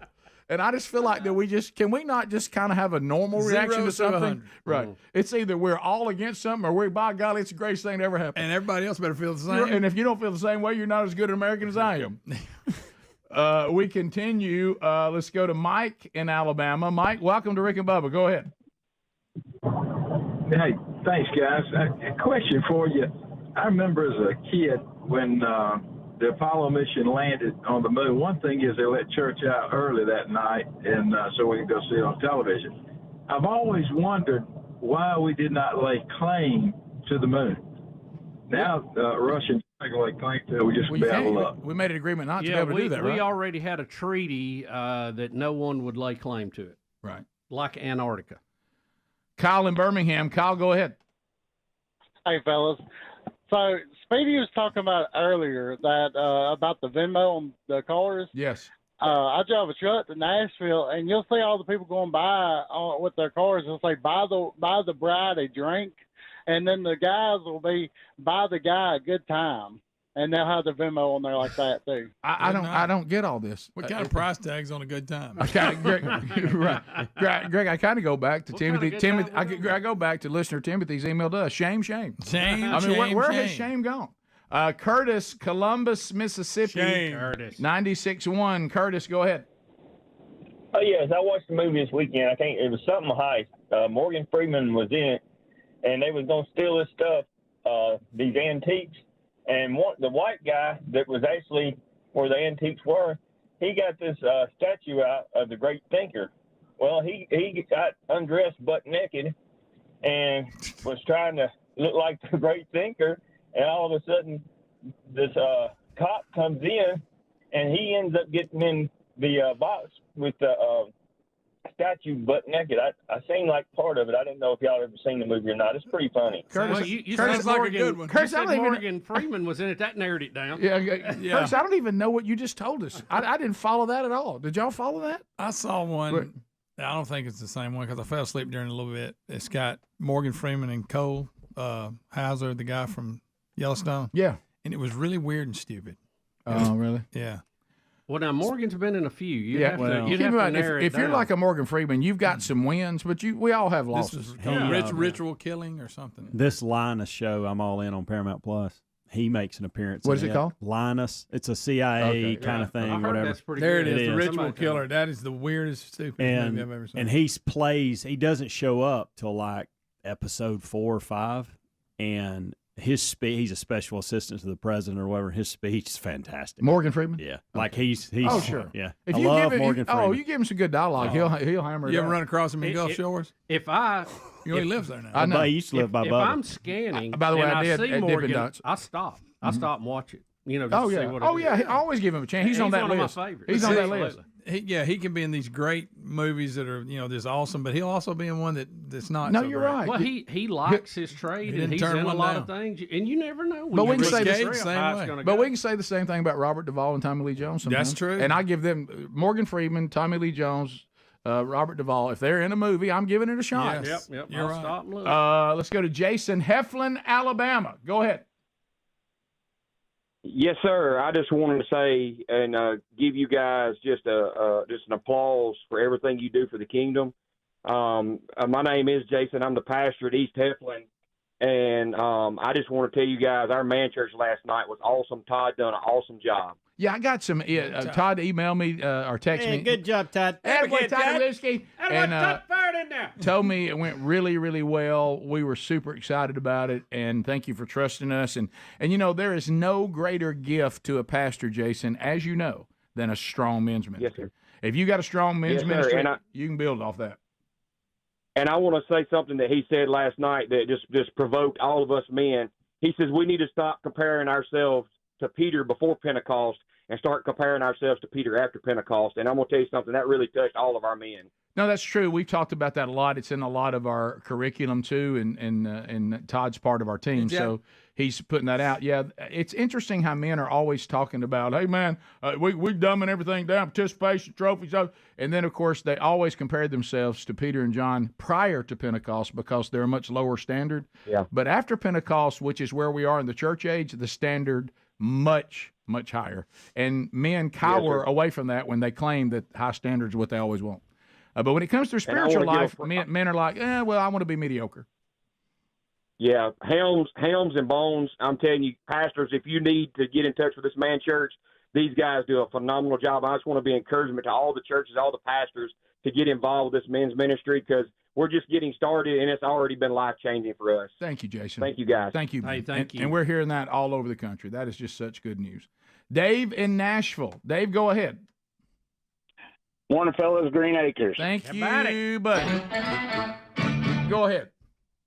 Hey, so I just want to make an observation that just occurred to me a couple of months ago. I was listening to your best of, and you were talking about that larger big guy at the car wash you all used to work for, and the voice that you do for him, Rick, is phenomenal. Big Joe, but what I'm drawing the correlation between is now that you've lost all this weight, I'm listening to your voice is a lot clearer, and I was listening to one of the best ofs a few months ago, and you had just a touch of that raspiness to your voice, and big people generally do, especially when they get. Because we can't breathe. I'm not saying you're anywhere as big as what that manager was of that car wash you used to work at, but what I noticed is your voice is a lot clearer now that you've lost all this weight than what it was then. And what pointed out to me was the bit that you do with the owner of the car wash when y'all were kids. Well, remember, I have a diaphragm that is almost inverted, so when I was carrying around that weight, it was really shutting off my breathing.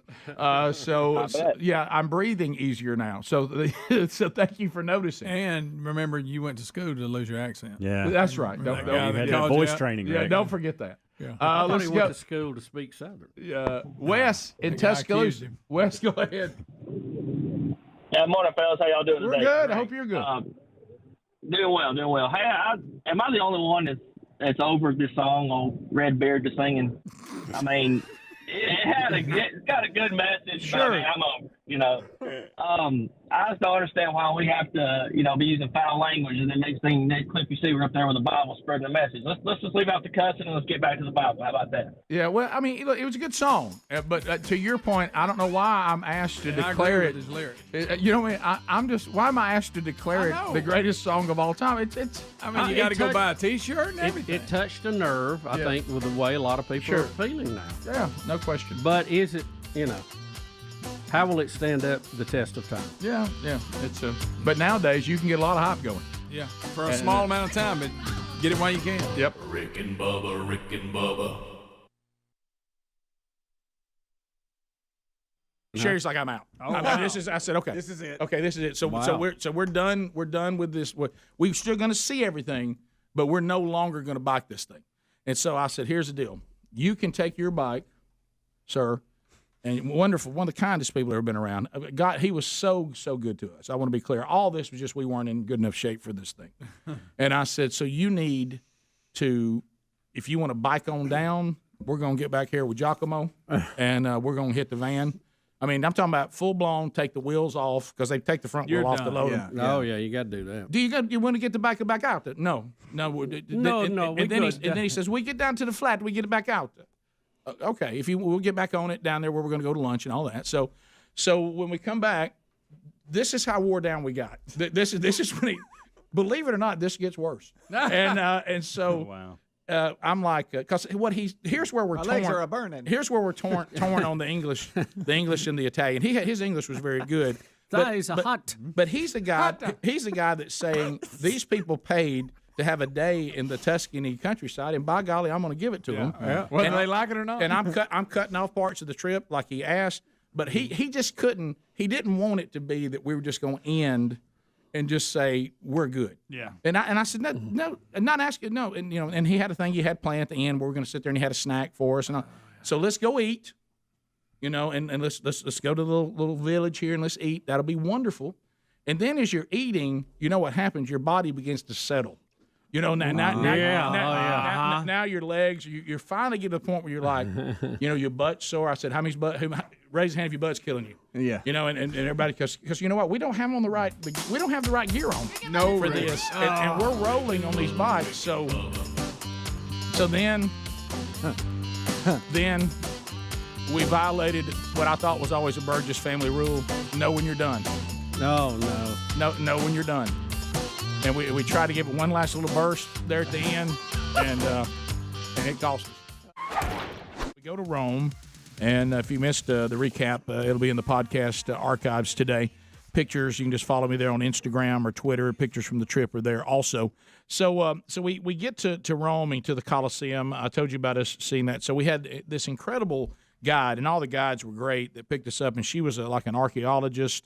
So she could add a lot of, okay, we talk about something happened here, but that's a little bit of a stretch. Or hey, based on the archaeological finds, I can tell you this is solid, and because it's a lot like being in Israel. They said every time they try to build something, when you start digging up so much history. Yeah, you have to stop and come in. It's almost impossible to build anything there. As a matter of fact, they said some American businessman has bought their soccer team.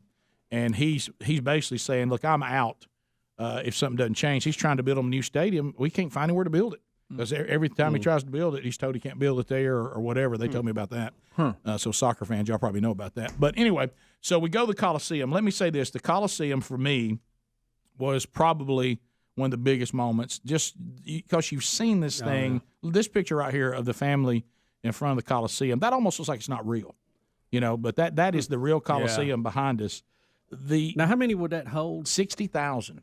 In that day and time, that's unbelievable. They built it in 10 years. Some NFL teams barely got that many seats. They built it in 10 years. Of course, then without heavy equipment. I mean, it was all slave labor done. Yeah. Well, that's what the guide said. When we don't have labor unions and you've got access to about 60 million slaves all across the Roman Empire, you can get something done in 10 years. But remarkable the way they did the pitch and everything, unlike some of the stadiums here. I mean, they what I didn't realize was that this was really the emperor was trying to, every time people would kind of rise up and say we've had enough of the emperor, he would try to throw them a bone. And I didn't realize the Colosseum was a bone to the people. It was free to get in, and then he would provide all this entertainment for the people to go and have a nice day in the Coliseum. Like the Christians playing with lines. Right. And they clarified some of that. They said at one time they went 100 days and killed 2,000 different predator lions and tigers and killed over 1,000 people in 100 days. That's a big celebration. Wow. But and then she would, of course, when we get in there, all I can think about is the movie Gladiator. Yeah, and that's Maximus. And that's where I was, because the guide had a lot to tell us, and it was very important. And so she would be like, "And I want to tell you about this," and she would hear me trying to get the boys over there, and I'd be going, "My name is Maximus," and then she would like, "Rick, would you please come over here?" And then I would scream out, "Are you not entertained?" and all this. But the thing that bothered me and everything. It's 8 minutes to the top of the hour. The Rick and Bubba Show, 866 We Be Big. Hey, I got a Morgan Freeman question for you since we were talking about him. Did you like the movie Chain Reaction? I don't. This is Morgan Freeman. Wait a minute. The fact of the matter is, the Rick and Bubba Show was something I could not do without. Yes, changing the landscape of radio forever. Rick and Bubba. I don't know that movie. Him and Keanu Reeves. See, I don't know either. I don't know. It was one of my favorite ones. I don't know that movie. I liked it when I was a kid. Yes, he's in a bunch of movies. They make like power out of water. It's crazy. I loved him on the Electric Company. He absolutely. Of course, he plays God in about 3 or 4 movies. Right. Outside He'll of that play a role, president too. Outside of that role, Deep Impact. Yeah, wasn't that the one he was in? Yep. I like that too. And there's a series of that. I like where he plays like he's a CIA guy or something. Oh yeah. Kind of what a about spook. the one Long Came a Spider and all them when he's like a detective or something? Yeah. What about Seven? He did. Ooh. Yeah. Ooh, that was a good one. That was rough. That's tough. That's a rough movie. That one caught me at the end. That's a rough movie. It's a rough go. Yeah, it is. Bubba, I had one of those situations over the weekend where Come on. Look, let's just be honest. I mean, it's I've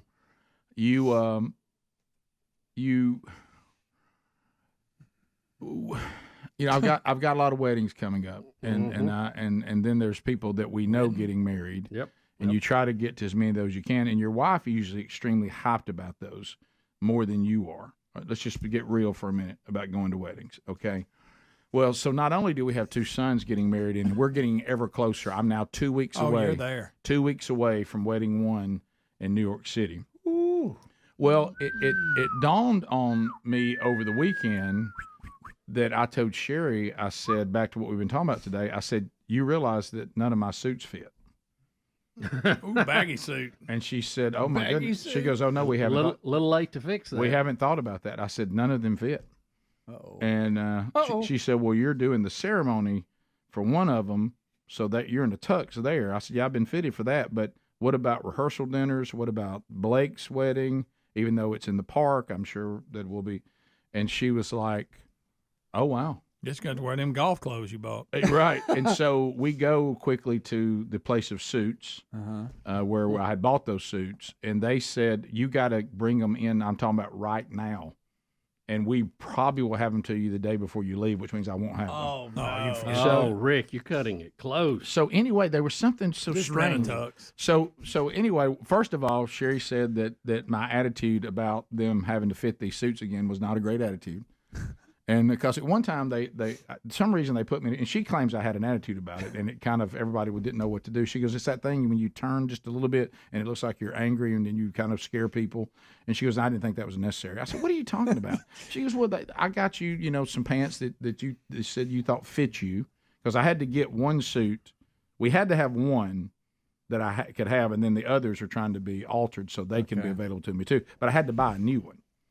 And she goes, they came out with a pair of pants that were almost too tight, but then the ones that they went and got you were way too big. And when they put the baggy ones on you, the way you acted about that, You wanted tight ones. She said we were all trying to have a discussion. She goes, you did that thing. Well, let me just tell you right now, I ain't wearing these pants. Hey, these going back. I ain't wearing these. That's exactly what I'm trying to get away from. They're all baggy. They're falling all off of me. I ain't wearing these. And Sherry goes, and the guy was kind of like, wow, I didn't expect the reaction. And I said, do you think that was an overreaction? She goes, I said, I'm just being decisive. And then the discussion came that what's the difference? I said, I don't understand why I get flack for being decisive. She goes, no, it's just the way you're decisive. You just slam the door. And I said, well, I've made the decision. I don't. She goes, your tone's got to change on that. Are you going to let them size you? I don't know if it's still as popular. For a while there, it's like everybody's suit was one size too small. I know. No, I can't do that.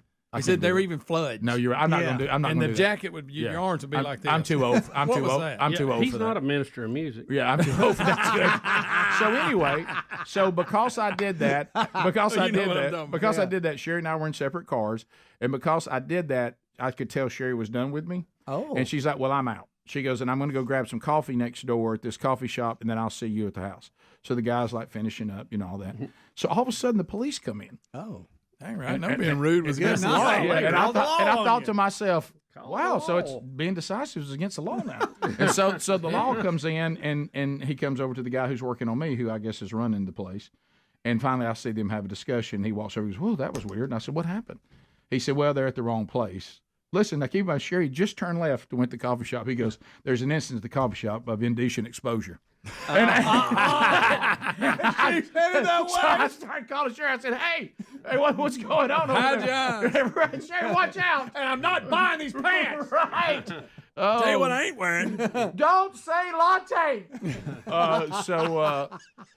So anyway, I finally got in touch with her. I said, did you have something? She said, no, I must have missed it. The person must have. She said, the police did come in. But I think whoever they were looking for had already gone. These people, they got their pants on the left. Right. These people that like to advertise and then leave the scene. I don't get it. I don't know. But it was so funny. She literally turned left, and the guy points where she just got an indecent exposure next door. Did you ever, for a minute, think, what has Sherry done? Well, I thought. Wait a minute. I thought to myself, I know we're having a good day, but no. How about it's so funny? Yeah, you got your tone. I said, I just. Rick, why are you so mean about clothes? You want me to keep on giving these pants a chance? I mean, I ain't wearing them. Did you rub your beard any? I did. How'd that jacket look on you, like the lead singer of Talking Heads? Yes. Remember that video? You made fun yourself. Well, at first I was like, I think I can still wear the old suit, but it didn't work. No, it came down to your knuckles. No, I didn't realize how delusional I was, because keep in mind, I bought those suits thinking I was thinner. Right. Right. Don't miss that. Don't forget that. Then we show. That's it. And you may find yourself living in a shotgun shack. Well, yeah, it's so I don't know. Letting the days go by. I don't know. So anyway, I don't know. We'll make the deadline or not. But. No. You know what I did? You gonna come in right out of the wire. Yeah, and then then we were going to a wedding that same night. We get home and I said, you realize we just gave all my suits away. And so we had to go invent something for me to wear. And at one point I had like one of Big Love's sport jackets on, and I looked like that look you were talking about at top of the hour. Rick and Bubba. And the guy would be like, what, are you done with? By the way, there's things in the movie Gladiator that are absolutely incorrect. Yeah. And I'm like, well, I know, but to me, they were, because they're always having to keep it, refurbished. And, they said one time they had some blocks fall off and they had to go up and fix that. And so this time the whole arena floor at that time, I didn't realize this was actually made of a type of wood, and then they would put sand on it to soak up the blood and all that. But underneath it were all the different tunnels. So now you can see all the different tunnels, and you could see where they kept the wild animals. And, they said that was accurate in Gladiator. They had them where they would run up and pop out. Well, the person out there didn't know where they were going to pop out from. And they showed us and then they showed us the bunkhouse for all the gladiators. You can see that now. You can see down in there. You can see down in there all the so different. it doesn't have artificial turf or nothing. And so they were working on that, so I could never stand down on the ground. But I got as close as I could and screamed, "Are you not entertained?" And then I did the Maximus speech, and that wore real quick on our guide. Yeah, because I guess they have to deal with that a lot. Sure. Like she would say something. Does anybody have any questions? And I would say, "Are you not yet entertained?" And I could tell that. Enough of that. Yeah, and I kept trying to get my picture coming into the arena and all that, which we got that on picture of the day. Yeah, that's cool. Yeah, and but it was she was talking about, you could see where the gladiators stayed, and then they had a tunnel for them to enter the arena without you ever seeing them walking over there. And so that they would bring them in underneath, and then they would take them out. I saw those. Is doors. it like Gladiator when they come up the steps? Yes. And then up. Okay. Yeah, I actually saw those doors where they would come up and all that. And she talked, and of course, just like in Gladiator, she said, now if you could win, people would take care of you a little bit longer if you've developed a following. She said the only thing that was different. She said most of the gladiators, if you really wanted the crowd to go crazy, they would have local. It was usually like how like people love a hometown story. Oh yeah. The gladiators were usually Italian. And they would be local people that would come in, and then they'd bring in all the slaves and all that for them to kill or them to, and then of course if you got one that was a handful, then it was different. She said, but most of it was against beast, and they'd go out and grab animals from all over the world. It was like you'd see somebody fight an ostrich, or and they'd turn one loose in there. They fight anything. They'd bring an elephant in, and you try to kill an elephant. And said it was very the people, and they you know what they were also ahead of everybody on? Skyboxes. Yeah, they had skyboxes for all the rich and the wealthy and the emperor to sit, and he had his own skybox. It was an incredible thing. And then one of the things that really hit me, though, from a spiritual standpoint, was they showed us where at the time this would have been the way you entered Rome and exited Rome. And the archaeologists said from the history that we can gather, it's a little hard when you do with Nero because they tried to eradicate Nero from history because he was so wicked and evil. So a lot of it they have to find from reports, and we know these people were killed and all that. And she said Paul, the Apostle Paul, had such a following that they did not execute him publicly because they thought there could be an uprising. And they showed us here's where he was escorted out of the city as if he was getting to leave. Wow. And they walked him out of the city and then killed him on the outskirts of the city. And so that was, I got to see that place where he left, and I thought that was really, I said, so straight up, how close are we? She goes, that area right there, that's the only way he could have left the city. That's the way they went out. Wow. And I thought that was pretty cool. And then we got to see the Vatican and the next day and got to go tour that. And that was, the Vatican. And it's supposedly Peter's bones are buried underneath the St. Peter Basilica. Is that what they call it? And you got to go in that. That's quite a marvel. Yeah. A little painting in there. That's got a lot going on in there. Got to see, you can't take pictures inside the Sistine Chapel. Who thinks I have one? Sherry? I don't know. Maybe so. Real follower. So we'll be right back. Rick and Bubba. So, Bubba, you said you guys had some questions now. We've talked about the trip to Italy. There's a lot that I didn't get to because we'd have to go a week to get it all in. A gelato, by the way, Bubba, on every corner. And that is, of course, the Italian ice cream, and it is fantastic. Really? Let me give it a. Well, it's a very advanced country, Rick. We all know that. Yes. I mean, it's in the top 5 in most every category, even military stuff. So, did they address the fall of the Roman Empire? Did y'all discuss that in general, or hit on any of that? Yeah, we did, and a lot of that is it sounded like, and I don't want to be Debbie Downer here, but it sounded a lot like our country. I mean, it really did. And if you look at all the great empires that have fallen, they all fall the same way. And the exact same things that went on there. First of all, there was a breakdown in the family unit. There was all sorts of decadence that was called normal. People began to just do whatever they want to do whenever they want to do it. They began to squander money on bad projects. they got to the point where you take over so much. You ever heard of the little local restaurant that decided to branch out, and they get too many locations, and the quality starts going down? You can't cover. Couldn't really cover all that they had conquered. Then you have what happens, and then wouldn't fight to defend it. Right. Later and on. then that leaves people out there hanging, just like the.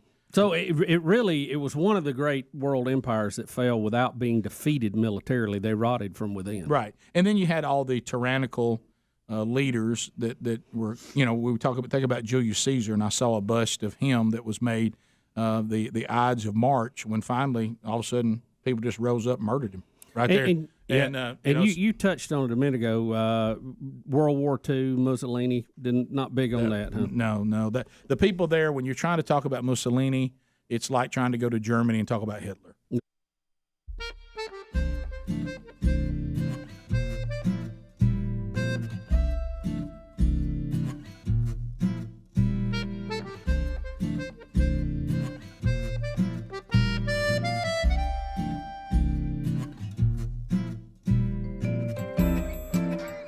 6 minutes past the hour, from Sweet Home Alabama to the world. Another hour of the Rick and Bubba Show. The gang all here: Speedy, the real Greg Burgess, Helmsy, Eddie Van Adler, and welcome back, Bill Bubba Bussey. Rick, glad to be here, and thank all of you for joining us at the party we call Rick and Bubba. I know we're headed into Sports Talk 690, but we do have an update on a story that we brought you earlier in the program. Yeah, I got an email. Says, "Hi, Bubba. Hope you're doing well. I wanted to share with you that our daughter graduated from college in Phoenix, Arizona. And on her 3-day drive back to North Carolina, she listed her Venmo, letting people know that she was a recent college grad, and said donate for a coffee for her trip. At the end of the trip, when she got back to North Carolina, she had been sent over $400. Unbelievable. Since I drive back and forth every day, why not? No, let's talk about this. Help Greg out with some gas. Let's talk about you this. Would be perfect for that. Since all of everybody's turning into panhandlers now, okay? What about this? I remember when I dealt with panhandlers, you did too, Bubba, down on that street where we worked at the radio building. Bobby Valentine. And you remember we had the guy Bill. that to me was my favorite panhandler. And he said, look, I love Bobby. Every one of these guys, remember, Greg? You remember the story? They're lying to you. Every one of these guys are lying to you. We all want a bottle of wine, and I want something to drink. I'm asking you for money so I can drink. I'm just going to be honest with you. And I said, you know what? I appreciate his honesty. So I think I will just put on my vehicle, I just want money. Yeah, I'm not going to make it up. Yeah, if y'all are willing to give people money randomly, all of us could use some money. All of us have people that would like for us to help them. Maybe I could throw up there, I have aging parents. And as we all know, once they get into, assisted living or retirement communities, these retirement communities milk them for all they got because they ain't know where they can go. Yep. So help us take care of our aging parents. There you go. Throw that in. That you would think would be my responsibility, not yours. But let's just leave it. But if people are willing to do it, I'll just say, I just want money. Here's my VIN number. So get this. He said he was blown away by the generosity of strangers, and said all of these donations, the $400, came in a few dollars at a time. That's what I was thinking. Meaning that was just a lot of people donating. Yeah. That, Guys, what about this? Help a fledgling radio show. Yeah. Well, yeah. What if we just look at all the gas money I spend on gas. Our last contract was a step back. Help us step forward. Yeah. What about that one? Help these good ones. Right. So there you go. Yeah. All right, Bubba. A couple of videos out of the sports world today. Rick, this is a clip, and it's going to run about a minute and a half of a baseball game. And you have a guy that makes a prediction, a very specific prediction about this guy hitting a home run, and watch what happens. Okay. Rick Rees along with Mike Blowers. Time for our picks to click. Final game of the series. Mike, who's yours? Well, I think clearly it's going to be Tuiasa Sopo today. He swung the bat well the last few times that he's got an opportunity to play. I expect him to hit his first big league home run today. He's going to get in a good count today. He's going to get a fastball from Talent, and he's going to hit it out of left center field, probably maybe in the second deck. Okay, all right. I'm looking forward to it. Matt Tuiasa Sopo's first home run of his career coming up, according to Mike Blowers. On a 3-1 count. On a 3-1 count. Breaking ball, fastball. It'll be a fastball. I've never been strike side on the a 3-1 count in my life. How about that? We're there, 3-1. Let's see what happens here. It's going to be a fastball, Matt. You know that. Yeah, we do know that. Now the left-handers. 3-1 pitch on the way. Swung. Sure is funny. Yeah. Yeah. But I've never seen it. It's. You want my prediction? What? It was tape and they were mouthing over it. It's something that already happened. Greg Adler, find Kirk Gibson's home runs while we're playing home runs. They're special. And Barry Bonds is record breaking. How about this? Well. Y'all don't believe me on that? How about it? It didn't. They added the audio later. No. Yes. Well, Greg, if you'd had the audio, he wouldn't have missed this upper deck. Because it didn't make the It's second. I thought it seen went where this, it said it was. Greg. It's real. I've watched it. Yeah. So, Long but I time mean, ago. it's still Okay, y'all. If y'all won't believe it. Well, it's amazing. I mean, we've all seen some of these other things that are great plays in history. We won't see them again. Yeah. So he called his shot. Yeah, And 2 hours of soap. I think he's retired now. We also have a little league clip here, Rick. And Rick, we got and the Dale on our question stance is, victory. the question is this a legal stance? Yeah, no, I don't know. I haven't seen this. Now, what year is it? Oh my goodness! Oh yeah. He's got his knees. That and should be his elbows illegal. are on his knees. That needs to be illegal. That's ridiculous. Can you do that? Yeah, he stays down there. I know some of the Japanese players get down there. What is it? What's the point? He can't hit anything. It's just trying to get Straight a up walk. walk. He's just trying to get a walk. Yeah. Is that legal? That's my point. It should be illegal. By the way, I'd have to Well, throw it. I know a guy when I played it almost was in that stance. Yeah, now if you Almost. physically can't help it, that's one thing. If you go to there's bat, no he doubt. was down. I mean, he had a strike zone of about 4 inches the way he stood. Well, if that's the way he bats and he does that all the Nobody time, bats yes, like but that. but Eddie no one Bullock? bats like He that. loses his balance. To me, that's like laying down. Yeah, Go over he and looks lay like down. he's So the bigger question Yeah. is, He he's does. about to. What's his intent? His intent's to walk. And so Absolutely. he needs to be either thrown at or called every pitch a strike. yeah, if I was an umpire, I'd sit him Yeah. down. But what I'm Looks like he's but- smiling. But what I'm wondering is the bigger question is if I'm really not that short, and he obviously isn't, and I'm just a certain height, and I lower myself down, not like the normal stuff. Even Right. Pete Rose will bend over a little bit, this but he's he's sitting. squatting down like you're doing squats. What if he identifies as being short? Well, no, that's true. And look, he's grinning too. Yeah. Is this all a joke? But the score it's close. It doesn't look like it's a blowout or anything. I mean, it didn't work because the umpire called that pitch a strike. Yeah, he did. It didn't work for the guy, but And, it's head level if where he's doing it. So why would he? My strike zone would be if he was standing up. What In my inning did mind, it I say it was picture where he in? would be. this was the 2017. Yeah. Good Lord. I'm kidding. Greg. Okay. It's not 27. But is Bottom that of the here's fifth. the bigger question: is that legal? I don't know. Can you Will do the that? umpire let him do it? That's what I was wondering. Or did he? Because he I'm called. like y'all. If I'm the pitcher, what happened at the Normally, at-bat? like in some of these Japanese professional leagues, they'll start the bat like that, and then they'll stand up. But If there's I'm like the some of these pitcher, I weird hit him. things going on because he's going to get Oh, on. you got anyway. to throw it. He's going to get on. Yeah, anyway. he just called a strike. Yeah, I'd hammer him. Yeah, He did call a strike. I yeah. would like to know what happened at the at-bat. Something's weird Yeah, going on. He's grinning like we said. I don't Well, know. the announcer actually called the shot. Said he's probably going to get walked.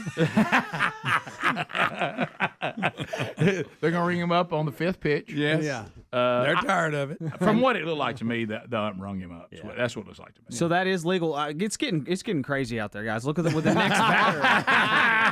The next batter was on stilts. It's getting nuts. It's crazy. There's them out there. nanners. It's crazy out there. Helms loves the I nanners. told you they had a stilts guy. That's funny. Yeah. All right, we'll come back. 866 We Be Big is the number. Nanner banana. We got more stories we'll cover today. We get more of your phone calls in as well. And the Rick and Bubba show continues right after this.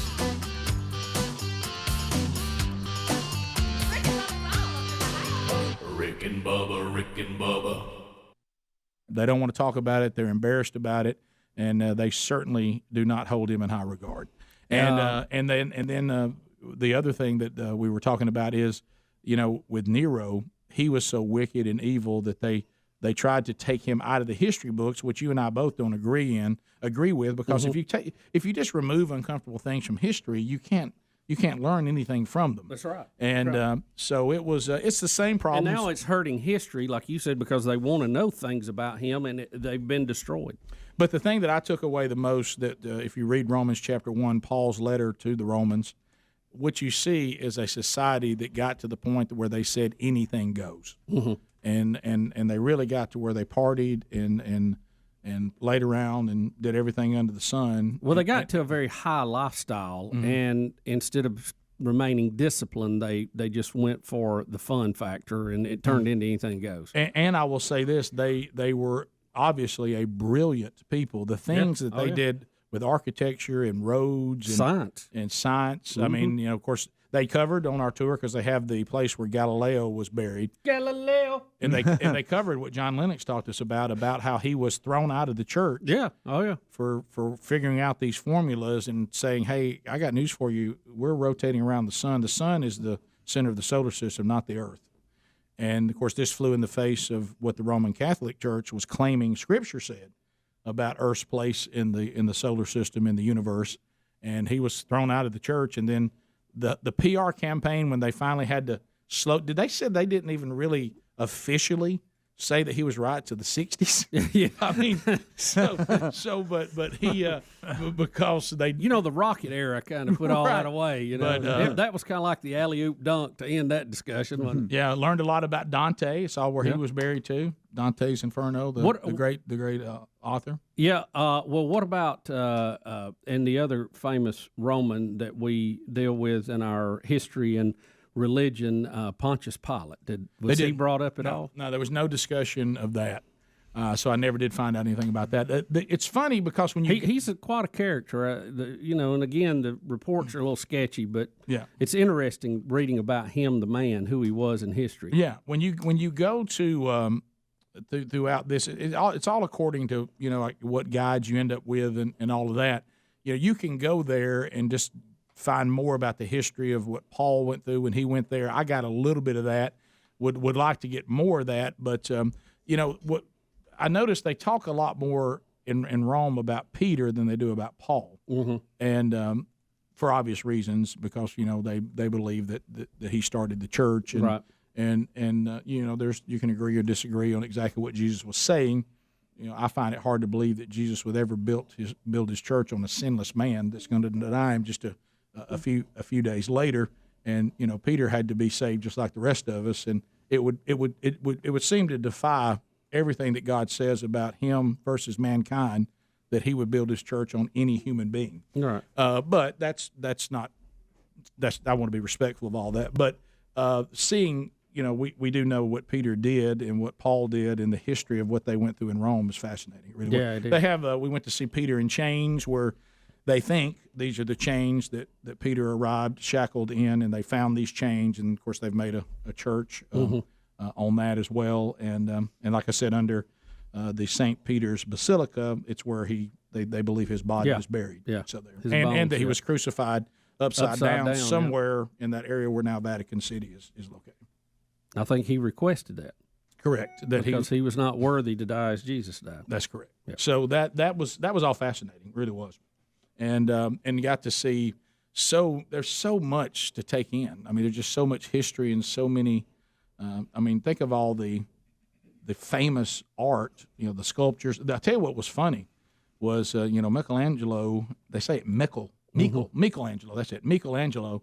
I call him Michelangelo, like that was the Ninja Turtles. That was it. But anyway, old man Angelo's boy. But he was quite the character.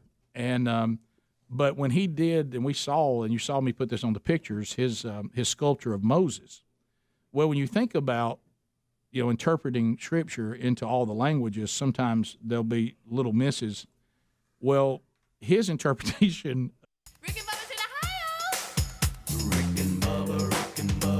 Pass the gravy, please. Rick and Bubba. Ooh, it brings me to my knees. Rick and Bubba. I can't start another. Rick and Bubba. Day without him, brother. Rick and Bubba. Ooh, there is no other. All right, we're back. Rick and Bubba's show, 866-WE-BE-BIG, our number. We'll get to more of your phone calls before the hour is done. So we talked about sports a little bit. Now, I know the anticipation is through the roof with football starting back again, and there's just a lot of hype surrounding it. Now, we have some video. Did we decide audio, yes or no? Shaky. I didn't really hear anything. A little out of shaky. it. I'll watch it in here. But Bubba, we're talking about preseason. Okay, Yeah. we're not even in real games yet. Fans already fighting. I mean, we're talking about preseason. This ain't even a division rivalry game. And it's San Francisco, and they're playing the Raiders, or who are they playing? I don't know who they're playing. I Tampa, think the Broncos. the right? Broncos. Yeah. All right, so look at this fight in the stands. Now things go real south when Beard. look, Jerry Rice jersey. he knows how to fight, and it got real bad there for that person who decided to cross the bald Jerry Rice. Yeah. Now the guy this guy is pounding on at first, at the very beginning of the video, he's going to come in the top here, and it looks like he might push towards a lady. Maybe it's that guy right there. Is that him? Yes. Okay. And so I don't know if it's him and his let's buddy follow that are him getting up. into it, but just follow him. All right, he gets. You see how that? I don't know if he's going towards that lady. Okay, that guy took. Okay, that guy got him. Yeah. Not good though. Uh-oh. No. Now I'm taking my towel off. And look, Yeah. Look, here comes 80. Yeah. Click, clack. Did you see he grabbed that fella and he thought that was going to be enough, and the guy wouldn't give it up, and finally he just said, okay. Well, I mean, if you're going to keep punching me, here we go. Stay with this video and see the guy that got pounded on, see him get walked out. Jerry He Rice is doesn't- like, sorry, I had to He do doesn't it. know. Sorry, where I had to do it. I didn't want to, but I had to. He doesn't know where he is. No. he is out. No, this guy Yeah. got pounded bad. Yeah. And that guy's saying other things, yeah. The guy back there in the back is saying 80's the one that beat this guy down, but 80's like, yeah, I am the one. I'm not trying to act like it wasn't me, but, I mean. Listen, look at him. Look Beard at him. does Look at not him. know where he is. He is out of it. He doesn't know his name. Yeah. But who started? It looked like the Look, fight he had almost started fell over. away from them, but then he tried to I get know. involved He was in it. down there in the bottom. Yeah. Yeah. So the guy that's You don't want none of him. The guy that's in the white, right there, the guy that's holding this guy up, right there. Does he in the beginning of it? Is he in the fight in the very beginning? I don't know if maybe they're together and they're obviously having words with somebody around. He them. ain't got a clue. Because I'm not even sure how this guy who gets pounded and the guy who pounded him even got involved in the fight. I know. Yeah. They didn't start it, but I think Beard. Boy, I think, Man, all it right, gets so crazy. let me see where it started, Adler. So it's over here. Yeah, that there guy. he is down there at the bottom because he looks like Lisa's nephew. Oh, Right, okay. Rice and white shirt guy and Rice are trying to almost break it up, but Yeah, I think it starts with number 8. Eight, who's eight right over there, here gets a shot and in. he's He got a does. lady with him, He and does. he gets a good. right. Eight gets a pretty good She shot. just got threw down, by the way. 8 does need a new Steve Young jersey Okay, because now that this is number's when it gets faded. really ugly. yeah. And probably want to wash it in cold and hang it. Boy, It's lucky, Rick. Yeah, when right. Jerry Rice decided to get involved, it got serious. Well, you see, Jerry has got his head covered with a towel with a hat on, and he's just trying to push people apart. But then he gets hit for what he considers to be the last time. You know, That did it. that right there. And that did it. Here you go. Up, off went the towel. Yeah, It was on then. Once Jerry Rice takes his towel off his head and his hat, Skinny Beard's he's got problems. Good Yeah, night. that's Yeah, a bunch of them will never be back to a 49er game now. No. Bald 80 really took the moonshiner out. You know, He took him out. Hey, he did that where I got him coming. You can't stop me. Right. Nothing you do is going to stop this. A flurry of punches. He's a big guy. He too. said, and that's it. Yeah. And I'm finished. So yeah, do y'all remember the years that one of my sons was really. I had 2 of them that played lacrosse, and then one that really kept playing it, went all the way through and played. And I got pulled in to be a lacrosse coach. Oh, y'all, dude, y'all of remember? course You we remember all do. those stories and all those years? Yeah. And of course, I didn't know anything about the sport at all, and wouldn't have been involved in it if I didn't have a kid involved into it. But I was at one time really given, frankly, quite a bit of responsibility. Oh, yeah. And what was odd about it, even at one time, I ended up for a brief run, if you remember this, Bubba, head varsity coach. I do remember that. Yeah, I completely running the varsity high school team, and it was actually a pretty good team. and what I was doing with it, no one really knows. Now I was pretty good on the discipline end, and I got rid of a lot of things that needed to be gotten rid of. But as far as strategy and me knowing the game, I was terrible. Okay, I didn't know near enough to be out there, and so anyway. When you get pulled back now to these weddings, all these people that grew up with your kids are all getting married now. So you get pulled back to these weddings, and it's kind of like a reunion of all these kids that you coached when you were, coaching, because they're all, either getting out of college or almost done with college, and on this particular age group, they're just now coming out of college. Okay, the age group from the wedding I went to this weekend. So a lot of those are the former players that I coached in lacrosse. So one of them actually went on to play like for North Carolina. I mean, legitimate high-end player, okay? So I was he owed it all to you. Yeah, well, that's what's funny is so he ends up at this wedding. So I haven't seen him, since he's gone off to play for North Carolina and all this, and he's finished now. He just graduated, and so he's back, and he was there, and some of the other guys they all start kind of get together. Brody was there. They get to talking old times. And then, of course, you hear this because you know what you are the rest of your life. Hey, Coach, you're going to have to deal with this, Hamza. You're Coach forever. Yeah. Hey, Coach. Oh, getting And hey, Coach is over here. And I'm like, hey, guys, how's it going? And so, first of all, they're all talking to me about their next stage of You life. in Big Love's jacket this whole time? Yeah, at this time, I'm in a somewhat tight jacket. And so they said, one of the things I said to all of them, which we said on there, I said, here's good news to all y'all that are stepping out in the job world. You are going out in a picture that you're playing a homecoming game against a terrible opponent. If we'll just be pretty good, everybody will think we're great. Yep. Yeah. I said, the job market out there right now, people are so terrible. If y'all will just go out and work hard and be dependable, you can pretty much – You can move up quickly. You can move up. I'm talking about in a hurry. So they were all laughing about that. So finally, there came a moment, and they were all talking to me, and it got a little emotional.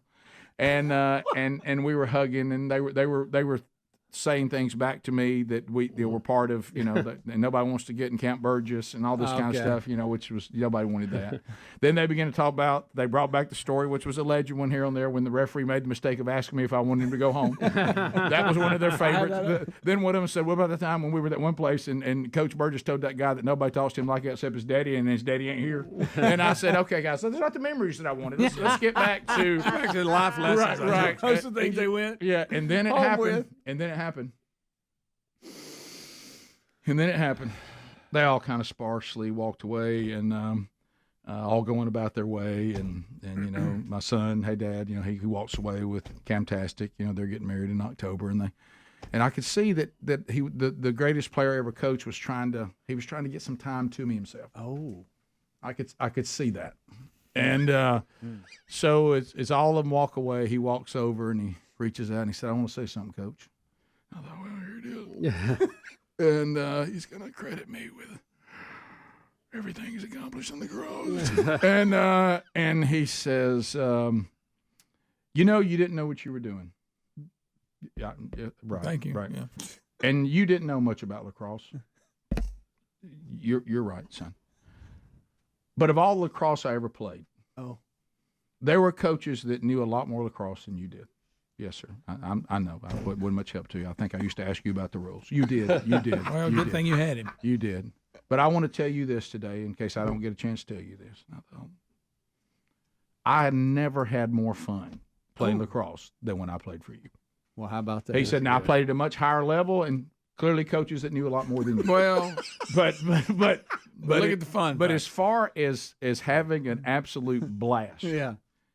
He said, you created a form of lacrosse that isn't really lacrosse. He said, but it was a blast to play it. And I said, well, thank you. Thank you very much. How about that? I think thank you. Yeah, I think that's a compliment. I think that's sort of a compliment. Thank you. Thank you. He basically said, the game you're coaching is not really lacrosse, but the sport you invented is a good one. I had a blast. Bottom of the hour. Camp Burgess. Your phone calls are next. More Rick and Bubba coming up right after this. Rick and Bubba, Rick and Bubba. Of Moses coming off of the mountain with the Ten Commandments, they had misinterpreted when it said that Moses came down and his face shone in the glory of the Lord. Right. And so he had to put a veil over his face because his face was illuminated for being in the presence of God for the Ten Commandments. And if you see at the top, because the question is, why does Moses have two horns on top of his head? And it's a misinterpretation that Angelo thought that the interpretation was that he came down with horns. Just got the language wrong. And so that the horns were somehow showing he'd been in the presence of God and it had given him horns, but that is an incorrect interpretation of Scripture. That's how he interpreted the part about his face glowing with the glory of God. Yeah, so... Well, you can correct that part. Yeah.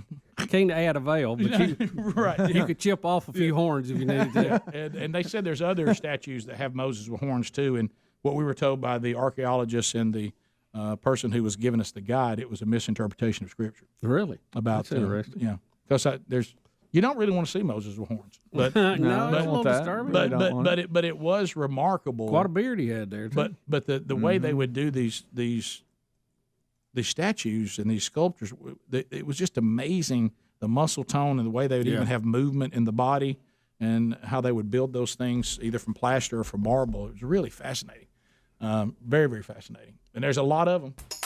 Hey, they like statues, don't they? If you don't like a statue, it's not the place to go. Yeah, but got to see all that. Got to go walk out into the big mall there in front of the Vatican and see the balcony, where the Pope comes out. So many things you've just seen, when it's been covered. So that was amazing. Some amazing structures there for sure. Wonderful people, wonderful food, and a wonderful time. We'll be back. Rick and Bubba.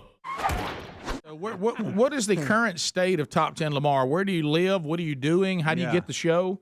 I live in Rainsville, still cutting meat for the Stars. I cut meat for Axl Rose and Bob Seger. Did you win? Well, their bus driver lives in this area. Okay.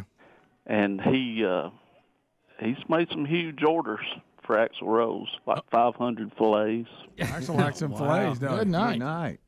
So, hanging out, cutting meat. You're the meat dog to the Stars now, huh? Yeah, you know what they say. Did Bob Seger just order some for himself, or did he include the Silver Bullet Band? Yeah. He included the Silver Bullet Band. Okay, good. How about that? All right, so Top 10 Lamar, we would call him with Top 10 lists, and today your title is what? Top 10 signs you were at a bad St. Patrick's Day party. Okay. Top 10 signs. Okay. You're nervous. You're at a bad St. Patrick's Day party. All right, Top 10 Lamar, number 10. You were greeted at the door by Dickie Nadmeyer. Yeah, that's not good. Hey, rotate. All right, Top 10 signs you're at a bad St. Patrick's Day party, number 9. The first thing you hear is Greg complaining that beer's not supposed to be green. You're a bad party now. That is a bad party. It's not supposed to be green, is No, it? it's not. Number 8. I got 2 words, green gravy. That's too far. Top 10 signs you're at a bad St. Patrick's Day party, number 7. 100 guests, 1 restroom. One holer. You don't want that one. And green gravy. By the way, several times on the trip, I was in the restroom and looked, and there was just some woman walking around in there. Really? How were the toilets over there? Yeah. Yeah, plumbing's just. Let me tell you, we're way Not up ahead. to par. We're way ahead of the rest of the world on plumbing. I know. Way ahead. By the way, I always hit the number 2 button, never the number 1 button, because I want all the water. All right, here we go. The top 10 signs you're at a bad St. Patrick's Day party. Number 6. To save money, the host substituted poison ivy for shamrock. You don't want that. You don't. Here we go. Number 5. Adler keeps trying to get in by saying he's with the band. I thought I saw a leprechaun joke coming there. I too. I thought I saw it coming. Top 10 signs you're at a bad St. Patrick's Day party. Number 4. After eating corned beef and cabbage, you realize Dublin is not just a place, it's what you do. I gotta go. I gotta take a Dublin. Here we go. Top 10 signs you're at a bad St. Patrick's Day party. Number 3. Did I mention 1 restroom? Don't get baseball parks that put one restroom in there. Don't get it. Number 2. The leprechaun serving food is not wearing pants. Really bad.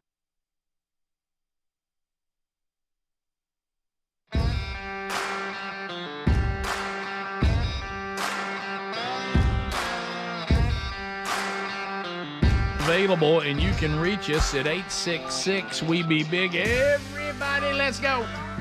Director assistance, area code 212. Make a comment, ask a question, bring some information to the table before old Buzzer Boy gets you. And then you move on. Remember, there's been a lot of pointers on the phone trail on how to get to the meat of your conversation. You can take those or totally disregard them. But remember this, no meaningless shout-outs, no shameless plugs, no baby predictions. all those things will receive an instant buzzer. But if you have a topic and you'd like to comment or bring something to the table, now's the time to move them. Helms has got your phone calls coming in. While you're doing that, I want to point you to mypillow.com/Bubba. Save money when you shop and get top quality products. Their 20th anniversary sale, Bubba, is still going. The limited edition MyPillow sale, a queen, is only $19.98, or you can get a king for only $10 more. Either way, you're saving $50. How about that? Kitchen towels, they've launched those. Introductory offer, 25% off. 100% Arabica My Coffee, 50% off. And they'll even throw in a Go Anywhere MyPillow. That's the travel size for free. Season slippers, I love mine, $25. Giza bed sheets, rival the same level of comfort and quality you'd expect at a luxury hotel.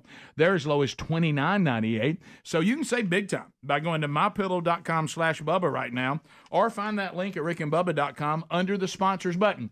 Chester in Huntsville. Trolling. Keep them phones a trolling. Here we come, phone trolling, phone troll. Chester, 30 seconds. Go ahead. Hey, I got an update on the guy that called the home run shot. They say he's won the lottery twice.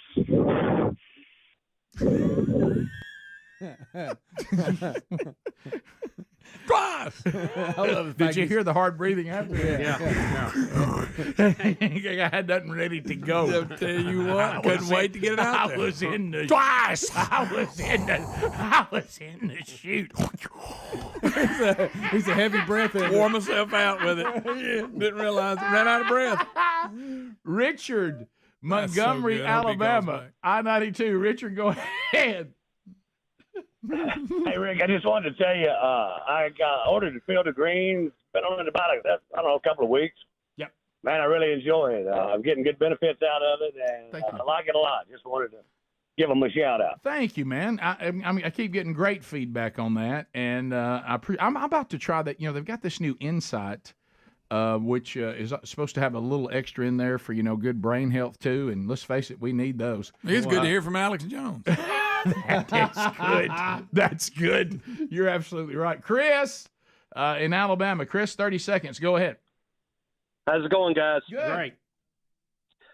I was in a sporting goods store yesterday with my daughter, and I walked up on a softball bat, and the softball bat had topaz on the barrel of it. Oh, yeah. So I told her, I said, when you hit the ball and you go yickety yak, you could say, how about a little topaz? How about a little topaz? That would be a great marketing campaign for them. Yeah, it would. Yeah, now coming to the plate. How about a little topaz? Leanne in Alabama. Leanne, how are you?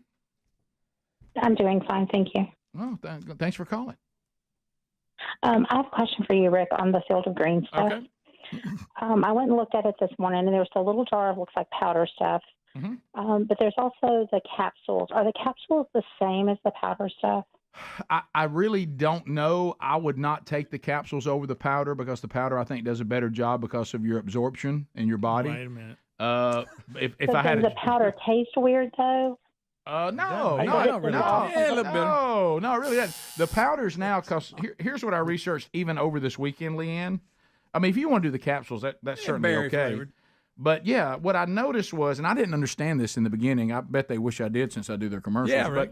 But the different things you see in there, like wild berry, because Sherry and I literally researched this weekend, and now there's strawberry lemonade.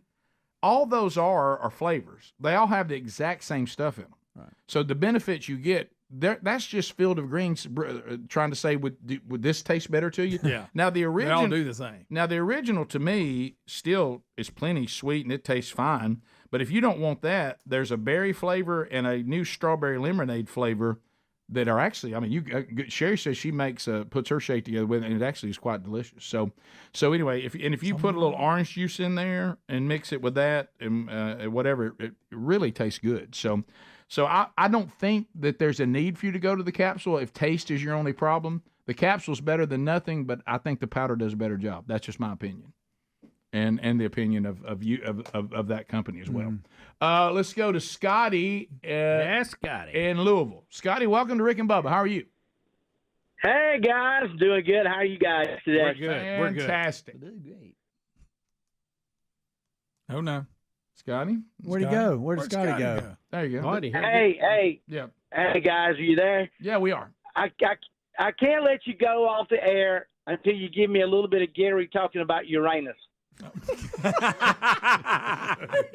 Hey, let me just say something, Scotty. If we're going to start looking at other planets and worried about their relationship to the sun, think about it heating up Uranus. I mean, if you got a hot, if Uranus gets hot, it's uncomfortable, and it could be global warming. You went to global warming, Scotty. If you want to get with me sometime, we can study. You know, I know a bunch about, different planets and Uranus and. It was about Neptune. Neptune. It wasn't about Uranus. Sorry, Bubba. Neptune. How close is Uranus to Neptune? Daniel in Chattanooga. Daniel, go ahead. How are you? 30 seconds.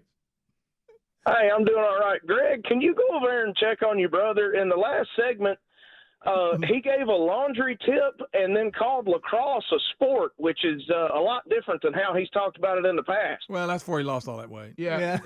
I didn't call it I didn't call it a sport. You're in the past. Well, you always defended against that. You said that, and I thought, good gracious, that's like Greg going to Starbucks and liking it. Right, yeah. Well, if you remember, Daniel, I actually said that back when I was coaching lacrosse. I made your same point. Yeah, if I didn't have a son playing it, and I said it's not a sport, and I'll tell you why, white people are good at it. There you go. Hey. Well, I'm just telling you. You got to look at the statistics. I mean, you got to look at the stats. I mean, the numbers don't lie. You know where that comes from, though. Because it was funny. I'll never forget when George Carlin did this. He did this bit long before we did about what's a sport and what's not. Yes. And then he did the difference of the language in baseball versus the language in football. But I remember, and I laughed so hard because he couldn't figure out why gymnastics wasn't a sport. And this is back when Nadia Comaneci was out there. Was she the one that was Romanian? Yes, and had the tens. Yeah, right. And, as a matter of fact, she did a move that they've outlawed. You can't do anymore, right? Because they say it's too dangerous. And so we remember, and he told you why everything wasn't a sport. Not the same reason. Was that the Iron Lotus?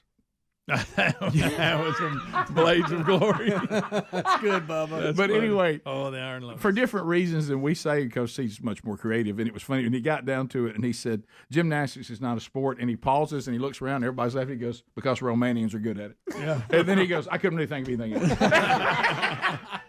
Because Romanians are good at it. So yeah, it's look. There's a lot of things that come into your life. Because of your children, your children drag you into all kinds of things. Do. Oh yeah, yeah, and then, but once they're gone, the number of games that I have attended without blood on the field is zero, but it is a comedy bit that someone with our background would be called in to coach an activity of incredible skill that we don't know anything about. And that was kind of the gist of the bit. We'll be back. 866-WE-BE-BIG is our number. I'm saying that we got a lot of callers today that, for some reason, I mean, they want to take on the Burgess boys today. I mean, to push us on our own property. Is all this worth getting a whipping over? Come on. It ain't worth all that, is it? Hey. Huh? What's going on? Yeah. We'll be back. More Rick and Bubba coming up right after this. Rick and Bubba, Rick and Bubba. Not good. And the top 10 signs you're at a bad St. Patrick's Day party. Number 1. The last thing you remember hearing is you have the right to remain silent. Been to that.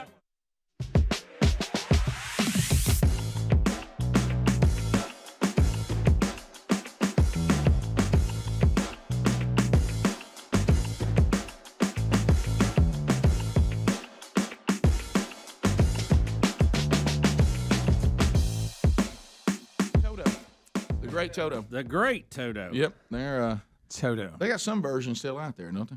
Oh yeah, yeah. Everybody, most of them do. You think they can do that? You think they can do their songs in the original key like Sticks? Yeah, for some reason I do. By the way, now the people doing it may not be from the original band. Right. I will. I'll find that out today. All I have to do is text Mark Garnett. I think I saw a TV special. Now it's probably more years ago than I think it is, and they sounded really good. Well, I Of course, have again, I think the one guy's in it that was in the band originally. Well, Mark Garnett has even been a guest host years through the 25 years of the show, and we've had a lot of legendary stories about Garnett.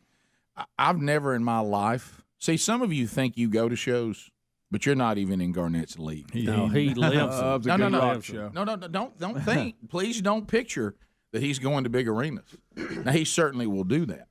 But Mark Garnett knows if Toto is playing tonight at a dinner theater, he's there somewhere in Nashville, and that seats 350, and he'll be. He has seen when he told me at one time that he went to a place where you're actually eating and watching Winger.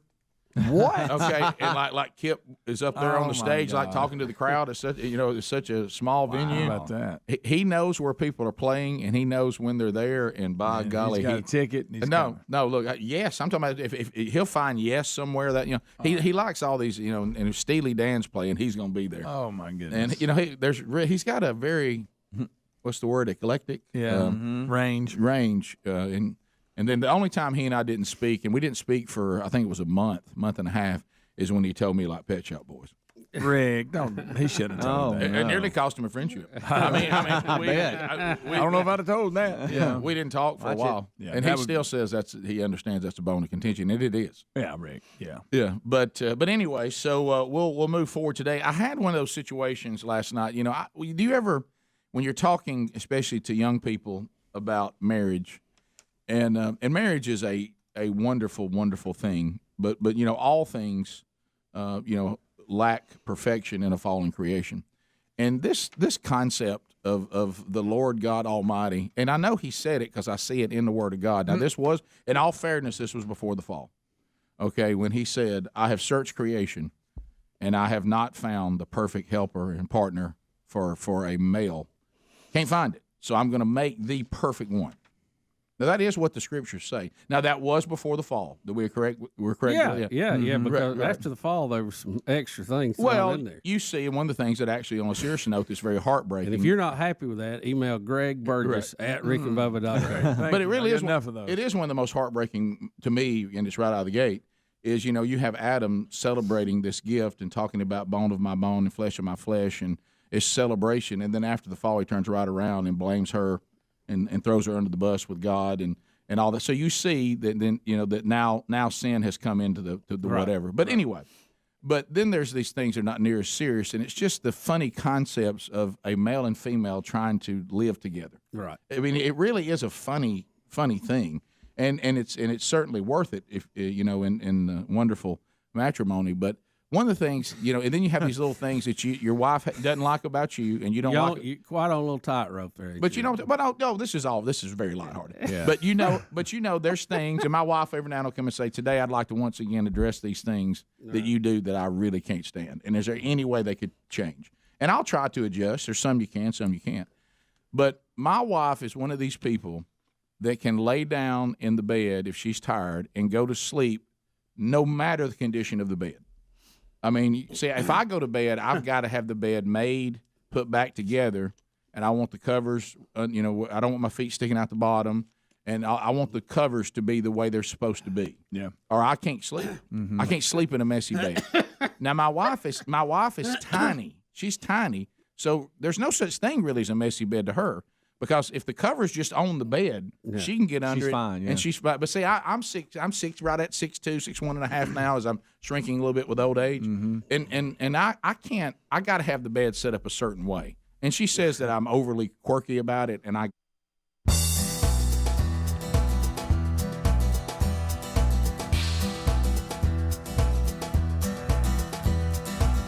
It is 10 minutes now to the top of the hour, the Rick and Bubba Show. Thanks for being with us. Keep on turning. Things you need to know. A brand new Rick and Bubba University, the podcast, is out today. It came out over the weekend. Our interviewer, Granger Smith, who's decided he is walking away from being a multi-platinum country artist. Find out why, if you don't already know, and hear that interview wherever podcasts can be found. And then this week, it's going to be letters from the audience again, a reoccurring theme that we did about 5 weeks ago, and we'll continue to do on certain weeks. So if your letter was not addressed by Bubba and me, it might be addressed this week. And you can also send new ones if you didn't send them last time to speedy@rickandbubba.com. Charity charge also going on in Alabama today at participating Buffalo Wild Wings locations. So all that's happening that you need to know before we wrap up this hour with you. Bubba, some headlines. We have the Georgia murder for hire suspect. This continues. This is Georgia housewife Lindsay Shriver. They're saying now that there was a 911 call on her estranged husband, Robert Shriver, and after he barred her from using their private jet to meet her boyfriend in the Bahamas. So that now is. Did she tell him that's why she was wanting to go? Well, this is new body cam video obtained by Fox News Digital. So 5 days later, after this, the mother of three was charged alongside her Bohemian lover and accused hitman Farron Newbold for allegedly scheming to murder Robert Shriver. So they're saying that they're trying to find motive. Well, I can't believe he wouldn't give her a plane to go see her boyfriend. Right, Come on. He was shutting her down on Shocking, something. isn't it? Yeah, so that's the latest. The victim of the Barnes and Noble sniffer. Yes, yeah.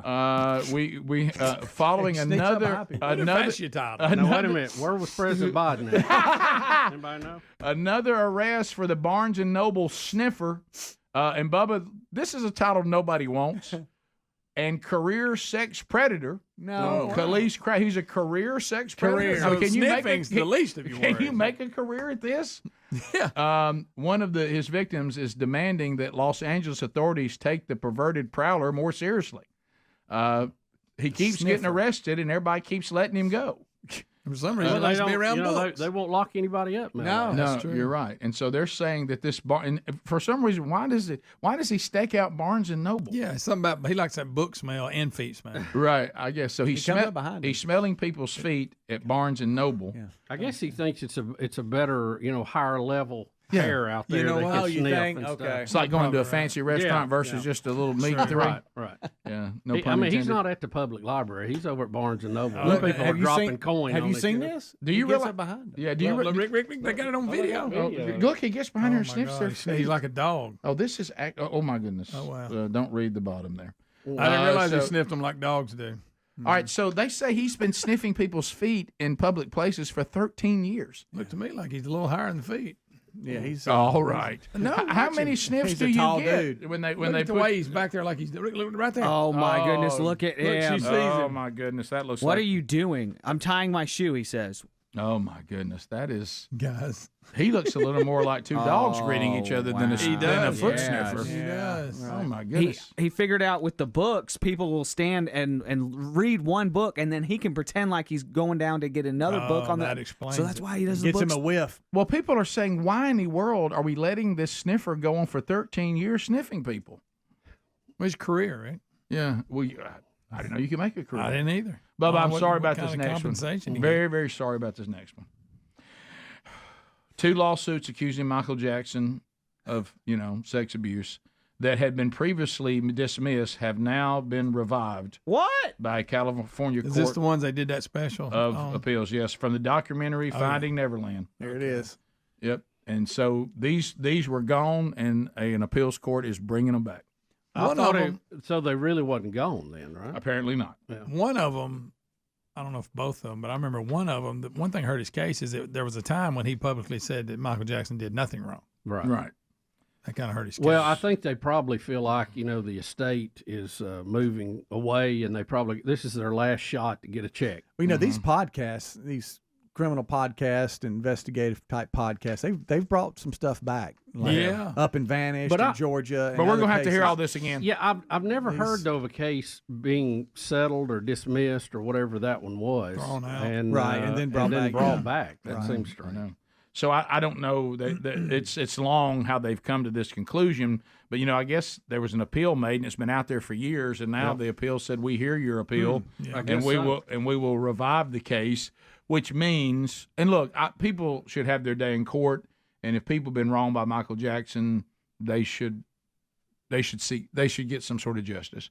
But let's just all admit, we really don't want to go down this road again and have to hear about all this again. No. Right? How long has he been dead now? The documentary was I'd love to know. I bet it's disturbing. longer than I think it is. Yeah, it probably is. Yeah. I remember we were in the old studio when it happened. I do remember that. Obviously, Greg wasn't in the last 2 years. So yeah. Right, yeah, that's But right. it seems like I remember that day us talking about it. Did y'all ever see that what is it called, the just like bio, like a movie about Michael Jackson, but they had this white guy play Michael Jackson. That's the guy from I never Handmaid's Tale. Joseph Fiennes is the guy's name, and he played Michael Jackson, and you can't believe it actually happened because it's so bad. I never saw this movie, nor do I want to. This Okay. looks terrible. When do I you won't think bring he it up. died? I won't bring it up. 2009. Yeah, can you believe it's Was been that it? long? I was going to say like 13. No, it was Nine? 2009. June 25th, 2009. I've been with the show for a year. That's even longer ago than I thought longer ago was going to feel. Yeah, I thought it was later that I'd been here longer. That's about to be, what was it? That's almost 14 years 15 ago. years. Yeah, I didn't realize that. Speedy, your favorite quarterback, Baker Mayfield, Bake. has filed a court petition regarding possible misappropriation of $12 million.